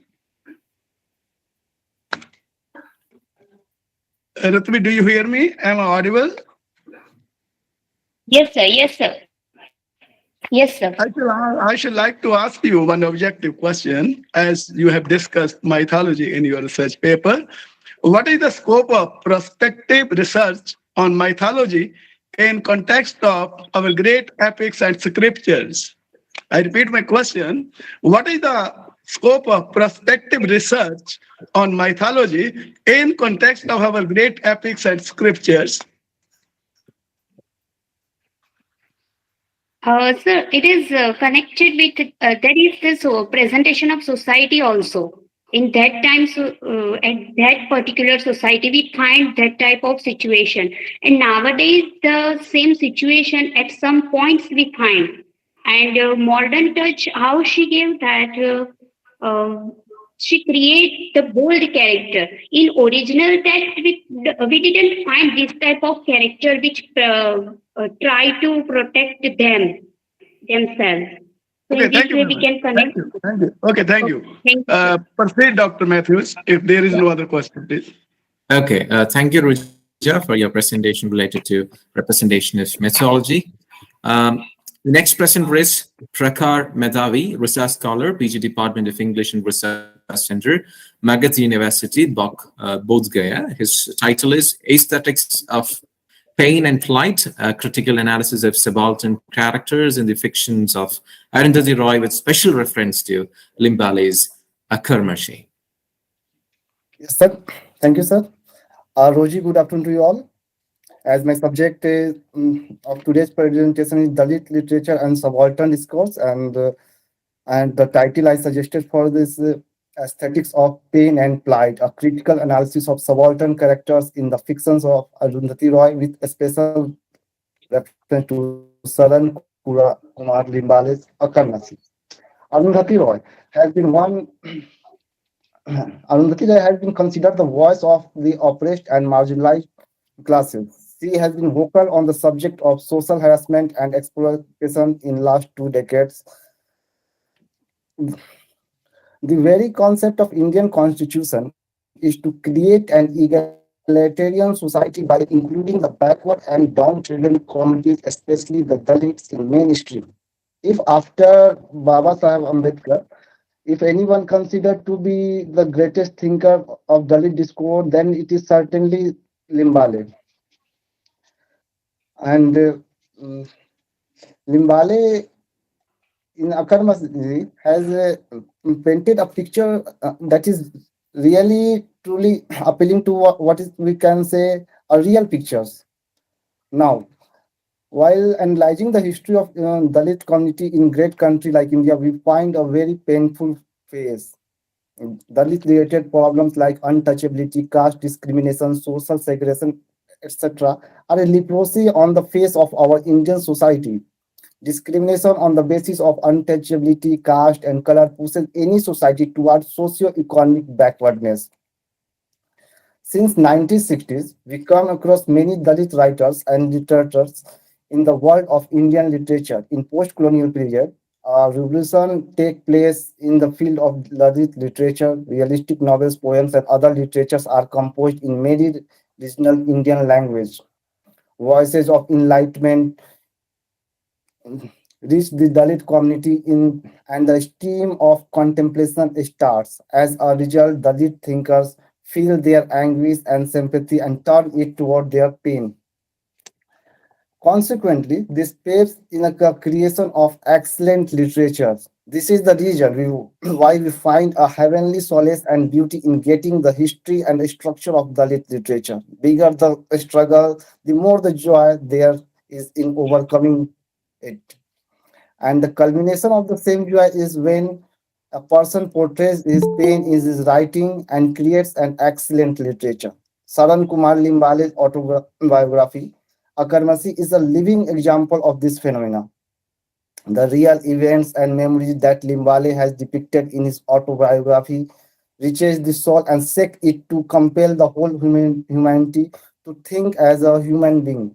Saran, the protagonist of Akarmasi, is a Dalit in two ways. First is that he was born from the womb of a woman of Mahar caste, which is considered a low and untouchable community in Hindu society.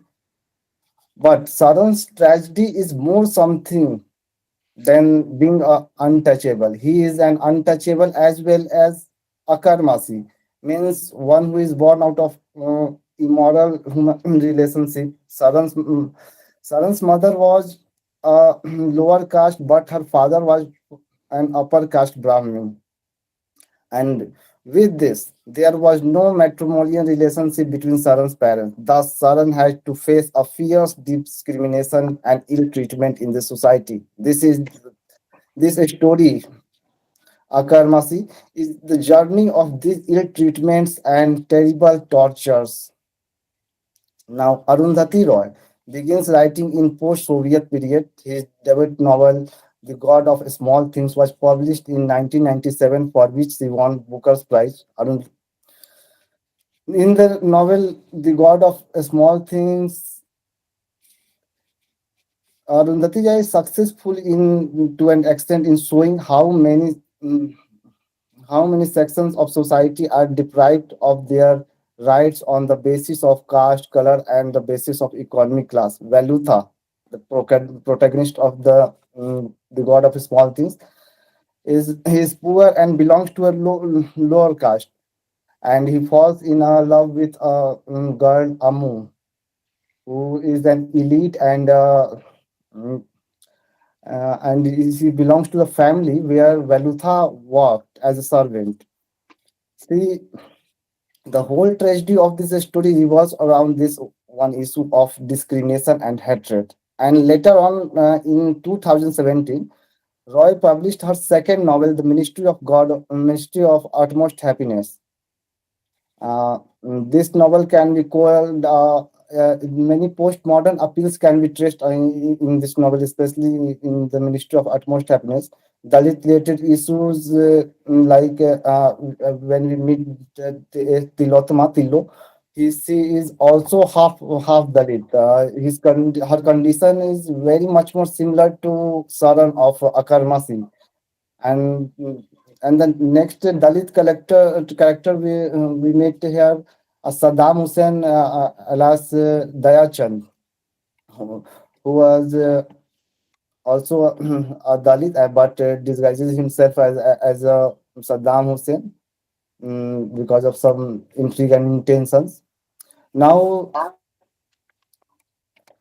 the what I'm trying to find in this research paper, I'm trying to see limba lim uh, lim wait identity quest contrast of realism and idealism means Limbali's Akarmasi is autobiography. Undoubtedly, in this writing, he tried to present whatever suffering and torture he saw while living in a society as a outcast and the problem related to Dalits. Limbale has not hesitated to point a picture of the worst even. Limbale opened those aspects of of himself which even in today's society people hesitate to speak openly. He knew very well that whatever he is depicting in his autobiography, the whole world is going to read it. Still, he did not hesitate to introduce his plighted identity. For instance, Zimbabwe is found very vociferous and vocal on the assertion of his identity. In general, Dalit is identified by the profession assigned to him by the society. Next thing. Throughout the narrative of Akarmasi, Limbale presents a picture of a crisis of identity, and we can say this is a puzzle regarding his existence. Because he is always trying to hide his sorry birth. Actually, birth defines the identity of a person in the very first stage, but Limbale believes and portrays it boldly that his birth is the curse for him because he was born out of illegitimate sexual relations of his mother with Hanmanta Limbale. He writes, "My first breath must have threatened the morality of the world. With my first cry at birth, milk must have splashed from the breast of every Kunti." Dear Now, presenter, kindly yes, conclude in yes, two sir. minutes. The second point my paper is revolutionary appeal, political narrative versus social mission. Like his ideal Ambedkar, Limbale was struggling against social evils, which was his experience. Yet, if we measure Akarmasi on the spectrum of politics and society, undoubtedly we find some political element. But in Limbale's way, there are very strong dissatisfaction with the society. He appears to be in the mood of wage an internal war against the evil caste discrimination inherent in the Indian society. On, on the other side, we see in the Ministry of Utmost Happiness, mm, as we know, in 2017, BJP was completing his first phase, and at that time, so many minority were being targeted in the name of cow slaughter across the country, which remained a political issue. We can clearly get a glimpse of it in the novel Ministry of Utmost Happiness. Dalit Dayachand Saddam Hussein's father was a victim of mob lynching. Mob lynching and cloud seeding had become a political discourse at the time, which we find mentioned in the novel with with a very strong and potential voice. Now, the conclusion of the my paper is that as Chinua Achebe taunted Joseph Conrad's novella Heart of Darkness, that does this literary work criticizes imperialism or just exemplify it? And an analytical study of both Arundhati Roy's novel from The God of Small Things and The Ministry of Utmost Happiness through the eye of Saran Kumar Limbale leaves us in dilemma and make us think like Achebe. Are the characters portrayed by Roy are the realistic depiction of the oppressed and downtrodden voices, or somehow influenced by political and ideological biases? In his autobiography, Masi, Limbale presented exactly what he saw, understood, and felt directly. This is the reason why the terminology used in his writing sometimes becomes controversial. He was writing an autobiography, so while remaining true to his writing, he tried to depict the realistic picture as possible he could. Now, Arundhati Roy, like Limbale, seemed to be playing the role of a social activist, journalist, at par with, or even more of a novelist. But a superficiality can be found Prakhar, your in her content, literature. Yes, sir, but your part. last year. No, Whatever Roy wrote your in his presenter, kindly conclude. yes, sir, yes, sir. Whatever Roy wrote in his literature could be the result of his socio-political study, but Limbale describes his experience. That is why Limbale's claim that only Dalit can create the best Dalit literature by expressing his her true sufferings seem justified here. Thank you, sir. Okay, thank you, Prakhar, for your presentation. Sir, questions? If there are any questions.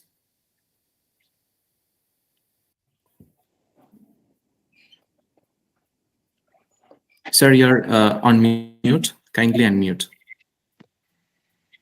Mr. Prakhar, let me ask one elementary question, maybe the gist of your paper, and pertaining to the title of your research paper as well. How can pain and plight of the Dalits be overcome? How can pain and plight of the Dalits be overcome?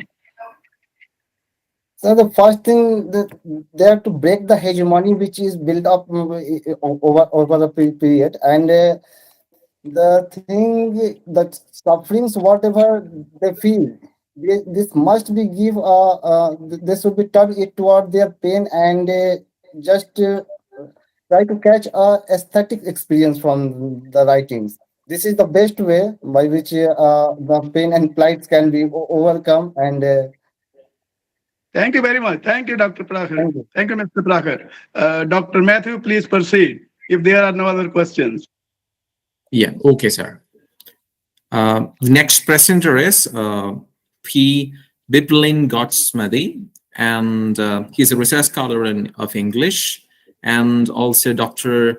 Anish S.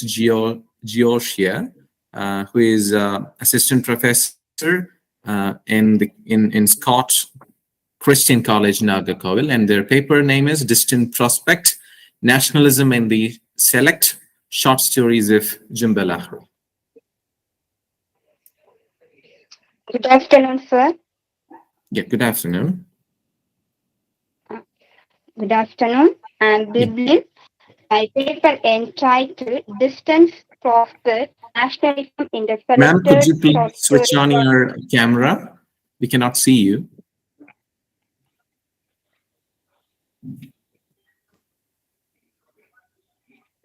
Yes, thank you. Okay. Okay. My paper entitled Distance Profit Nationalism in the Selected Short Stories of Jumba Lakri. In India, for all the ongoing changes, whom implicate root in a family, a community, a culture. It is unexpected to a second generation Indian American to miss home in the Indian sense. Tracing the various processes which Indian community went through in different regions of the world as they dropped anchor in new land and I adjust to their new surroundings. It is starting to see how they hold on to their identity as ethnic Indian while remaining loyal to their adopted countries. With regard to Indian emigrants, four waves could be identified. They are the first in pre-colonial time, Indians living our shore as travelers, teachers, and traders. The second involved the enforced migrant of Indian labor as a servant of the British Empire. The third, the tragic displacement of a million by the horror of partition. And the fourth, the contemporary phenomenon of killed Indians seeking opportunity and challenge in our globalized world. As a second generation immigrant, one would feel as outsider.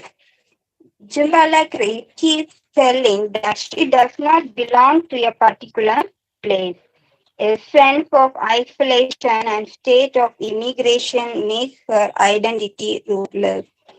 It is no exaggeration to say that she is much more American than her parents. With a new distinct voice, Chimbalakri, like her predecessor, record the problem in a new society in a fresh manner. She gives importance to minute details about the disappointment and feeling of the new life in the new places. In the selected short story, temporary matter, Jimbalakri deals with the life of Shobha and Sugma. Both born to the Indian parent but settled down in the United States. Sugma is an academic who regularly has to go outside for a conference while Shobha is expecting a baby. When he returned back, he is stunned by a news of the birth of a stillborn baby, symbolically signifying the stillness that has crept in their own relationship. Sukumar fondly remembers his bygone days with his father, who is no more, whereas Soba recollected a rice ceremony in India, later to the birth of a baby there. Sumar wished now that he had his own childhood story in India, that the Bengali Shobha and Sukumar, who have to cope with an displacement, use this time to exchange secrets that have driven them apart since the death of their first baby. They feel happy when they share the memory of their nation, India. They remember of their first meal, then they're discussing more about the Indian food. Food provides a link and it includes a sense of belonging in an alien world. Food serves as a key to binding. In a strange land, familiar items of food are as welcome as familiar faces, just as music and other things. In another one short story, when Mr. Prasad comes to dine, Chumbalakri deals with the life of Lily, a small girl living happily with her parents in New England. In their sedate family life, a lot of warmth is added when Mr. Trefford, on a, on a scholarship from Pakistan to USA for some botanical research. Visit them almost every night. Mr. Trefford has an appealing personality, a lecturer in botany at Decca University. He has to leave behind his wife of 20 years and 7 daughters ranging between 6 to 16 with all of their names beginning with the letter A. The story throws light on the cultural difference between an Indian family settled in USA and a Muslim academician who is temporarily there. The next short story, Mr. Sen, the title of the short story, deals with the life of a young girl, and she's suffering with loneliness in US. And Mrs. Sen, a woman of 30 and without a child of her own so far, has to spend almost all her time in the university apartment. While Mr. Sen, a professor of mathematics, is all the time busy in his academic work. Mrs. Sen remembered every moment in Calcutta, her dear city, when fresh fish of favorite type are available in plenty all the time. Other than realizing fish, the next important thing in her life is a letter from home. Once, when Elliot collected a letter and gave it to her, overjoyed, she embraced him with in American way, maybe recalled her. She's always waiting for those letters coming from her relatives because they contain the details of her past life in Calcutta. So I'm concluding here. The exile and emotional attachment was still fully shown in the short stories. The nationalism still exists when one looks back into his or her past. As a writer of Indian origin, Jimba Lakshmi has made the Indian proud through her writing. Nationalism is a seed which has to be sowed to guard their identity. Thank you, sir. Thank you, Bipling Godsmith. The session is open for questions. Sir?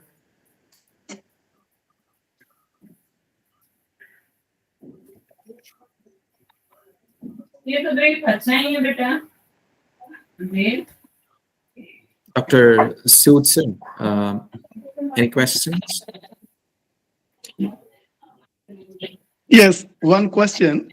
How is your erudite scholar, how is your research paper beneficial for society in general and literature in particular? I repeat my question. How is your research paper beneficial for society in general and literature in particular? It helps the research scholars to know more about their culture and about their nationalism. Okay, thank you very much. Okay, Thank thank you. you, sir. Thank you. Any other questions, participants? Yeah, so I just move on to the next presenter. He is Dr. Prem Shankar Pandey, Assistant Professor and Editor at Hindustan Institute of Technology and Science. And his paper title is Ambivalence of the Self, the Determinant of Deteriorating Married Relationships. Dr. Prem, please. Thank you so much, Dr. Rasan Matthew, sir, Dr. Yogesh Chandra Sood, sir, and the entire team of this event. I'm really very thankful for giving me the opportunity to present my paper.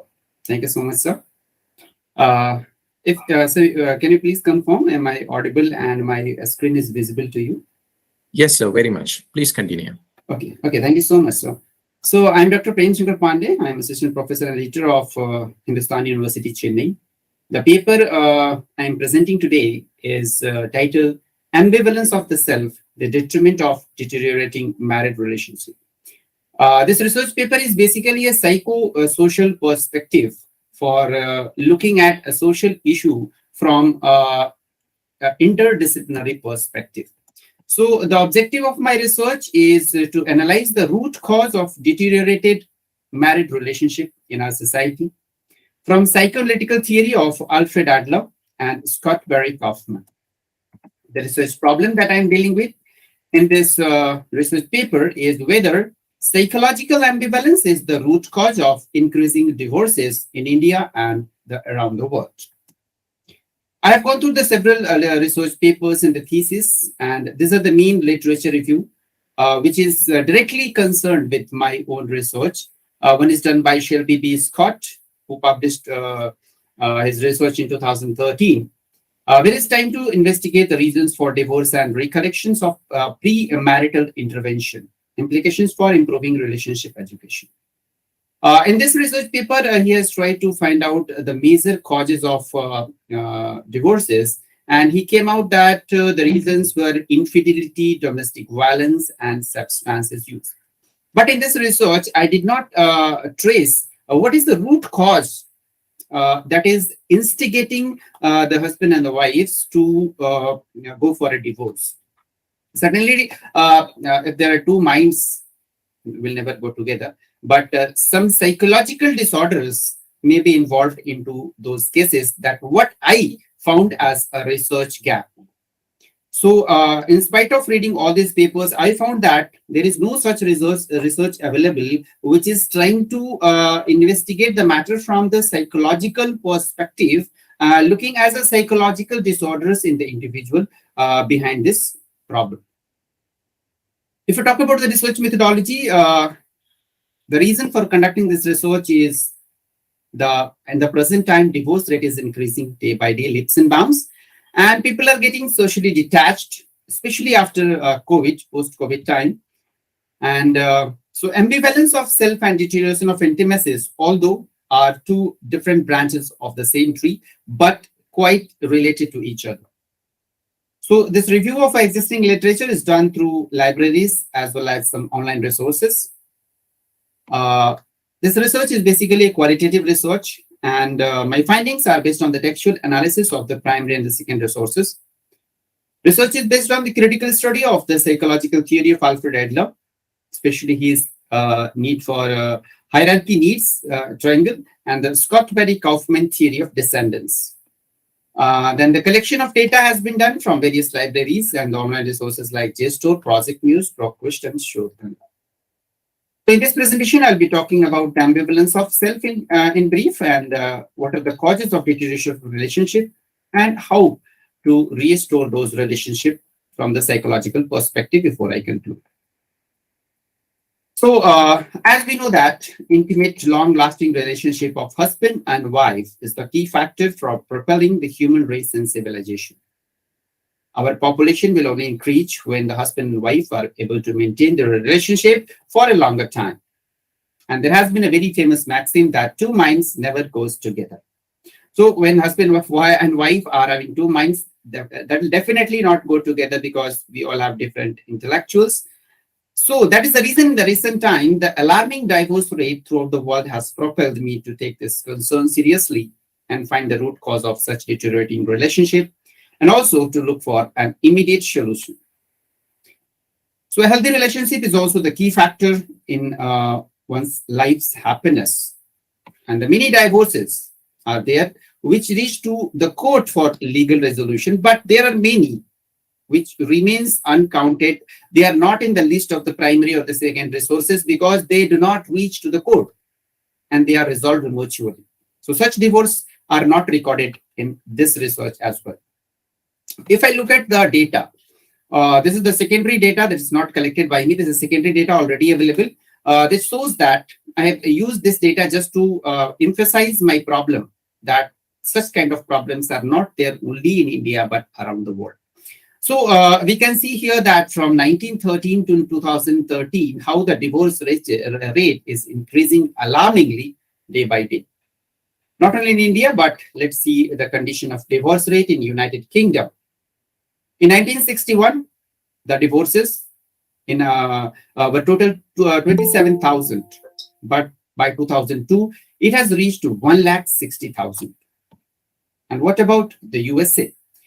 In America, every 13 seconds there is a one divorce, and every year there are 24 lakhs 19,196 divorces. So why this divorce rate is increasing and we are unable to control? That is the main problem that I've been taken for this research from the perspective of Alfred Adler's theory of hierarchy needs. So as we know that in an interpersonal relationship, ambivalence arises where there is a coexistence of conflicting feelings and desires for the other person. We are always in the habit of wishing a better brand of relationship. Whatever we have, we are not satisfied. Rather, we always strive for better than that. And this is how Alfred Adler came out with the theory of hierarchy needs, where he said that the most important need is the physiological needs, that is food, water, sex, sleep, excretion, like things. And in the simple way, I can say roti, kapda, makan.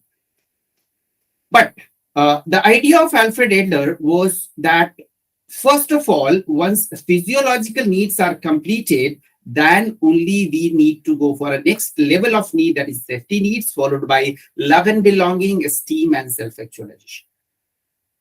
But if we look at this theory from the present scenario, from the present point of view, we find that it is not step-by-step process. It is not always that first physiological need will be fulfilled, then only we will move to the safety and then to love.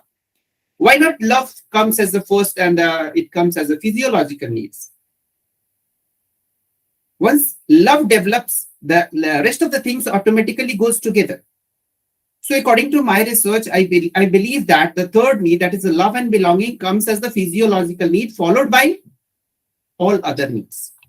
And this safety needs, esteem needs, yeah, they are important. But the most important is the need for love and the need for self-actualization.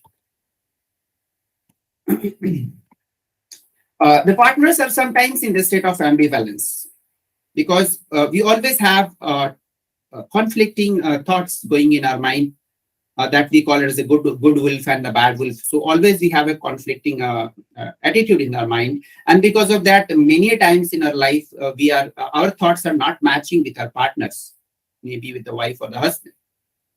So sometimes an individual becomes confused because he or she regards sexuality as one of the physiological needs, or sometimes they believe love is the first physiological need.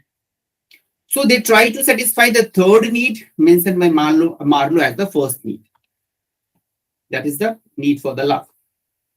And sometimes when the sex becomes the physiological need of a partner, the first need of a partner, he remains failed to reach the all other needs, including the need of love, need of self-esteem and safety. So recently, a new researcher whose name is Scott Barry Kaufman, he came with the new theory of transcendence, which I liked, and this is the modified version of the triangle hierarchy of Maslow. So Maslow said that a person can only move on to addressing the higher level needs when their basic needs are adequately fulfilled. And this was totally counteracted by Scott Barry Kaufman in his groundbreaking work, Transcend, the New Science of Actualization. So what he says in this theory, he says that the main purpose of the life should be the fulfillment in the life.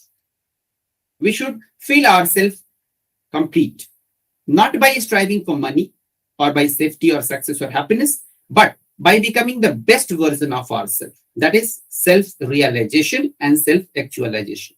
And he says that if we are able to realize ourselves, our own characteristics, we are able to introspect ourselves, we will be better able to deal with our partner. And this theory is taken by me to prove my point that this ambivalence of self is the main cause for the deterioration of relationship. Whether it's a husband or a wife, all the time we are not always satisfied with what we have. And because of that, we always strive for more, whether it's a physical thing or the material or the moral. So according to Kaufman, maintaining of every relationship must have a purpose and a goal which can lead the partners for transcendence. It is not a general theory that can be applied to each and every couple. Rather, this self-actualization and realization differs from person to person, and no theory can be exactly applied on one couple. And we can say that if you apply this theory or if you apply this concept, your life will be fully satisfied or you'll be fully happy. So they needs to do self-investigation, self-introspection, and that is the main idea for getting their deteriorated relationship to restore state of condition. Because Scott Barry Kaufman in his book Transcend and New Science of Self-Actualization mentioned the idea of Maslow's. Dr. Premchandra, could you please conclude with... Yes. Yeah. Sure, sir. Okay, so I'll directly move on to my conclusion, where I say that the process of being a whole human being is a continual journey of exploration, transparency, and confidence, through which we achieve greater and higher degrees of equilibrium and reconciliation between ourselves and the outside world. So as we are in the state of transition at all times, we are still in a state of being. And we are supposed to follow our own introspections, our own ideals, and then we need to understand our partner. That is the main thing for restoring our deteriorated relationship. Thank you so much, sir. Thank you, Dr. Prey, for your wonderful presentation. Congratulations. And is there any questions, sir? Dr. Prem. Yes, sir. A very fascinating subject you have chosen for your research paper. Thank you, sir. It's a very relevant research paper, I would like to say, in context of modern times. Thank you so much, sir. One question, please. Is there the impact of foreign culture on Indian culture that divorces are taking place in our society? Surely, sir, there is no doubt, as we are the colonized country and we have been suffering from this colonization since last 50 years. And day by day, we are becoming more colonized. Day by day, we feel ourselves deteriorated and we are following the traditions of the Western country. And the more we follow, the more we are degrading ourselves. Thank you very much. Congratulations on presenting such a brilliant and scintillating research paper. My heartiest felicitations. Thank you. Thank you so much, sir. Thank you so Dr. much. Matthew, please proceed. Thank you, sir. Arjida Raj, if you are there, you can present within 4 minutes. Yes, sir. Sir, we are here. Myself, Dr. Urpita Raj, and my co-presenters, her name is Urjita Raj. Sir, we are going to present our paper, Jackal as a Cultural Hero in Indigenous. Sir, I am presenting my screen here.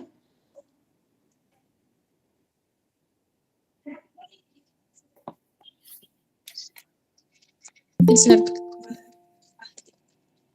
Sir, thank you, sir. In my first slide, I have discussed what is folktale and what do we understand by folktale. Folktale is a very important part of our life, and especially in the life of indigenous people. It tells us about an age-old story that has been told many times through generation after generation, and usually they were orally transmitted from one generation to after one generation. But many times they have been translated, they have been documented, and folktales sometimes is related with a kind of myth, and sometimes they express knowledge, belief system, culture, history of any race, and each and every civilization is somehow is related with their folk culture and folk literature. Now, as we are discussing folk tale of a specific indigenous race, which is named as Santal. So I would like to discuss some issues about indigeneity. What is indigeneity, or which are the characteristics of indigenous people, or which are the features which help to form the indigenous nature of the Santal people? I have mentioned some characteristics. First is primitivity. these Janajati, which are called Janajati or primitive people, who are living in our country from the very ancient time, and they are the original people. We may say that native also, and they are very ecosystem. And here I mean ecosystem means they are related with ecology. Environment and jal, jungle, jamin as water, forest and land. They are related and they love to live amidst nature, and it is also called their nature centric approach. They are very much conscious about their communal identity, and which has been often expressed by their folk tales. And animism, which is related with our topic and with our paper also, animism, by which they represent, they show that they believe in some spirit, and each and every natural object like animals, inanimate object like forest, river, sun, everywhere they see that some spirit is there and they worship them. And later I have also discussed some issues like legal pluralism. They are also helpful in forming indigenous identity, which we may call as indigeneity. Now, who are Santhal? We also should know Santals are one of the largest indigenous tribes of eastern India, and according to the census of 2011, it numbers about 5 million in the whole India. They mainly live in Chotanagpur Plateau, West Bengal, Bihar, Odisha, and Jharkhand, and part of some Jharkhand.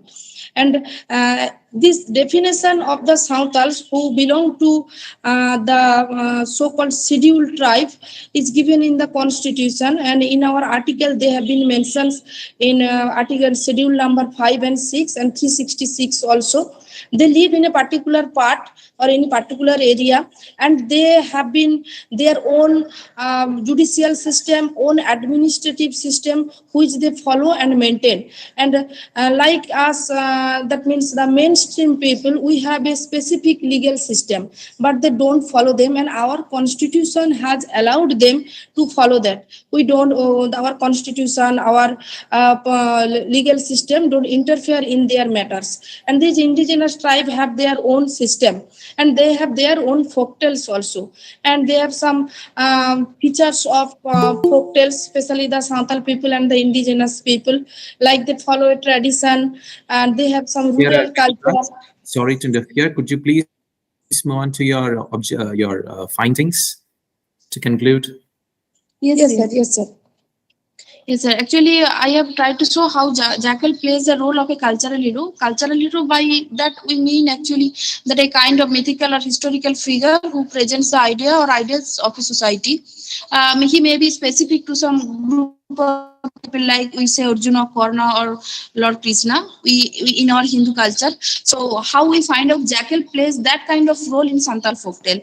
In Pure Coding Santal Folktale Volume 1, we find out, I have mentioned here, I have collected 2 to 3 stories, but there are a collection of stories where in 15 to 20 stories where jackal is playing the cultural hero's role. So in a story, that title of the story is Jackal and Husband and Wife, where actually the jackal appears as a cultural hero. How it is that one day the husband and the wife were walking, and suddenly a bhoot, that means a spirit, appears there, and he takes the same form of the husband, and they started claiming, the women, each of them, that they are wife. Now the jackal appears there, and he actually find out the solution, and in that way he saves the difficult, to save have a actually help them in that difficult situation. Actually here the problem, the folktale, as we know, it entertain us. Here the problem is actually is indicating to some serious problem, where the jackal takes the form of a savior and saves. And in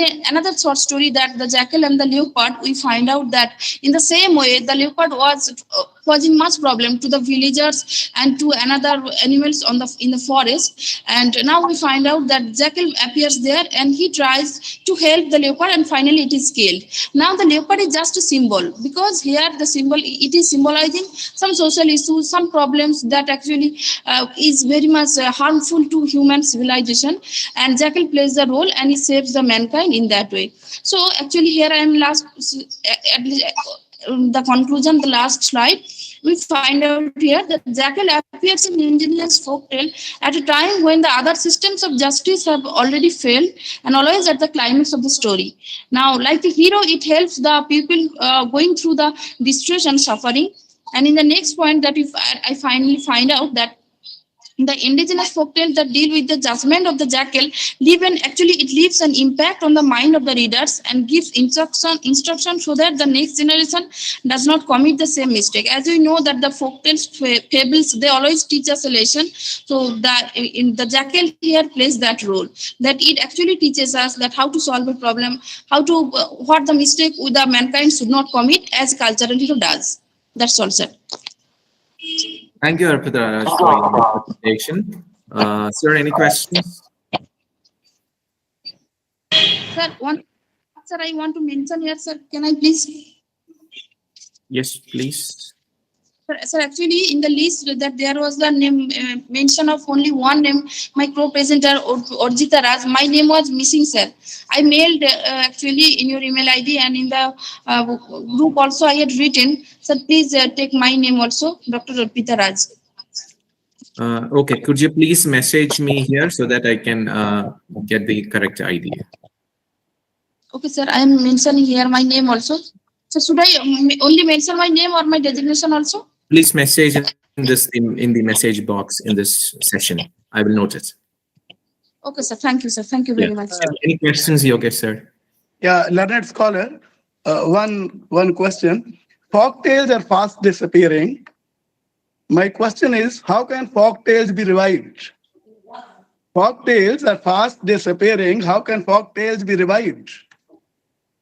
Folktales have been translated. Actually, folktales remains in oral tradition. As I said, that they are transmitted generally only from generation to generation in oral format. But nowadays, they have been translated, and many researchers are working on particular community like Santal, Munda. So in that way, so research are going on, and they can be revived. Thank you very much. Dr. Matthew, please proceed. Yes, thank you. I believe that there are no other presenters in the technical session 1 who are right now here. I believe Garima Singh is not present today. Thank you, Arpita Raj, for your presentation. And due to the limitation of time, I just hand over the session to the technical session 2, co-chair Dr. Gagandeep Singh and chairperson Dr. Ravi Gupta. Are you here, sir?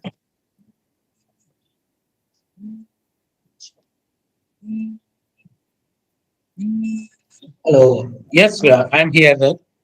Yeah, I believe that you are waiting. You are waiting for the to start your session, right? Yes, Please, yes. Arpita Raj, please stop presenting your slides.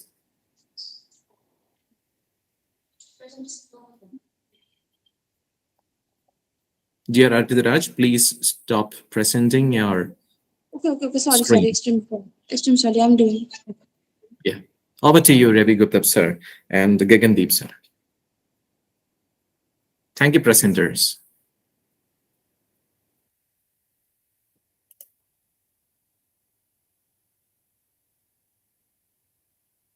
Gagandeep sir is there?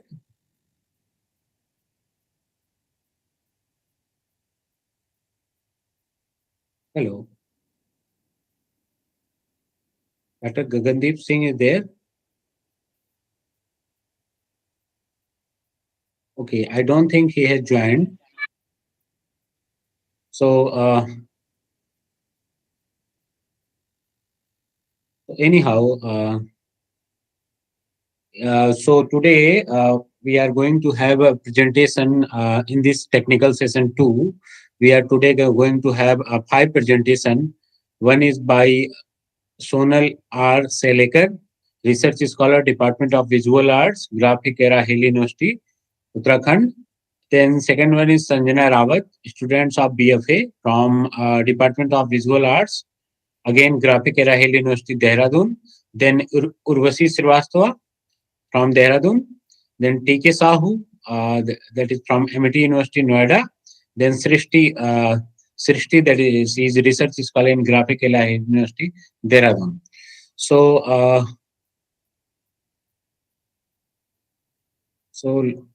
Let me allow one by one for the presentation. So moderator is already not there. Wait for a while. Let me connect the monitor.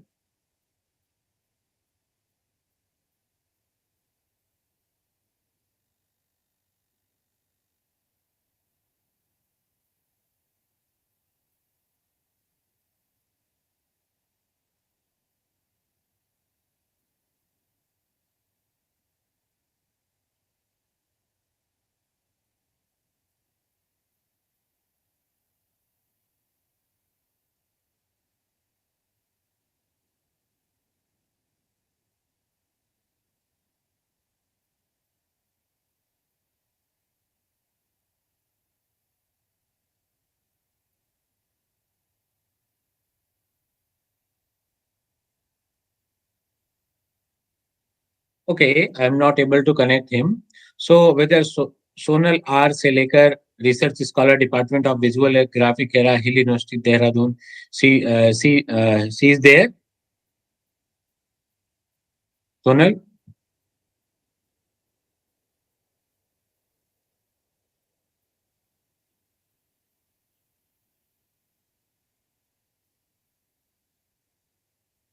Then we are having Sanjana Rawat. Gagan sir have already joined. Gagan sir, could you call one by one participant? Namaskar, sir. Namaskar, sir. Namaskar. Very good evening to all. On the behalf of all the participants of the current sessions, I warmly welcome our today's chairperson of this session, Dr. Ravi Kumar Gupta. He is assistant in Humanity, Madan Mohan Malviya University of Technology, Gorakhpur, Uttar Pradesh. Sir, as per the list I get, there is a 5 presenter at for this current session. First is the R. Salikar, Research Scholar, Department of Visual Art, Graphic Sir, Era is there any University. confusion of link? Sorry to interrupt you. Is there any confusion of link? Hello sir, जो previous जो link था उसमें मैं join नहीं कर पाया, तो फिर अभी ज्वाइन किया था I तो was उसमें also not able to join, so they have so this link was available, and they have asked to join this link. Anyhow, please invite the presenters. So I request अभी तक जिसने present नहीं किया है, kindly वो अपना नाम बता सकते हैं। अब मेरे पास जो है R Salikar, research scholar, department of visual art. Is there anyone? Sanjana Rawat is there. Sanjana Rawat. Second is Sanjana Rawat, student of BFA, Department of Visual Arts. Hello. Good afternoon, sir. Good afternoon. So this is Amanpreet Kaur. Actually, I wanted to present paper in the last session where my supervisor was there, Dr. Yogesh Chandra Sood. Please, ma'am, go ahead. Aman. Okay. So yes. This is Amanpreet Kaur, sir. Okay. So, sir, today, please allow me to share my presentation, please.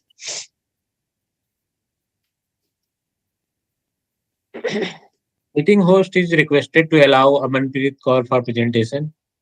Thank you so much, sir. So this is my presentation, and I'm doing PhD under the guidance of Dr. Yogesh Chandra Sood, and I am working as assistant professor also in Sant Baba Bhag Singh University, Jalandhar.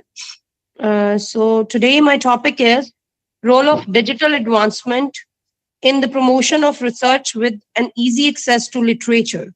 So here I would like to tell that at the time of COVID, nobody was allowed to go out to the libraries, whether you are the members of the libraries or not. But at that time, we all had tough time, but also I want to add here that we had good time to spend at home and to explore more. So there was only one friend, that was the Google or other social media sites from where we could gather a lot of stuff. And I'm really thankful to that, and really thankful to the authorities who have given such a beautiful topic on that, because without it, we cannot work nowadays. So here, the introduction of my topic is digital humanity is at the leading edge of applying computer-based technology in the humanities. Initially called humanities computing, the field has developed tremendously over the past so many years. It actually focused on the enhancement of digital tools and the creation of archives and databases for texts, which I had already mentioned that we took a lot of help uh, from digital sources, artworks, and other materials. From these initial uses, and as it developed, computers offered increasingly tender ways of handling and searching digitized culture. For instance, with recent advances in digital imaging, it is now possible to produce very high quality reproductions of books and artworks that can transform our ability to study them. The key to understanding the digital humanities is to ignore the idea that digital technology is invading the academy. Computers were used for humanist and from very early in their history, and not only as one might expect to store large libraries of data. So these are online libraries. Computer networks, particularly the internet, have also helped digital files to be used from almost anywhere in the whole world. This access to information has had a tremendous effect on the ability to undertake research in the arts and humanities. Now I'll move to the objectives of my paper. So it is easier for computers to manage text data more than images, audio, video, or other data forms. So data mining makes it easier for literary scholars to study text and generate new information. As I will discuss in my further presentation, that how it helped me in finding how I got the help from it for my thesis. Computers and compositions have been associated together for a long time. It is easier to create electronic archives and electronic editions of texts. Next, to continue with the same objectives, literary projects involving hypertext and other electronic forms and more diverse and vibrant. English departments are more open to cultural studies, where computers and other digital resources are used heavily for analysis. With the proliferation of e-book devices and the interest in e-reading, it is easy to perform data mining and distance readings of millions of books at a time. So my main focus is on research has become easy in the ongoing world of computer and internet. With one click or command, any aspect of literature is a step ahead through Google or other electronic means. Now, in the earlier slide, I have explained that yes, sir. Amanpreet Kaur, sir.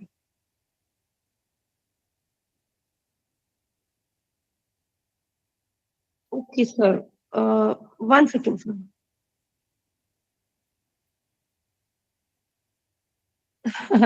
Actually, for that, I think I need to stop sharing the slide. Actually, I am computer savvy, but not that much, sir.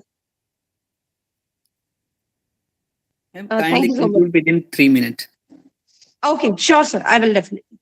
So to begin with the concept of mimicry, I have taken this topic because I had keen interest in this topic as it is the part of my thesis. So mimicry, it was being introduced by Homi K. Baba, and he had mentioned it in the location of culture. He gave this concept because nowadays also people are trying to mimic other people, and if we are not going out, so we can get the idea from the internet or the social media, and if we want to design in the same way the clothes or any other jewelry or any other thing, if we want, so we can get the idea from internet resources to make or to create ourselves in the same way. So here I would like to mention about Mulk Raj Anand's two heroes, two protagonists, one Bhaka from Untouchable and one Chandu from his short story, The Barbers' Trade Union, who were trying to imitate the other people, just not for the sake they want to impress other people, because they wanted to imitate like them. to develop their level, to develop their status.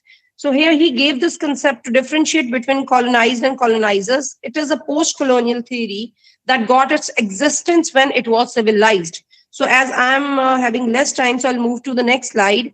So in Mulk Raj Anand's short story, The Barber's Trade Union, I want to give here the description of Chandu, who wanted to adapt new technology, and he wanted to leave the stereotype people, and he became arrogant for that, because he wanted to adapt these new techniques and technologies, and no, he was not at all liked by other people. So the way Chandu adopted the new techniques and ideas, as well as dressed up like a doctor, Dr. Khan, to teach a lesson to the stereotyped villagers, and finally got success. So everything, whatever we do, we don't want, if we have an urge to do, we can do that. So lastly, I would like to, my findings for this paper are: literature has played a key role in the development of the digital humanities, with scholarship and pedagogy being so easily available to the public through open access publishing, open access resources, digital archives, and other initiatives. Digital humanities plays a pivotal role in the study and teaching of literature. And here also I would like to talk about the mimicry, which I had discussed earlier, and the way people in the present scenario take help of media to look different. So knowingly or unknowingly, all are following mimicry. Thank you so much. Thank you, sir.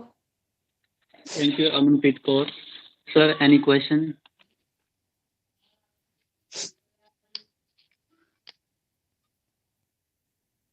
Sir आपका mute unmute करो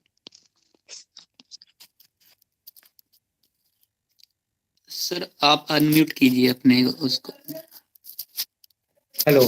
It was a very nice presentation about the data mining and literature and the technology. So I appreciate the presentation, the way she had presented with the many examples. So Dr. Gagandi, please allow the other participants to join. Thank you so much, sir. Thank you for your positive comments, sir. Thank you so much.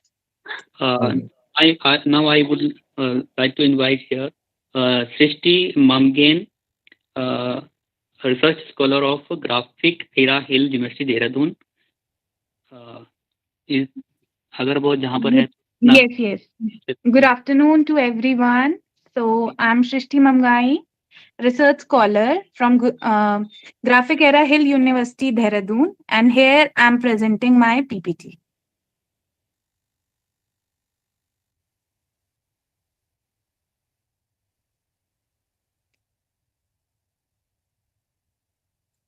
Sir, is it visible, sir? Yes. Visible, ma'am. Yes. Okay, sir. So the topic is Appan art, a reflection of traditional art of Uttarakhand. So introduction. Appan is one of Uttarakhand's traditional folk art paintings form. It is made by women of Uttarakhand. Basically, it is a variation of Rangoli. In Uttarakhand, the art is deeply rooted in social, cultural, and religious value. This artwork originates from the Kumaon region of Uttarakhand. It is also used to adorn dupattas or pichoras. The art form, this Appan art form, is done on the dupattas and pichoras. Every Kumaoni home has a special spot for the art known as Appan or Alpana. Appan is a term that derives from Arpan. Although it is a pattern formed with the fingers, the word likhai is frequently used to describe it. This Appan art is basically used for pujas, festivals, and events related to birth, maternity, marriage, and death. Appan are employed as ceremonial designs, often painted at places of worship, homes, and the front entrances of the houses. Objective of the study. The present study was conducted keeping in mind the following objective. The study of this Appan art is, it gives us rich and intricate heritage of Appan art form in Uttarakhand. The to assess the social, cultural, and religious significance of the folk art of Uttarakhand, that is Appan art, to explore the changing trends and patterns of Appan art, to examine the modernization of this art and its employability in different products. Significance of Appan art. Appan is traditional art form used by the women of Kumaon to decorate their homes for special occasion. Earlier, it was done by the women of Kumaon region of Uttarakhand on the occasion of Diwali and many weddings and festivals that was practiced outside the Kumaon also. Appan are patterns that are utilized during celebration, puja, and different ceremonies involving birth, marriage, and thread ritual known as Janeo, as well as in the event of death. The walls, furniture, and documents are meticulously decorated with the variety of geometric and other figures that represent god, goddesses, and other elements of nature. In all Kumaoni houses, Appan is a form of art that is treasured. Geru or crimson vermilion paste serves as the base for the Appan. First, the base is being ready for the design, which is then decorated with the patterns made of rice paste. Earlier, the rice is used for making this, but nowadays we are using other things also, colors, paints, and all. Daughters and daughter-in-law receive the patterns from their mothers. Some of the designs have religious significance and are specifically created for ritual performing during events like marriages, threading ceremony, naming ceremonies, etc. Every single Appan design has a distinct significance and is created with a certain goal in mind. In the past, natural dyes were utilized to create the paint, but today both poster, oil colors, and other new things are also used to improve the output of the Appan art. It is powerful art form that is widely practiced in the state of Uttarakhand. Now also it is practiced, but now digital forms are also used in this Appan art. Methodology that is used for this paper is qualitative approach of research has been taken. Descriptive research through arguments have been taken. Secondary sources like books, journals, and web sources. A keen observation on the trends and changing patterns in the Appan art has been done through developing a comparative study towards modern and traditional approach of Appan. Classification of Appan. According to many researchers, the Appan art was classified as many things like, according to Chattopadhyay, Sidhu, Davya, and Lokika are the three different styles of Appan. Sidhu is an Appan art that is drawn on the ground in the chokis. Chokis are small wooden plank that is used in the pujas and all. Davya, it is a type of patta. It features dwar pattas, manual designs, and astrological motifs used for the pujas. Lokika, it is a bar boon style. These are wall drawings done on the walls. According to Shah, later characterized the Appan in distinct styles. Classification based on the location from which Appan are drawn. Paintings on the floor are called floor paintings. These are additionally separated into two categories: Appan drawn at doorsteps, creepers and filler design, and Appan drawn at places of worship, Shiv Peeth, Lakshmi Peeth, Asan. Wall paintings are pictures that are painted on walls. The two classic type of wall paintings are Nata and Lakshmi Narayan for the kitchen and the patas for the location of ceremonial ceremonies. On fabric, Appan art is also used for the dupattas and pichoras. Appan artists use the fabric also. Wooden chokis are also used. These are deity worship seats made with Appan and utilized for various occasions like worship, ceremonial occasion, festivals, and weddings. Classification on the basis of use of Appan of different occasion: birth, marriage.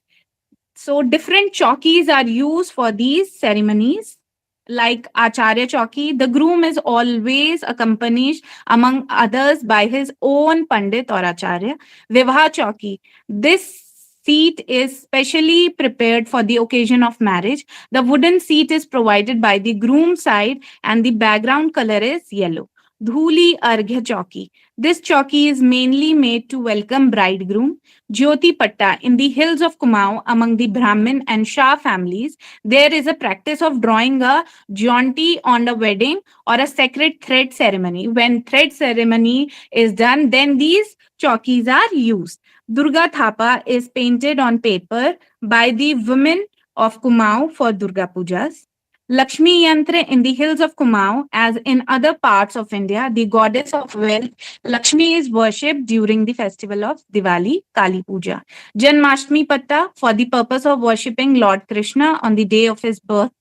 Janmashtami Patta was specially created. These are some chaukis, Jyoti Patta, Dhuli Arghya Chauki, Vivha Chauki, and Acharya Chauki. So here is my conclusion. It was noted that the Kumaon region of Uttarakhand practices the Apan patterns. Basically, the Apan patterns are used by the Kumaoni people or the Kumaon region of Uttarakhand due to modernization and the desire of better lifestyle. Now it is modernized also, and now it is coming in the form of stickers and paint also has been used. Both government and non-governmental organizations are fighting to preserve this work of art. Every Appen has a certain social, religious, and cultural meaning. Appen designs are easily adaptable for use in developing border layouts. Though the use of tools available, many tools and paints that manually we use for the Appen art, now Corel Draw program is also used for the making of these Appen design in digital form. Application of adapted designs into border arrangements and reproduction of border arrangements in various color schemes. Thank you so much.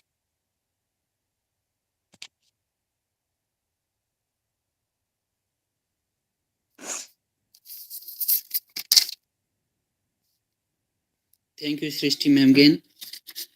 Sir, any question? Yes, actually, it was very interesting topic, and I love to listen the topic and the way she have presented. And this Thank you so topic much, is sir. basically in line of Make in India move. So, Srishti, I have one query: how the globalization have impacted the Appen art culture?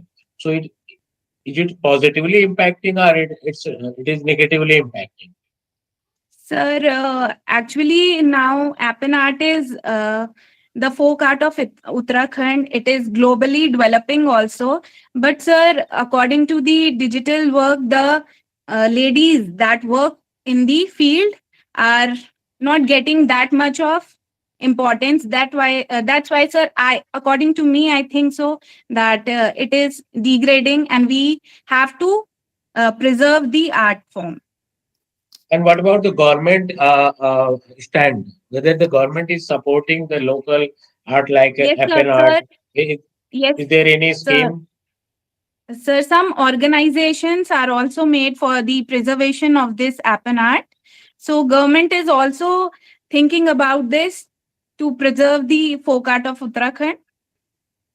So Okay. Thank you, Srishti, for such a nice and wonderful presentation. Over to okay, Dr. thank you so Vijay. much, sir. Now I am announcing R. Selkar, Research Scholar, Department of Visual Art, or Sanjana Rawat, Urvishi Srivastava, T.K. Sahu. If they joined, then kindly present their presentation. Sir, I think I don't find their names in the list.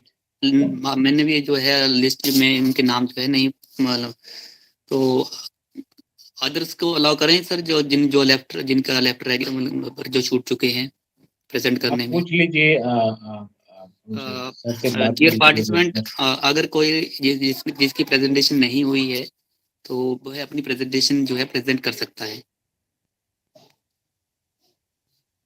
Yes ये hand raise किया है Shashveer, Doon, Shashveer. And actually, sir, I have presented my presentation yesterday. Yes. Falahu there from Dr. Hello, sir. Hello, sir. Yes. Yes. Yes, I'm available now, sir. sir. Yeah, he's there. Okay, sir, kindly allow him to present here. Ibrahim Falahu. Ibrahim Falahu, please start your presentation. Yes, I'm present, sir.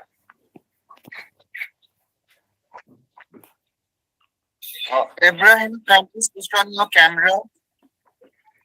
Okay, sir. Okay, sir.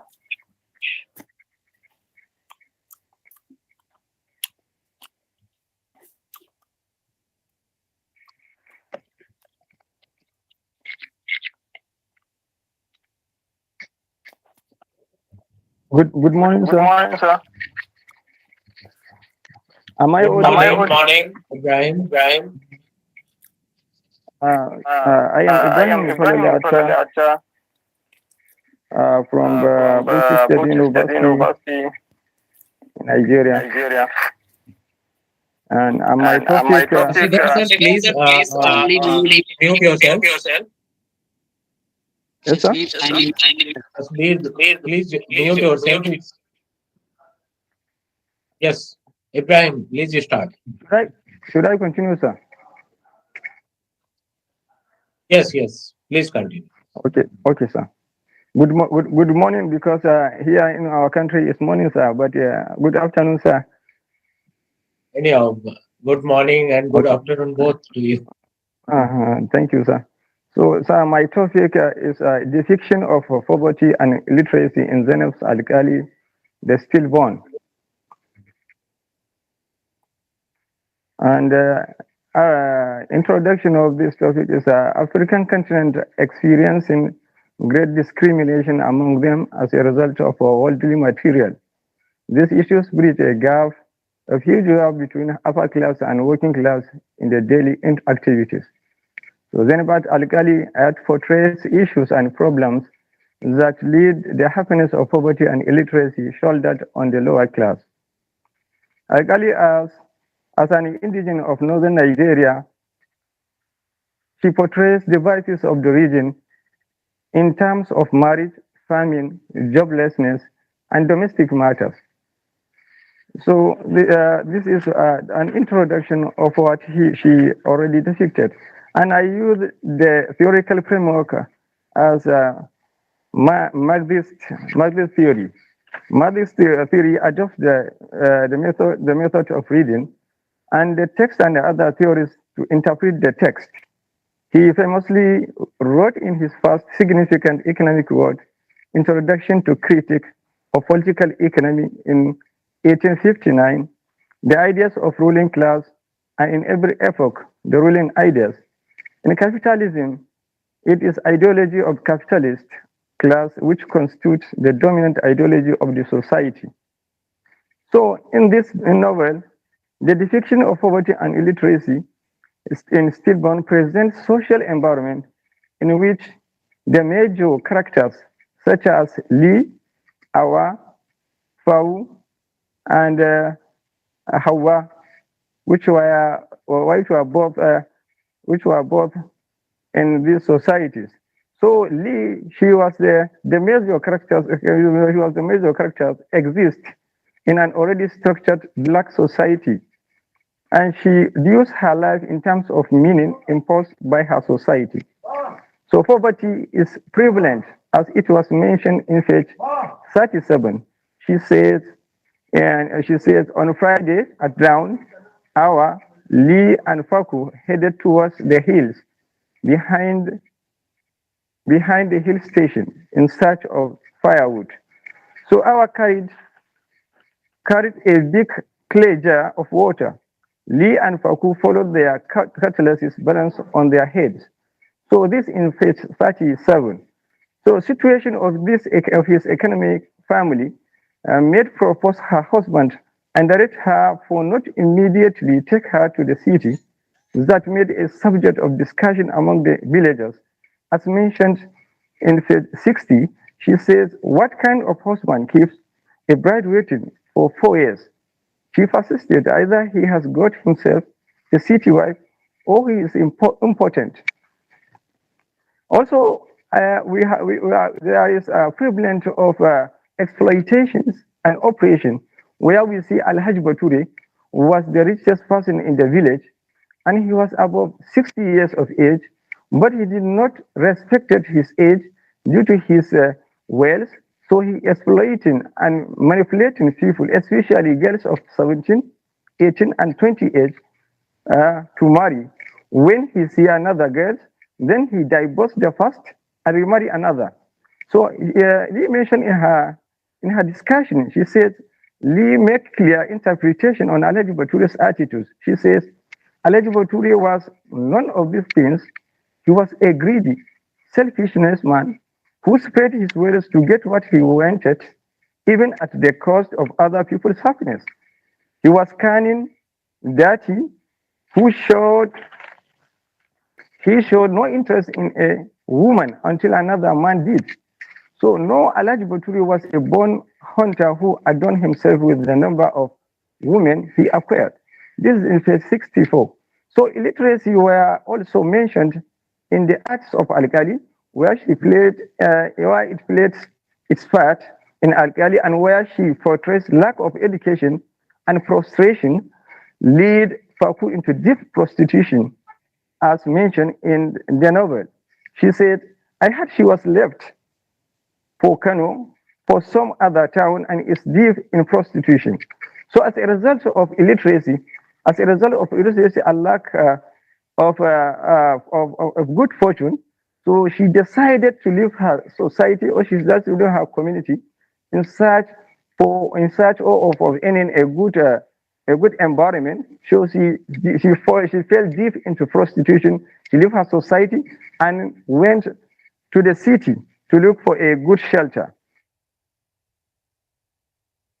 Conclusively, at this provision of education, mutual understanding, and shunning of away of oppression and exploitation will be the solution of the society. So at the end of the novel, I saw the solution where Alkali's Arshi was already given to the readers, that if illiteracy and education were already provided, but illiteracy, we have to shun the illiteracy and provide education. All these problems and vices of the society will become a history. So these are some of the problems, and these are the problems where I figured out from this novel, like this lack of poverty, and like this availability of this poverty and availability of illiteracy make the northern Nigeria, especially the way she came from, she portrayed the problems of their society. She portrayed the problems of their society, especially this illiteracy and poverty. So she concluded, if all these two things were shown away, definitely the environment will become very good, and they will provide a good shelter to their indigents. So this is the end of my research, of my abstract. Am I audible, sir? Yeah, you are audible, Ibrahim. Okay, sir. Conclusively, she figured out the solution of this. So at the end of the book, she says that provide good education, provide good shelter, avoid exploitations, avoid manipulations of the lower classes. Definitely, the society will be saved and have a good environment. So this is the end of my presentation, sir. Falahu Ataha. Sir, any question? No question. It was a really, again, a very nice presentation about a novel, about discrimination and many more pathetic situation of Nigeria. So I hope his findings and conclusion will certainly contribute in eliminating the poverty and discrimination. So thank you, Ibrahim Falahu, for a wonderful presentation. Anyone else जो अभी छूट चुके हैं कि रह चुके हैं कोई एक प्रेजेंटेशन से?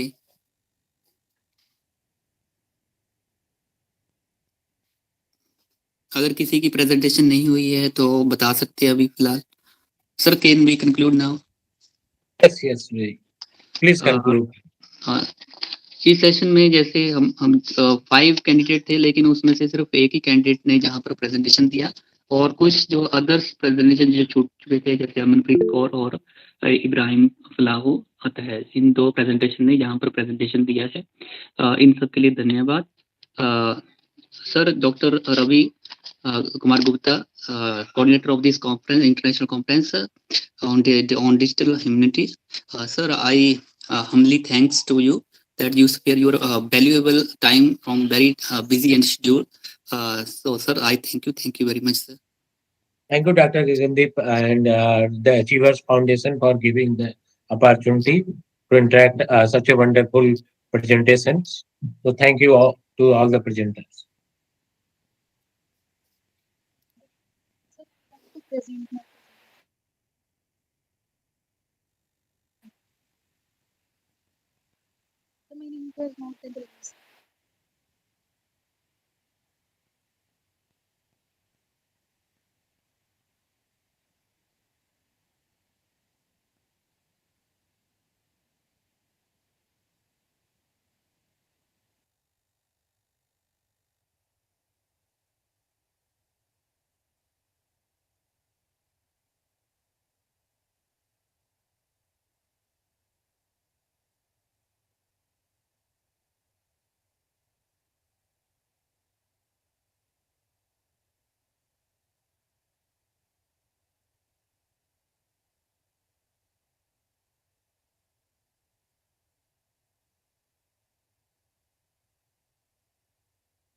Oh, okay, so no issues. No issues. Sure. No issue. No issue.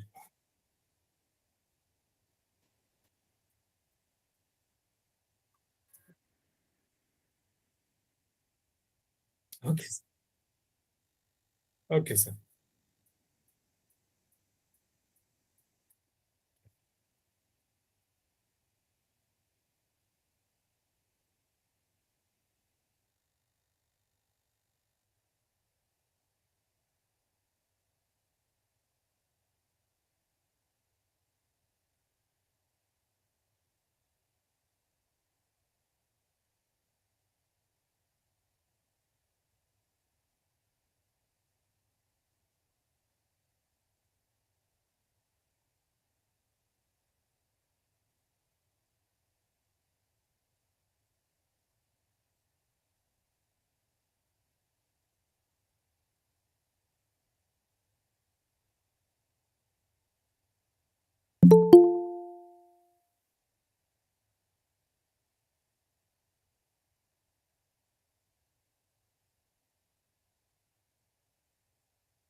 Yes, sir.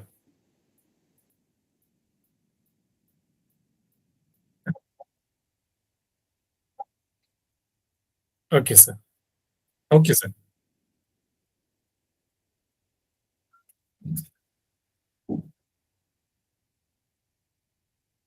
Okay. Okay, sir. Okay.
Masa.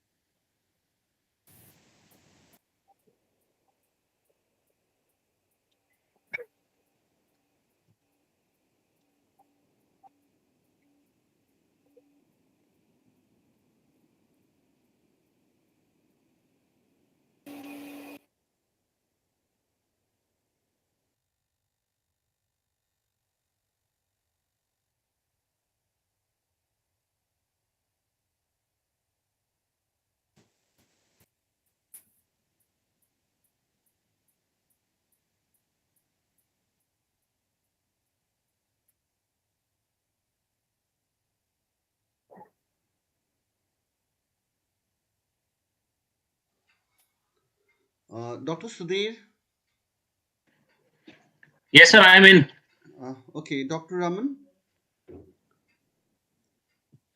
Uh, okay, Vishnu, the stage is all yours now.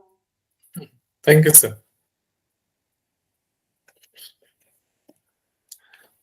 Ladies and gentlemen, welcome back to this panel discussion versus feedback session of the International Conference on Exploring Digital Humanities Challenges and Opportunities, organized by the Achievers Foundation for English Studies, Uttar Pradesh, India, in collaboration with Department of Humanities and Management Science, Madan Mohan Malaviya University of Technology, Gorakhpur, Uttar Pradesh, and the Department of Humanities, Government College, Una, Himachal Pradesh.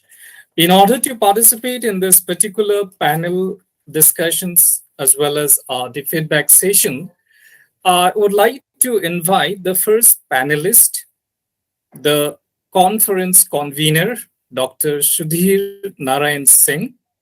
He is the head Department of Humanities and Management Science from Madan Mohan Malaviya University of Technology, Gorakhpur, Uttar Pradesh.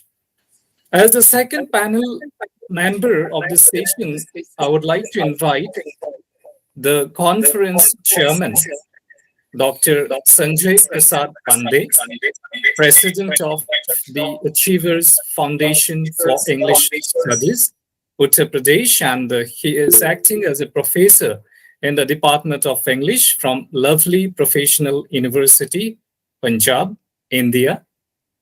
I would also like to invite the third panel member of this session. He is none other than the organizing secretary of this international conference, Dr. Raman Kumar. He belongs to the Department of English from the Government College, Una, Himachal Pradesh.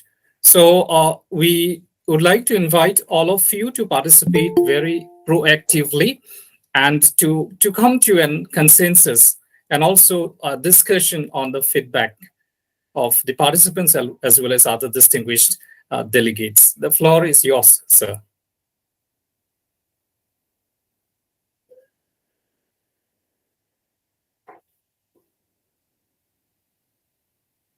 Hello.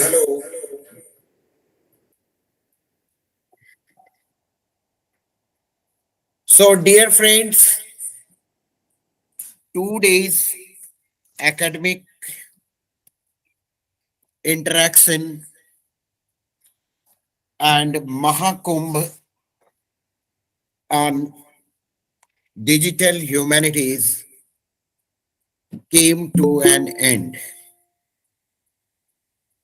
We received ample of opinion shared by esteemed scholars and key digital humanities practitioners. And if I take anybody's particular name, it will be partiality on my part, but at the same time, I may request conference chairman and organizing secretary that let the forum be open for all so that we may really stick to the mantras of Rig Veda that tells let knowledge come to us from every direction. With that purpose, the key holders, uh, let this not be an organizer's forum, Yes, sir. rather let Very it true. be a participatory forum for all academic researchers, because no idea is a small idea, and you a brilliant idea dies faster than nothing dies faster than a brilliant idea in a blockhead. So I appeal, my humble appeal to my co-organizers and co-host to unmute everyone. Let us see the music that what these 2 days has produced, and let us see that what our projectors have felt, realized, and they wish to share. Beginning from then, we will move towards the concluding part. Isn't it? So kindly unmute No, everybody. sir, Dr. Sir. If I unmute or if we unmute everyone, it will result into a chaotic situation.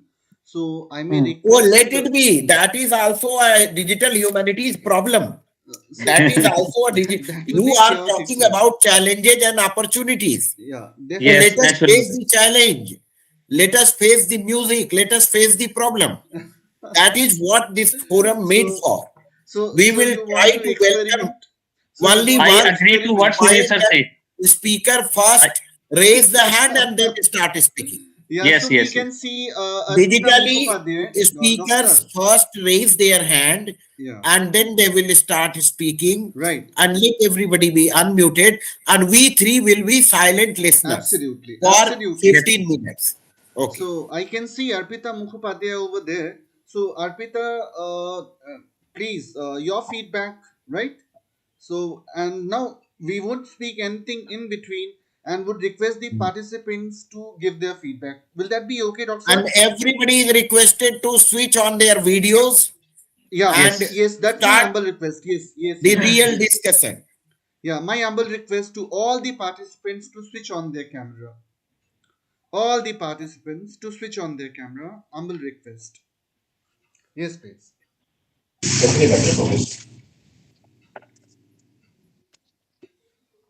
So see that if there is any, let it be in chat. We will be browsing chats that who wish to speak what. So somebody should put, I am reviewing the chat. You put your name there that I wish to speak and we will listen. So last 2 days has been very knowledge enriching. It's altogether a different, forum that I have encountered, and I was part of it. It gave a holistic view of the entire thing. I am from, teaching background. So yes, pedagogy, how I can use it in the digital and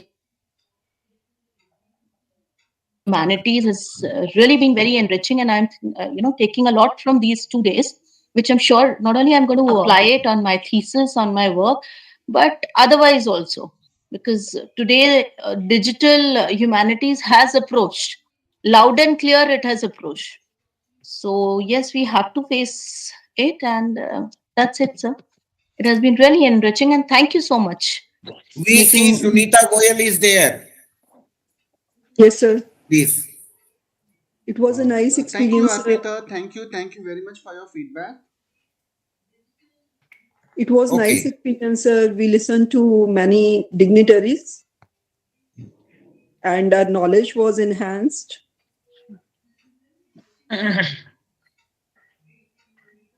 Yes, we see Charlie Duray. Yes, sir. Sir. Sir, the 2 days, it was very fantastic and illuminating session. From morning, I have been going through the dignitaries' speeches, and most of them were related to my own discipline. That's what I had commented also, journalism, mass communication, mainly mass communication. So whatever virtual reality, AI, digital technologies, all these topics were spoken of were all related to my own discipline, but it was unintentionally. That was very amazing thing. Other than that, I'm really impressed by the coordination, the administration, and the way you carried out the entire 2 days, especially, and the previous organization. It was all fantastic. So I appreciate, and I need a few more similar conferences in forthcoming days. Otherwise, all the best, all the organizers. Okay. B. Ramalakshmi. Good morning, sir. Dr. Good evening, Charlie sir. Durai, Good evening to all we professors say and thank our you very much speakers, for sir. your feedback. Oh, Okay, hello, sir. Pandey And sir. yes, of course, as you Please, said, that you we want will more not speak. We let us listen to the speakers. Okay, sir. Thank you, sir. B. Rajan Good evening. Ramalakshmi ji, please. I'm online, sir. I thank the Achievers Foundation for English Studies, Madan Mohan Malviya University of Technology, and Government College of Pune, and all dignitaries, professors, and members for giving me this opportunity, sir. Thank you so much, sir. And it's so very enlightening. That's what I believe, because I don't even have a WhatsApp. I belong to a backward, digitally backward area, and even without WhatsApp, I was able to participate with the help of professors and guidance, just with email and just minimum digital literacy. I was able to participate, and that's very very heartening. And I think I need to improve. And I'm expecting more such conferences, so that it'll be enlightening and challenging for everyone. Thank you, sir. Thank Okay, you, sir. B. Ramalakshmi, I have a request. I may sound a bit unpolite. We sir. want to know that who the beautiful face behind these beautiful words. Sir, I don't have a camera Please. also. Please. Just with a speaker. Because your And, words are my very friend- encouraging and inspiring. So we wish to see at least you.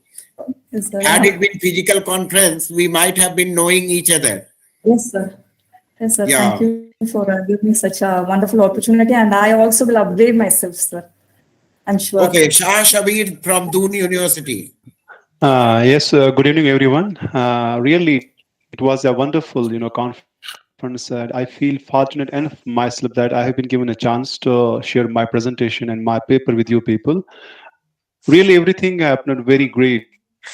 Whether it was a parallel session, whether it was a initial session or other sessions, everything digitally worked very hard. And I congratulate to you all that for organizing such a great conference. And I hope that inshallah in future you will also again organize these very conferences, so that we would be able to share our ideas, share our views, and share our thoughts, and it will give us a lot of help, lot of things we will be able to add in our knowledge.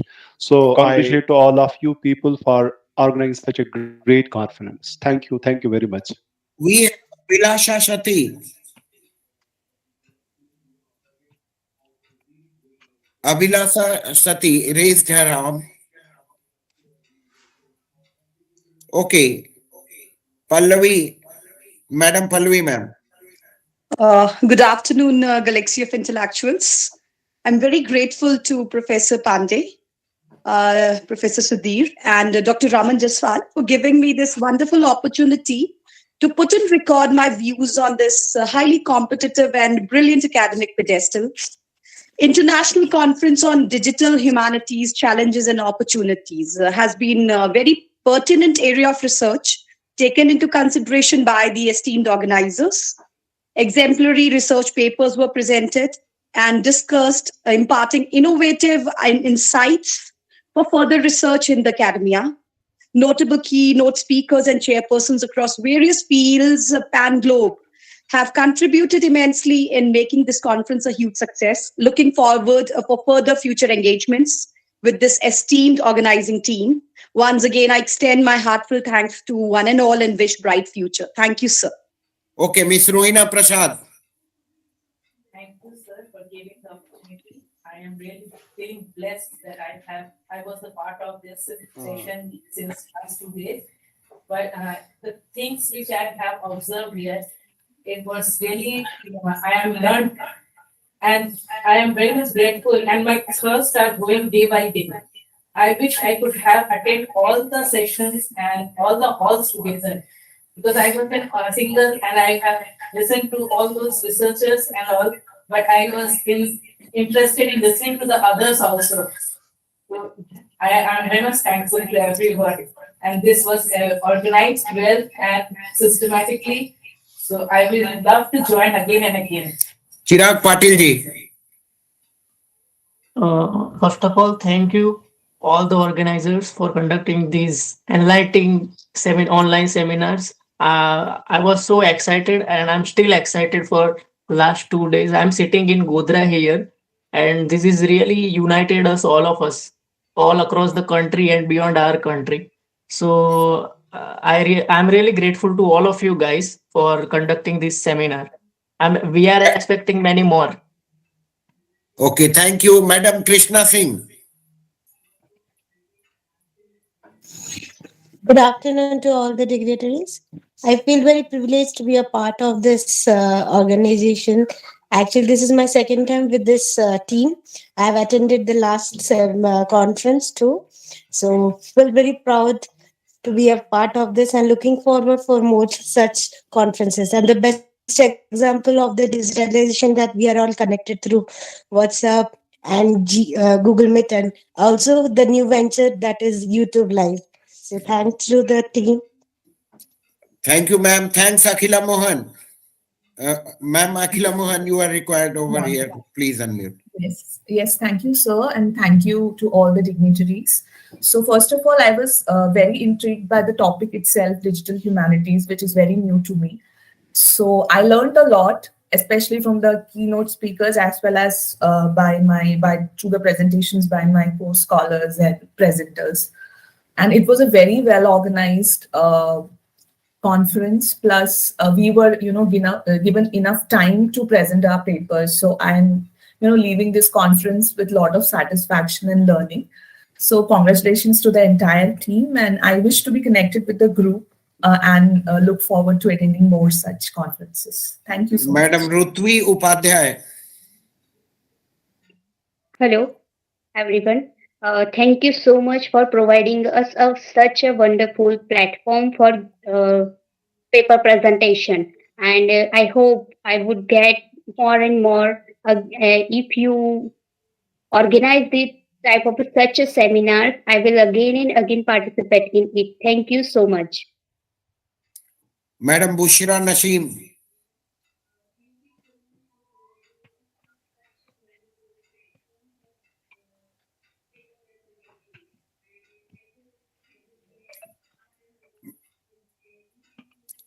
Madam Mahavash Fatma. Thank you everyone for such a wonderful session. We really learned a lot of things from this session. Thank you everyone for giving me platform to present my paper. Thank you everyone. Always welcome, ma'am. Then we have a raised hand, Rutvi Upadhyay.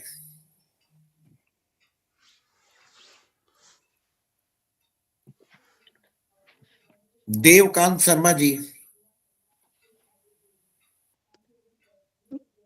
Sir, let me thank the organizers of this conference, that it has been a great learning experience, and we came to know about digital technologies and how it can be applied to different disciplines.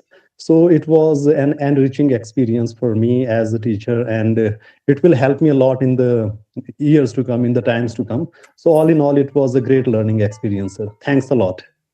Dr. Sonia Bhatt, thank you so much, sir. Dr. Sonia Bhatt. Thank you, sir, for giving me a chance to share my feedback. First of all, I would like to thank all the organizers, the Achiever Foundation for English and Madan Mohan Malviya University of Technology and Government College, Una, And these three organizations come together and created an international conference, which is indeed a very practical and relatable to us, because this digitalization has actually changed the scenario of working. So why not we should explore the digital domain in literature and humanities, which is very much required, sir. Second thing, I really like to say this thing, what I learned in this international conference. What I learned, that is organization, means the way it organized by these organizations is really commendable and indeed a very much important for us to learn. The inauguration part, and after that the technical sessions, I mean the speakers really they share their abundant of knowledge and information to us, which is very much required to us. Indeed, it's very useful international conference to us. I really looking forward more in future, sir. Thank you once again. Thank you, ma'am. Madam Monica Rana.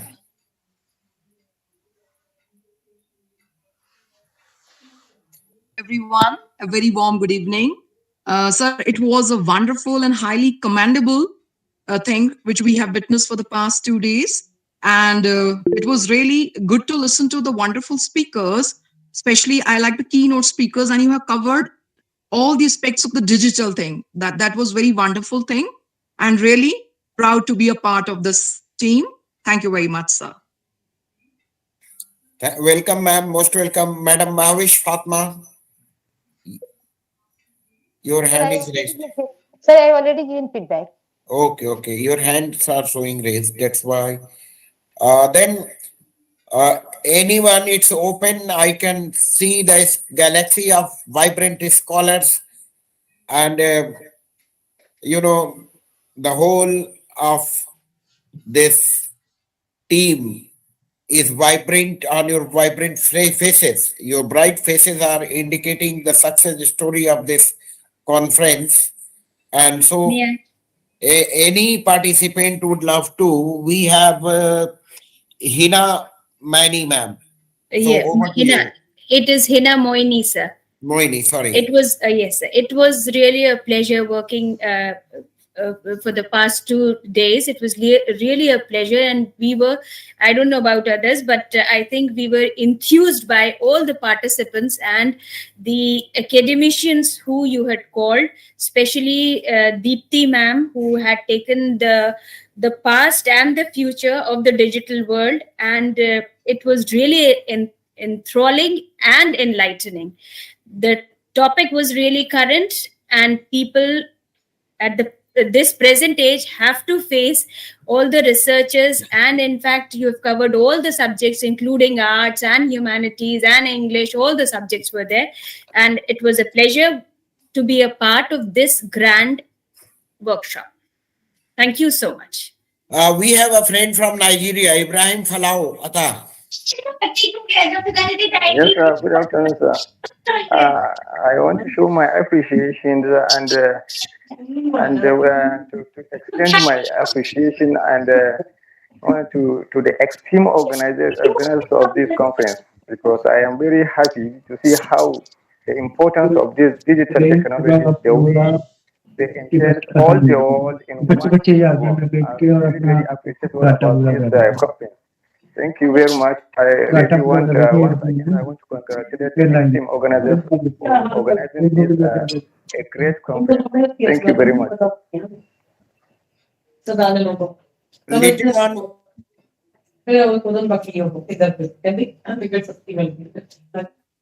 Mr. Vinod, please, can you please mute yourself? Yes.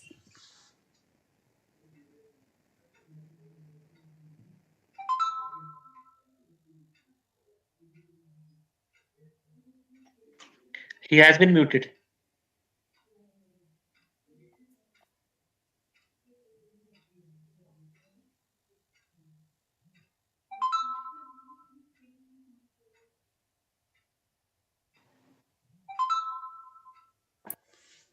I think Spencer need to unmute himself.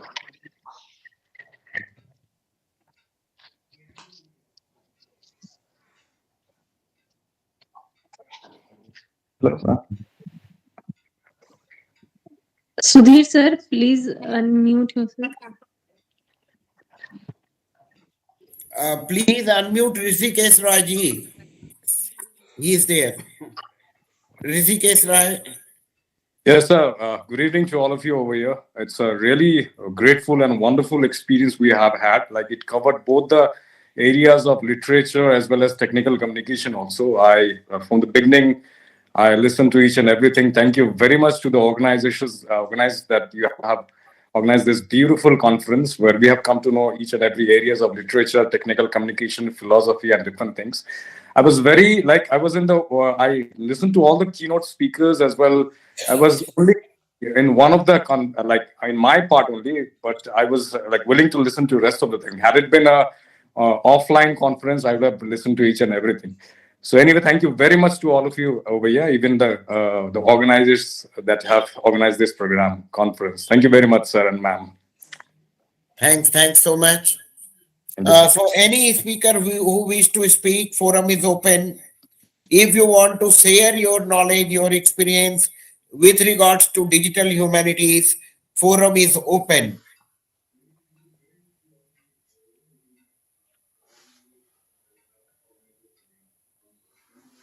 Sir, may I speak few words again? Yes, please. Sir, I have a question now. How would we access to our papers now? Would you like to publish our papers in a journal which you are supposed to it? How can we access to it? We will let you know. That is post-conference process. Actually, we are in touch of some good publishers as well.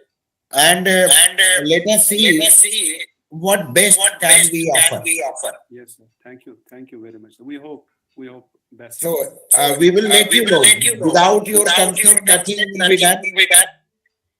And everything will be, fair and open. So rest assured, what we are trying to negotiate some good publisher. Let us see that up to what level the Achievers Foundation can lead us. It is under his leadership, under their leadership. Okay, any more query or any more feedback or anything related to digital humanities? What challenges we actually feel in the digital humanities?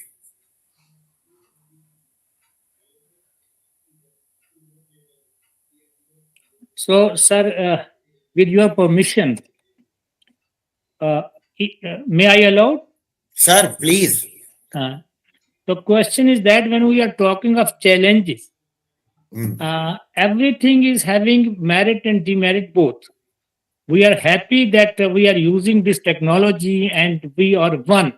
We are not actually divided into different corners and different walls, but we are one here with the help of this technology. But on the other side, when we are misusing this technology, this is very harmful for humanity as a whole. I generally see that this technology is advanced, but with this technology, we must appreciate that those who are still having these moral values with them, they are caring and sharing people, and they also try to help people honestly. That we need ethical values to serve people equally with freedom, justice, love, and mutual coexistence. This is very essential part. To use technology for the betterment of people, that is very good. But if we are misusing it, then there are also bad effects for that.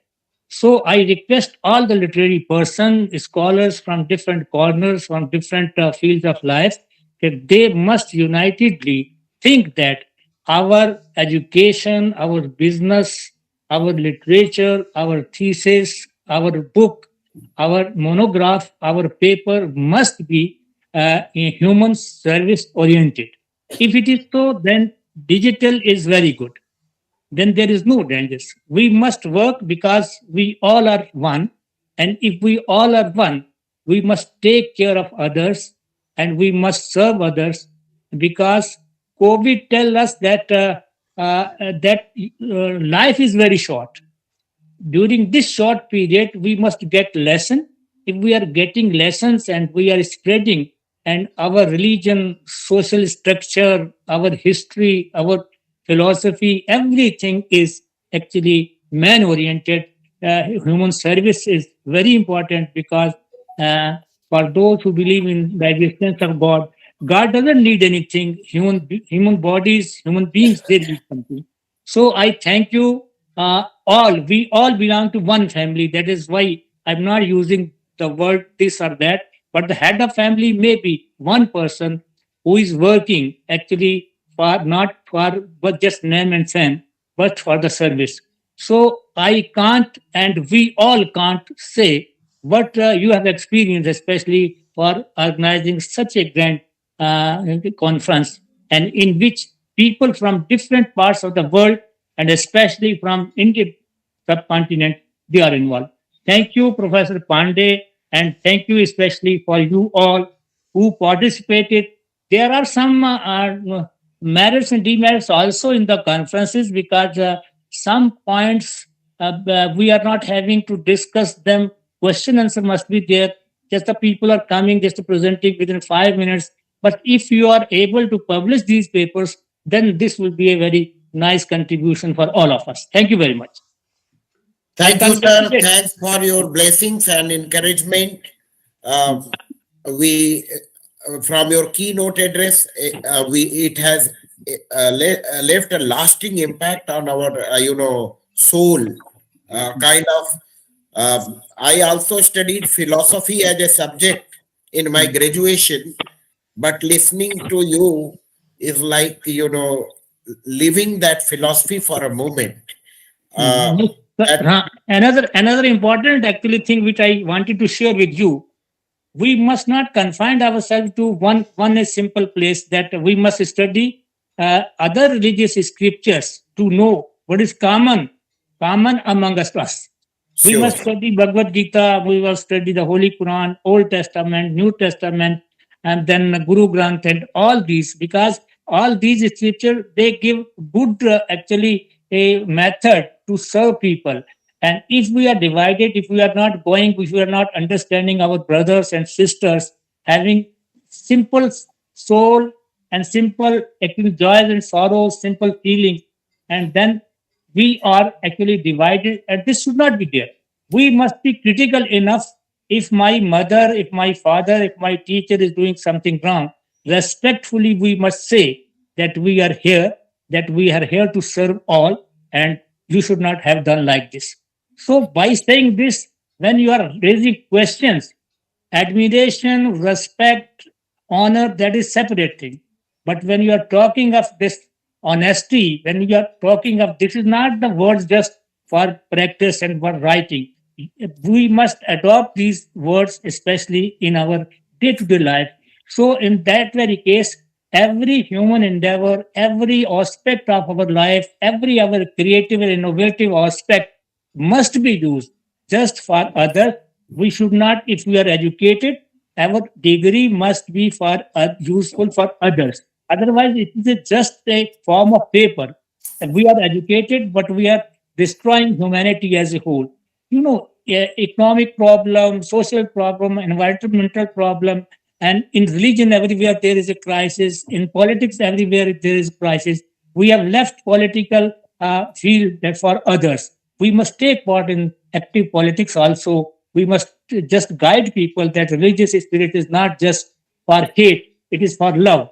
So we must turn that these bhagats and Sufis and spiritualists, they always try that these creative persons like Plato is saying, and Plotinus is saying that if you are a characterful person, if you are a person of high caliber, you have to take care of others. Corrupt people cannot serve others. Corrupt people cannot be a great thinker or great lover. And so we all are one. That is why we must go to others. We must knock at the door of others with love. And so our method of teaching, our creative activity, our science and technology must reach not to destroy people, not to create bombs and all that, but to create something for living. Thank you very much, sir. Thank you so much, sir. And I would like to share one title of the news article published in approx 10 days back in Times of India. Yes. That the world need empathy more than sympathy. Yes. And there is a very popular line that tried to translate in Urdu, empathy, sartaj e jazbat. जी जी. Translation of empathy was given as sartaj e jazbat, and in Sanskrit it was given as sah marmita. And in a Shayari it is described that ये जज्बा हमदर्दी से बढ़कर होता है, और जब दुनिया का गम कमतर लगता है, दुनिया का गम बढ़कर लगता है और अपना गम लोगों के गम से कमतर लगता है. कमतर लगता है.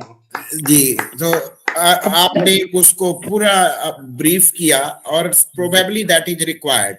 We have Shamli Sharma. She has written something. She said that she wants to express her thoughts.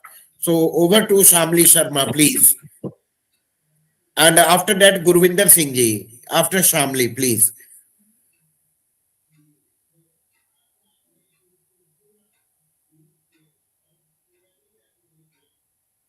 Shamli Sharma, are you still there?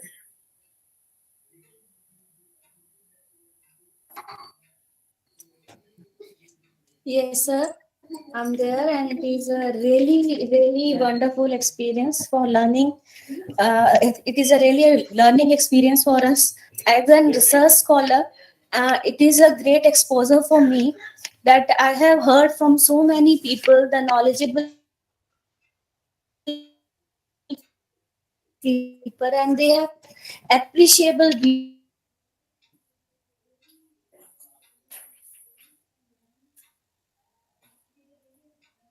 on the Some technical problem. You either you are muted or not audible.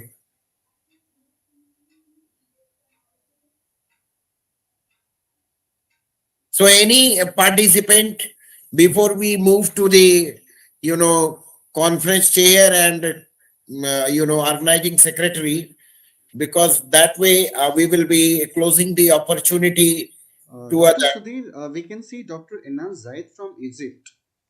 Okay, and before him, Gurinder Singh ji is there already. He raised his hand. May So we first, request Dr. Inan Zaid from Egypt? No, Dr. okay, Inan we will Zaid. be requesting, but first, Gurinder Singh Okay, ji. Gurinder He Singh is there. Okay, please. Yeah. Hello, everybody. I was really worried about this conference because it was online and I had no experience presenting anything online.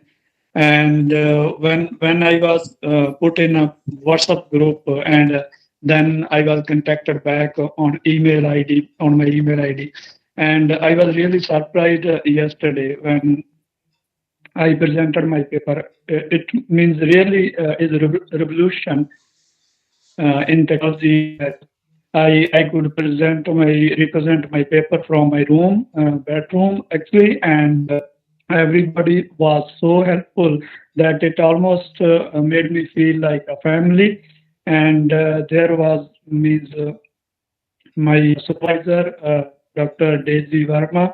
She really listened me very patiently and then commented on my paper that I want to publish through this conference. And I really feeling blessed that all the people are so helpful, and I would definitely look forward to participating in such conferences in the future. Thank you, Dr. Sanjay Pandey, and everybody else. Thank you so much. Sir, our resource person from Egypt.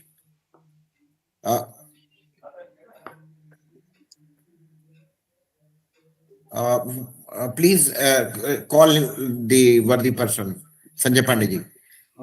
Dr. Inan Zaid, are you there? Yes, I think. Stage is all yours.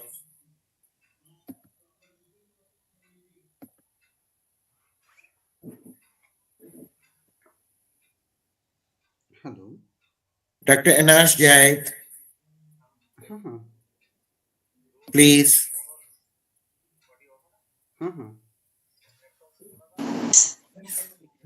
Excuse me, this is Dr. Afsha. Give her a few minutes. She is in the college. Okay, Uh, okay, okay. okay. Meanwhile, if anyone is If interested, they anybody can. else is interested in between, please come forward. Yeah, me as a keynote speaker and paper presenter, I'm very glad to being an Indian, representing like I'm working in Saudi Arabia. It's a great opportunity, and digital tools we really use it. We use smart boards, we use blackboards, grading, centralized grading, everything. So the topic is also very interesting, and it attracted us a lot. It's a great opportunity to meet you all on this platform. Thank you very much. And give a few minutes. Dr. Inas will be speaking very soon. Thanks so much, ma'am. Thanks for your kind words. Yeah, thank you. And we Salam receive, alaikum. Good if afternoon. I recall, we receive your support always. Even in past, Yeah, yeah. you backed us and you have partnered with Mhm. us. So thanks Okay. for your Of course, I'm availability. Indian. I'm an It's Indian. really wonderful. I am an Indian by birth, right? Yeah. Mhm. Salam alaikum. Yeah. Can you hear Over to me? Dr. Inas. Hello. Can you hear Yes, me? ma'am. Okay. With you, Dr. Inad Zaid from Egypt, but I'm working in Prince Sultan Abdulaziz University, Saudi Arabia. It was Yes. great pleasure for me to participate in such a conference, and it was so useful. And the digital tools are so important in education nowadays. And for us here in applying this in our university, we recognize the importance of these digital tools. I really, really enjoyed the session in this conference, especially those about literature, maybe because this is my specialization. And I really, really, I mean, get some useful information about using digital tools in teaching literature. And I'm very happy next in the future you can organize another conference with such important topics. Thank you. Sure, ma'am. Sure, we will contact you.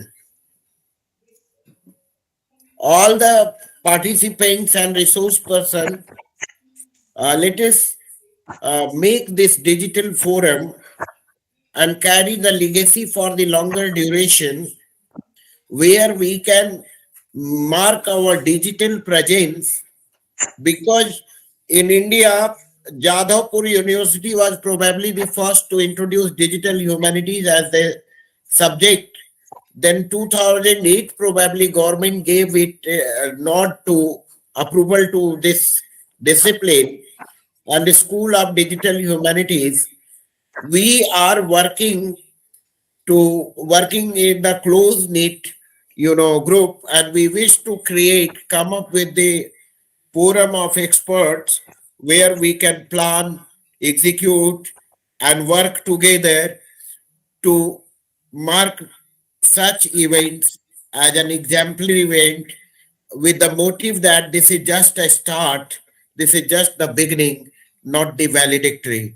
And I hope that we will partner in our academic journey that begins on December 10 and 11.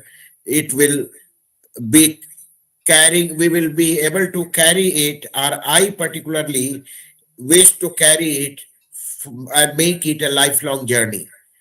So that's my wish. And if any participant or any resource person worthy guest wish to add something, this is the last call. If somebody is still interested, please unmute and speak your heart out.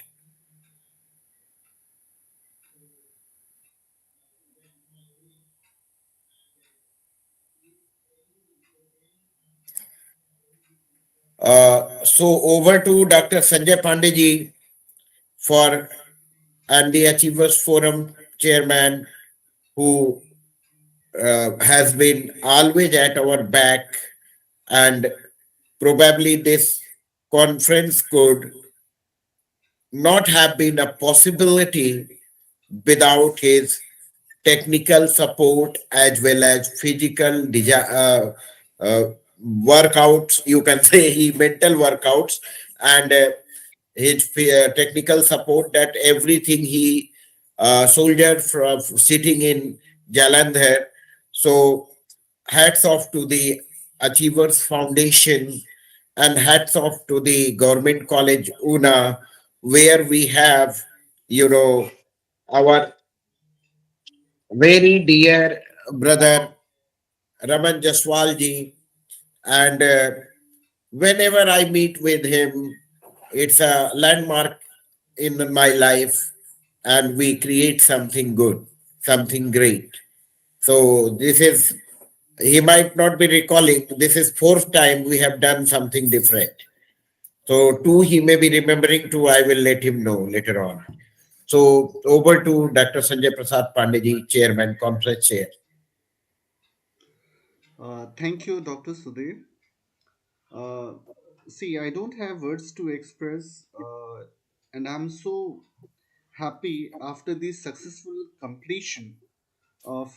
No, am I allowed to say successful completion of this conference? All the participants unmute It's great. and switch on your video clap for Dr. Sanjay Pandey. Then he will be able to say, like, Yeah, it is definitely. successful. This feedback session was there, so I don't know whether to say it was successful or not. So if you all That's what. allow me to say it was successful. Yes, sir. Uh, so it was all possible. I won't say. You see, whenever we organize a conference, it is not possible for one particular person to organize or do it. So it was all because of Dr. Sudhin, and the credit, definitely I'll say that the credit goes to Dr. Sudhin Naran Singh and Dr. Raman Jaswal. I did nothing, and it would never have been possible without the support, guidance, and the expertise of these two. My friend Dr. Sudhin Naran Singh and my friend Dr. Raman Jaswal, and each and everything which was taken care of very meticulously by both of them. And it started when I had been to Government College Una to participate in the international conference, which was organized by the Department of English, Government College Una, and Dr. Raman Jaswal. I think he was the organizing secretary of the same also. So we met over there, and after the conference was over, we decided to plan another conference. And you see, the seed of this particular conference was sown over there. And we thought about the topic and we started planning about the same. And great moral support was given to me from both of my friend Dr. Raman Jaswal and Dr. Sudhir Narayan Singh, and then the approvals were required. So both of them worked really very hard in getting the approvals from the vice chancellor and the principal of the college, and finally when it was done, we started working on and making plans of the same. And today, whatever we have, it is just because of them. So the credit goes to the convener and the organizing secretary of this conference, Dr. Sudhir Narayan Singh and Dr. Raman Jaswal. And this is what I want to say. And of course, I would thank all my speakers, keynote speakers. And I want to thank specially to two or three speakers. They just, no, the moment I gave a call that, sir, I want you to speak something, they agreed immediately on the spot. And the names are Professor Nishi Pandey, Professor Latif sir, and then Dr. Nagendra Kumar. And I gave one single call to Rajesh sir from IIT Madras. So uh, means all the support which was required, it was given to me in no time. And all my speakers, they agreed, no, at one call or two, that yes, there is no problem. There are some problems with the timings, and that we took care of. And Deepthi ma'am, when I said thank you ma'am, she said no need to say, friends can never say thank you, and no need to say thank you. So it was my duty, and that is right, I am here. And then Pooja Khanna, if I talk about Pooja Khanna ma'am, she agreed immediately. Yes, she required the conference brochure. I was talking to them before before the brochure was prepared, and without talking about the topic and anything, they agreed to speak. Is it They said whatever the topic is, no problem, we are comfortable with. So this kind of support I received from all the speakers, keynote speakers. My special thanks to Latif Hussain sir, Kazmi sir, who was from day one, and and I tell you, he was the first one to join, Professor. And hats off to sir, and my special thanks to him. He joined at 9 and he left at 7. Today again, he joined in the morning and he is still there with us. And we expect the same kind of support from Sir in future also. Without taking much of your time, I would request Dr. Raman Jaswal sir, the organizing secretary of this conference, for his vote of thanks, to propose the vote of thanks. Thank you. Okay. Thank you very much, sir. Oh, wait. Since it's a conference on digital humanities, so human imbalance should be humanly acquired. We are still having one raised hand, Mr. Talat Malik ji, and I politely invite you to share your ideas, please. Malik Saab. Talat Malik.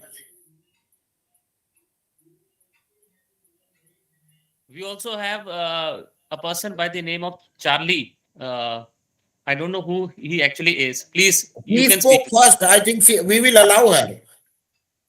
We will allow her. Yeah. Dr. Talat Malik.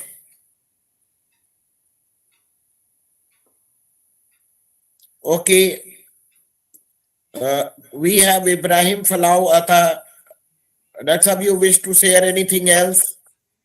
Or Rishikesh Roy ji said, I think already. So, Madam Charlie. Good evening, sir.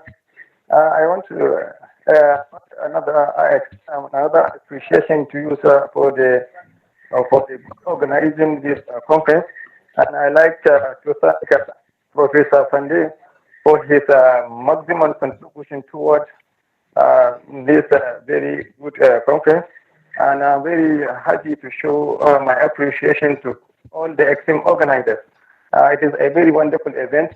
It is a very good conference because as a result of this very important digital technology, I able to send my presentation at home because if not of this digital organization, definitely I will not be part of this conference. Thank you very much once again. Thank you very much, Professor Pande and your co-organizers. Thank you very much. And I hope you will be giving us another chance to publish our papers. And I will be happy if you notify us to the publication time. Thank you very much once again, sir. We have Rimi Chakravarti with us. Are you? Thank you. A very good evening to all the organizers and the participants of the year. I really don't have any words to say.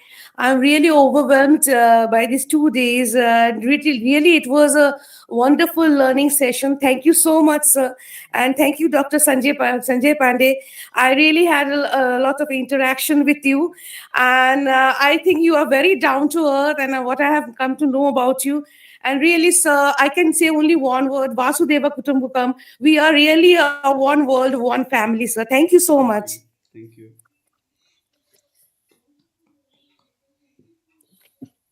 So, I wish to, we have Ashwani Patel ji. You would like to speak something?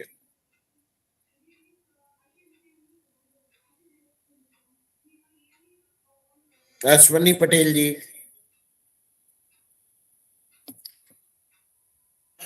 So here I would like to call the most significant contributor. Two more raised hands. Oh, who is there? Rimi spoken, Rishikesh Roy spoken, Ibrahim spoken. So, coming to the final speaker and most significant speaker of this 2 days long journey, with whom we keep waiting time and again. And ultimately, even at the time he started, we had to interrupt him. So, stage is all yours, Dr. Raman, and it's over to you for the final words and final verdict of this conference. Over to you. Thank you. Before you extend your vote of thanks to anybody, I may please take this opportunity to extend my heartfelt thanks to you and Government College Una, Professor Saddev Bhardwaj sir, and the Achievers Foundation. And then these are my final words. Now over to most precious Dr. Raman.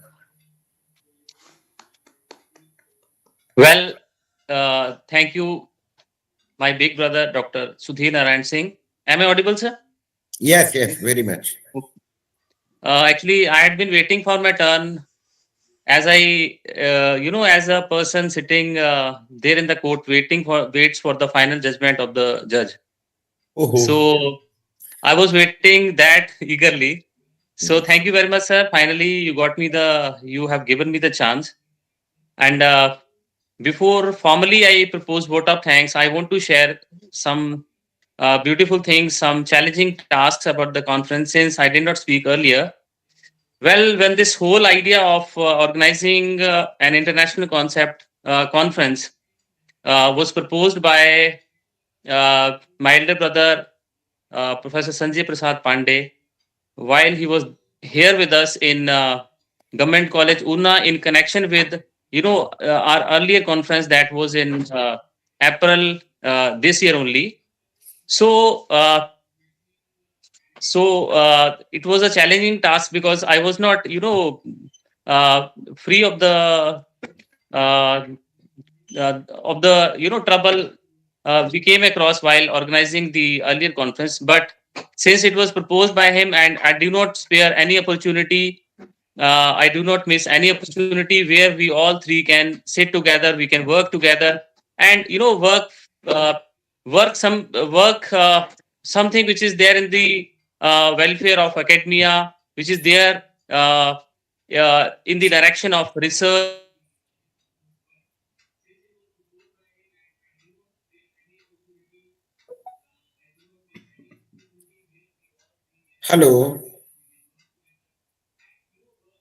Dr. Raman. So, am I audible, sir? Yes, audible now. Actually, I have joined with the, from the third mobile phone to I have joined with the second mobile phone. Oh.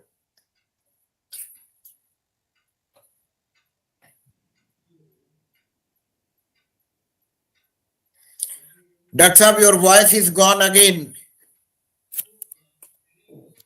Dr. Raman.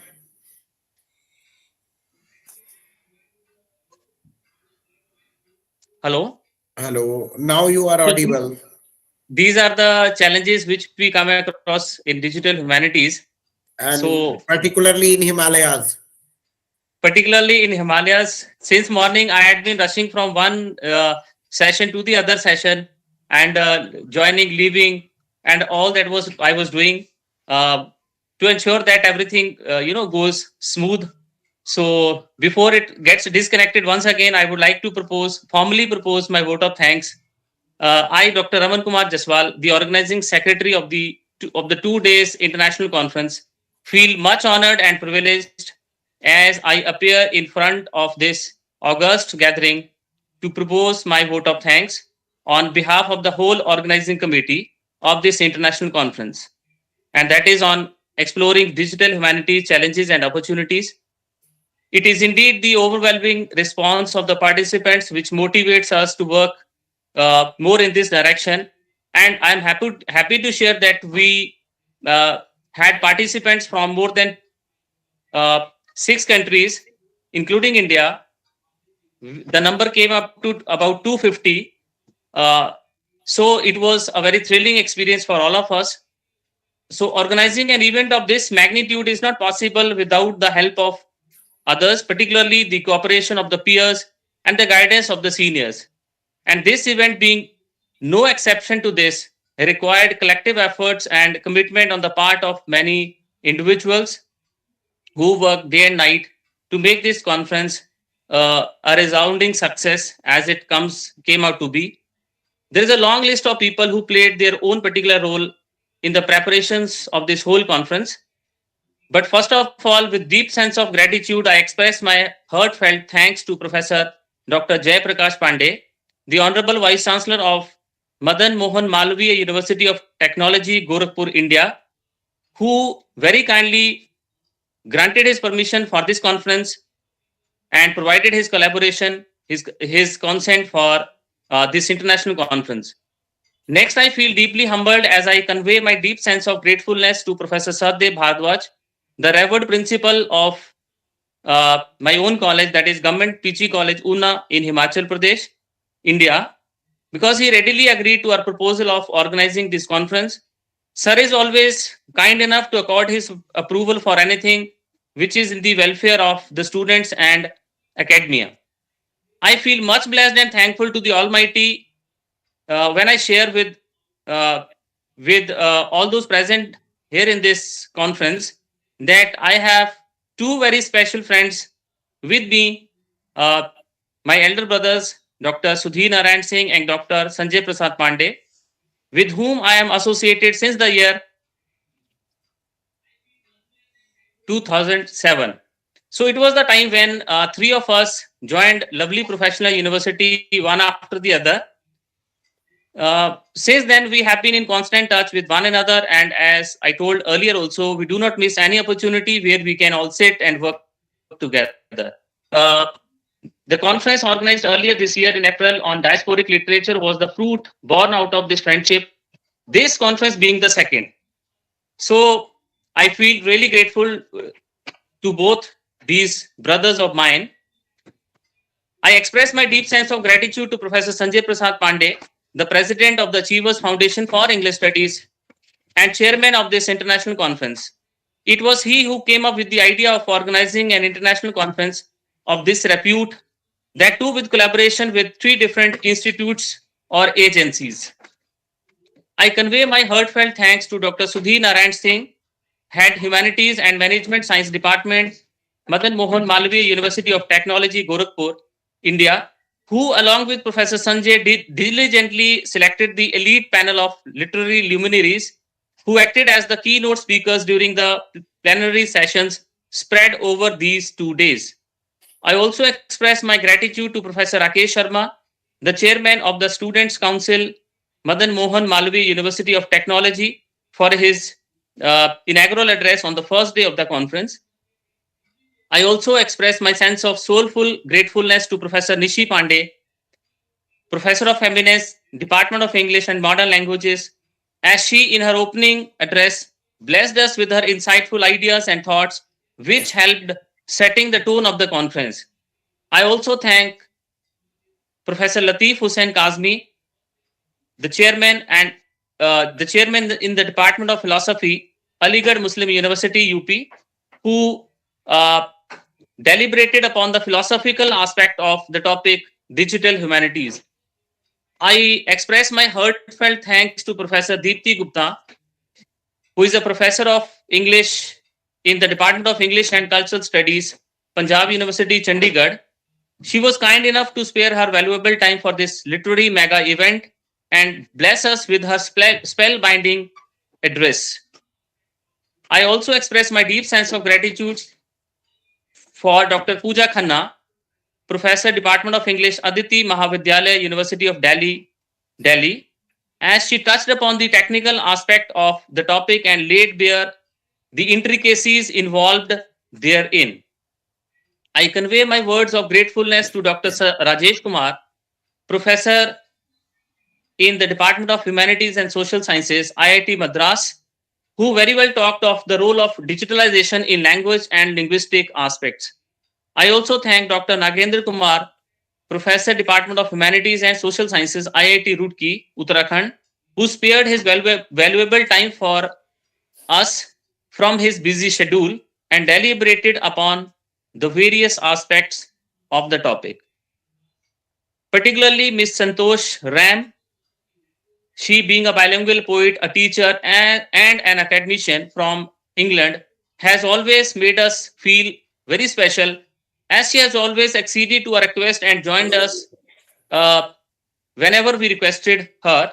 And yet another time, she readily agreed to our request and spared her valuable time for the conference, and that too uh, amid a difference of time zones between India and England. I feel much obliged to Dr. Afsha Jamal, Department of English, College of Arts and Sciences for Girls, Wadi Adbasir, Saudi Arabia, and Dr. Inas Kamal Zaid, Assistant Professor in the Department of English, Prince Setam bin Abul Aziz University, Saudi Arabia, because both of them joined us from Saudi Arabia and helped us in making this conference a big success.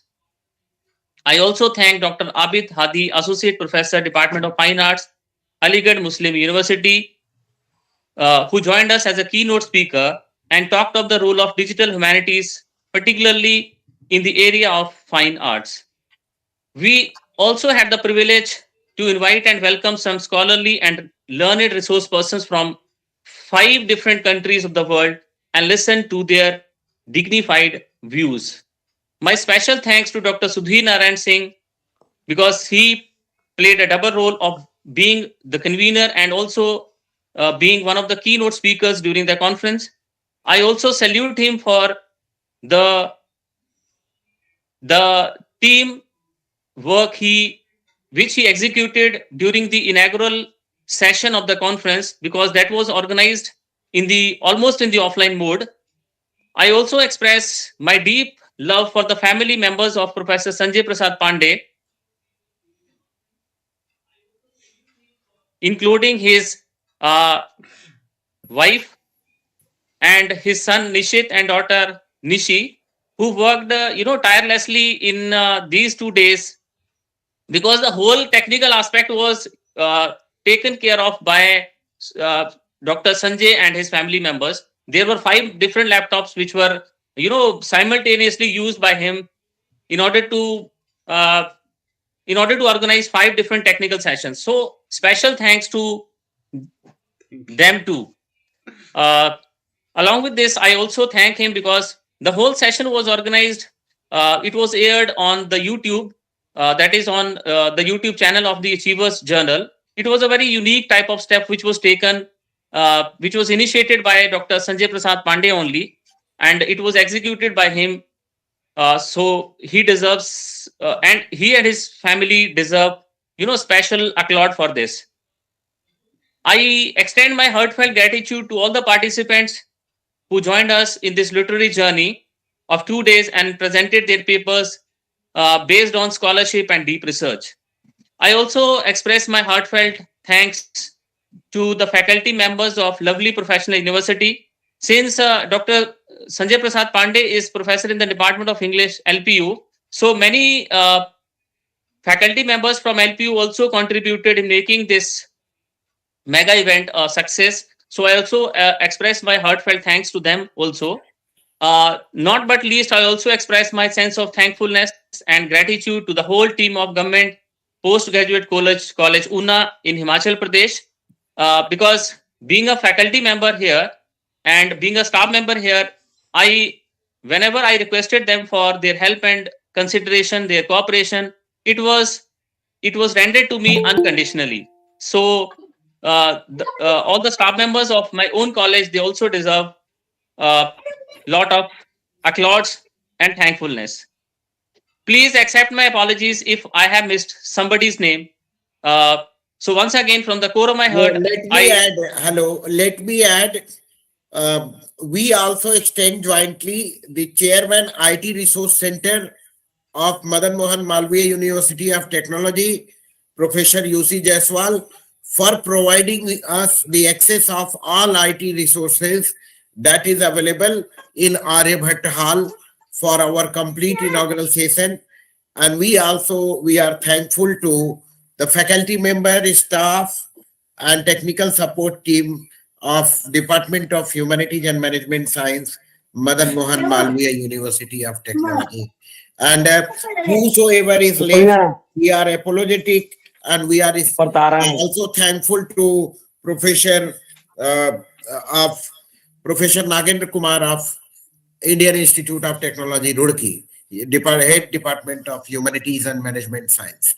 So, and whosoever, if we are forgetting, jointly we three are apologetic, and we apologize if we forgot. But thank you one and all for being with us and making this conference of three institutions successful. And thanks again, last but not the least, Enos Jahid ma'am and Professor Latif Hussain sir for being with us. Because of you only, हम लोगों की थकान का पसीना भी जो है हम लोगों को अमृत बन गया आपके शब्दों से। थैंक वो यू। तो सब कही है, नहीं आपका शुक्रिया कि आपने किसी को, ऐसा नहीं है कि मैं कुछ कहना चाहता था नहीं कह सका। सबसे बड़ी कामयाबी डिजिटल और ह्यूमैनिटीज की यही है कि आपने इतना ख्याल रखा है ह्यूमैनिटेरियन ग्राउंड पे हर एक को कि कुछ बोलना है तो बोल, तो ये वक्त है। और आइंदा मेरा ख्याल है ये सारी मुलाकात हमारी जो है आमने सामने हो तो फिर मजा आ जाए। जी जी I also thank the chairpersons and the co-chairs who acted who played a very active role during the technical sessions. Thank you, sir. Thank you, boss. And we all look Raman forward sir. for working in this direction in the future also. Thank you very Sure. much all. No, wait. Thank you very much, sir. We missed one announcement. Yes, sir. Yeah, Please go ahead. we missed one announcement. Yes. And With the that is- permission of conference chair, let me announce that we will conduct a separate meeting of chairpersons and co-chairs, and we come up with that we are going to offer certificates of best paper presentation from each session, each technical session. Right. So, and conference chair will evaluate, assess, and they will recommend based on that each technical one best paper will be certification will be given from each session. So, And I would request Vishnu to play the national anthem at the end of this valedictory session. So, Vishnu, national anthem at the end, right? So, we all, yeah. So, is it possible to play that from your end? Sure. Okay. So this is the time. Time has come to wind up this session, feedback session as well as the plenary session. A lot of discussions were being made and the feedbacks were being received. So it is One thing more I to- want to add is, please, the feedback form will be shared in the WhatsApp group, and the participants are requested to kindly fill the feedback form and react accordingly. Thank you.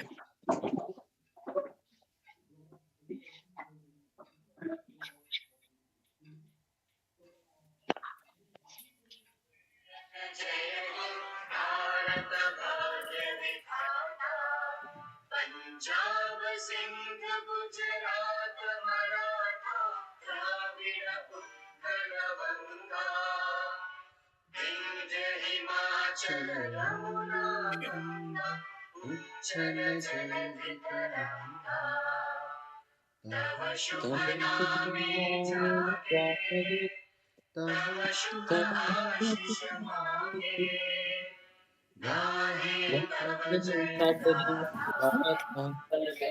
Jana Gana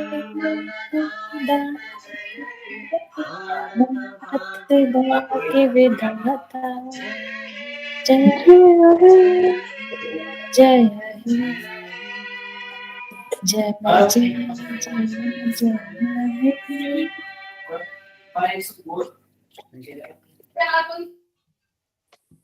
Thank you. Thank you all. Thank you, Assistant Professor Vishnu Prasad, for wonderful Thank you. conduct of the conference on the second day. Thank you, sir. And the credit goes to Dr. Sanjay Prasad Pandey, sir, who has given me this opportunity. Thank you, Thank sir. you, Thank sir. you once again. Thank you very much. Thanks you. Thank you all. Thank you. Okay. Thank you all. Thank you once again. Thank you, sir. Latif Okay, sir, thank thank you so you. much for being present over here Thank, since thank you, morning शुक्रिया, till the end of the धन्यवाद. program. Thank you, sir. होगी And मुलाकात जल्दी, है ना? yeah, and we need the same kind of Thank you support, so much, sir. cooperation, and your blessings in future also. Okay, okay. Thank you, sir. Thank you. All the best. Thank you, sir. Thank you all. Thank you all the participants, delegates, with guests and all. Thank you all, academicians, Hello. poets, authors. Thank you all. Thank you very much. Thank you, sir. Thank you so much. Have a wonderful evening. Thank you. Thank you so much, sir. Thank you.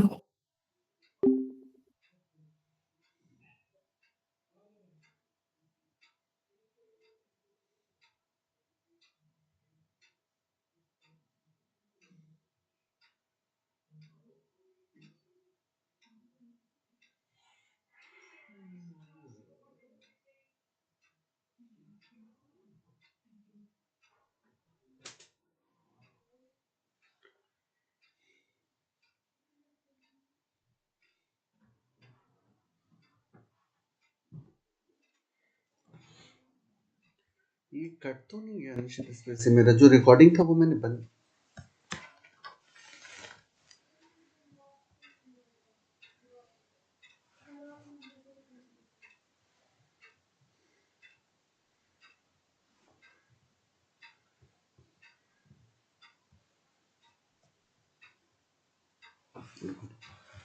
ये परेशान ना हो ये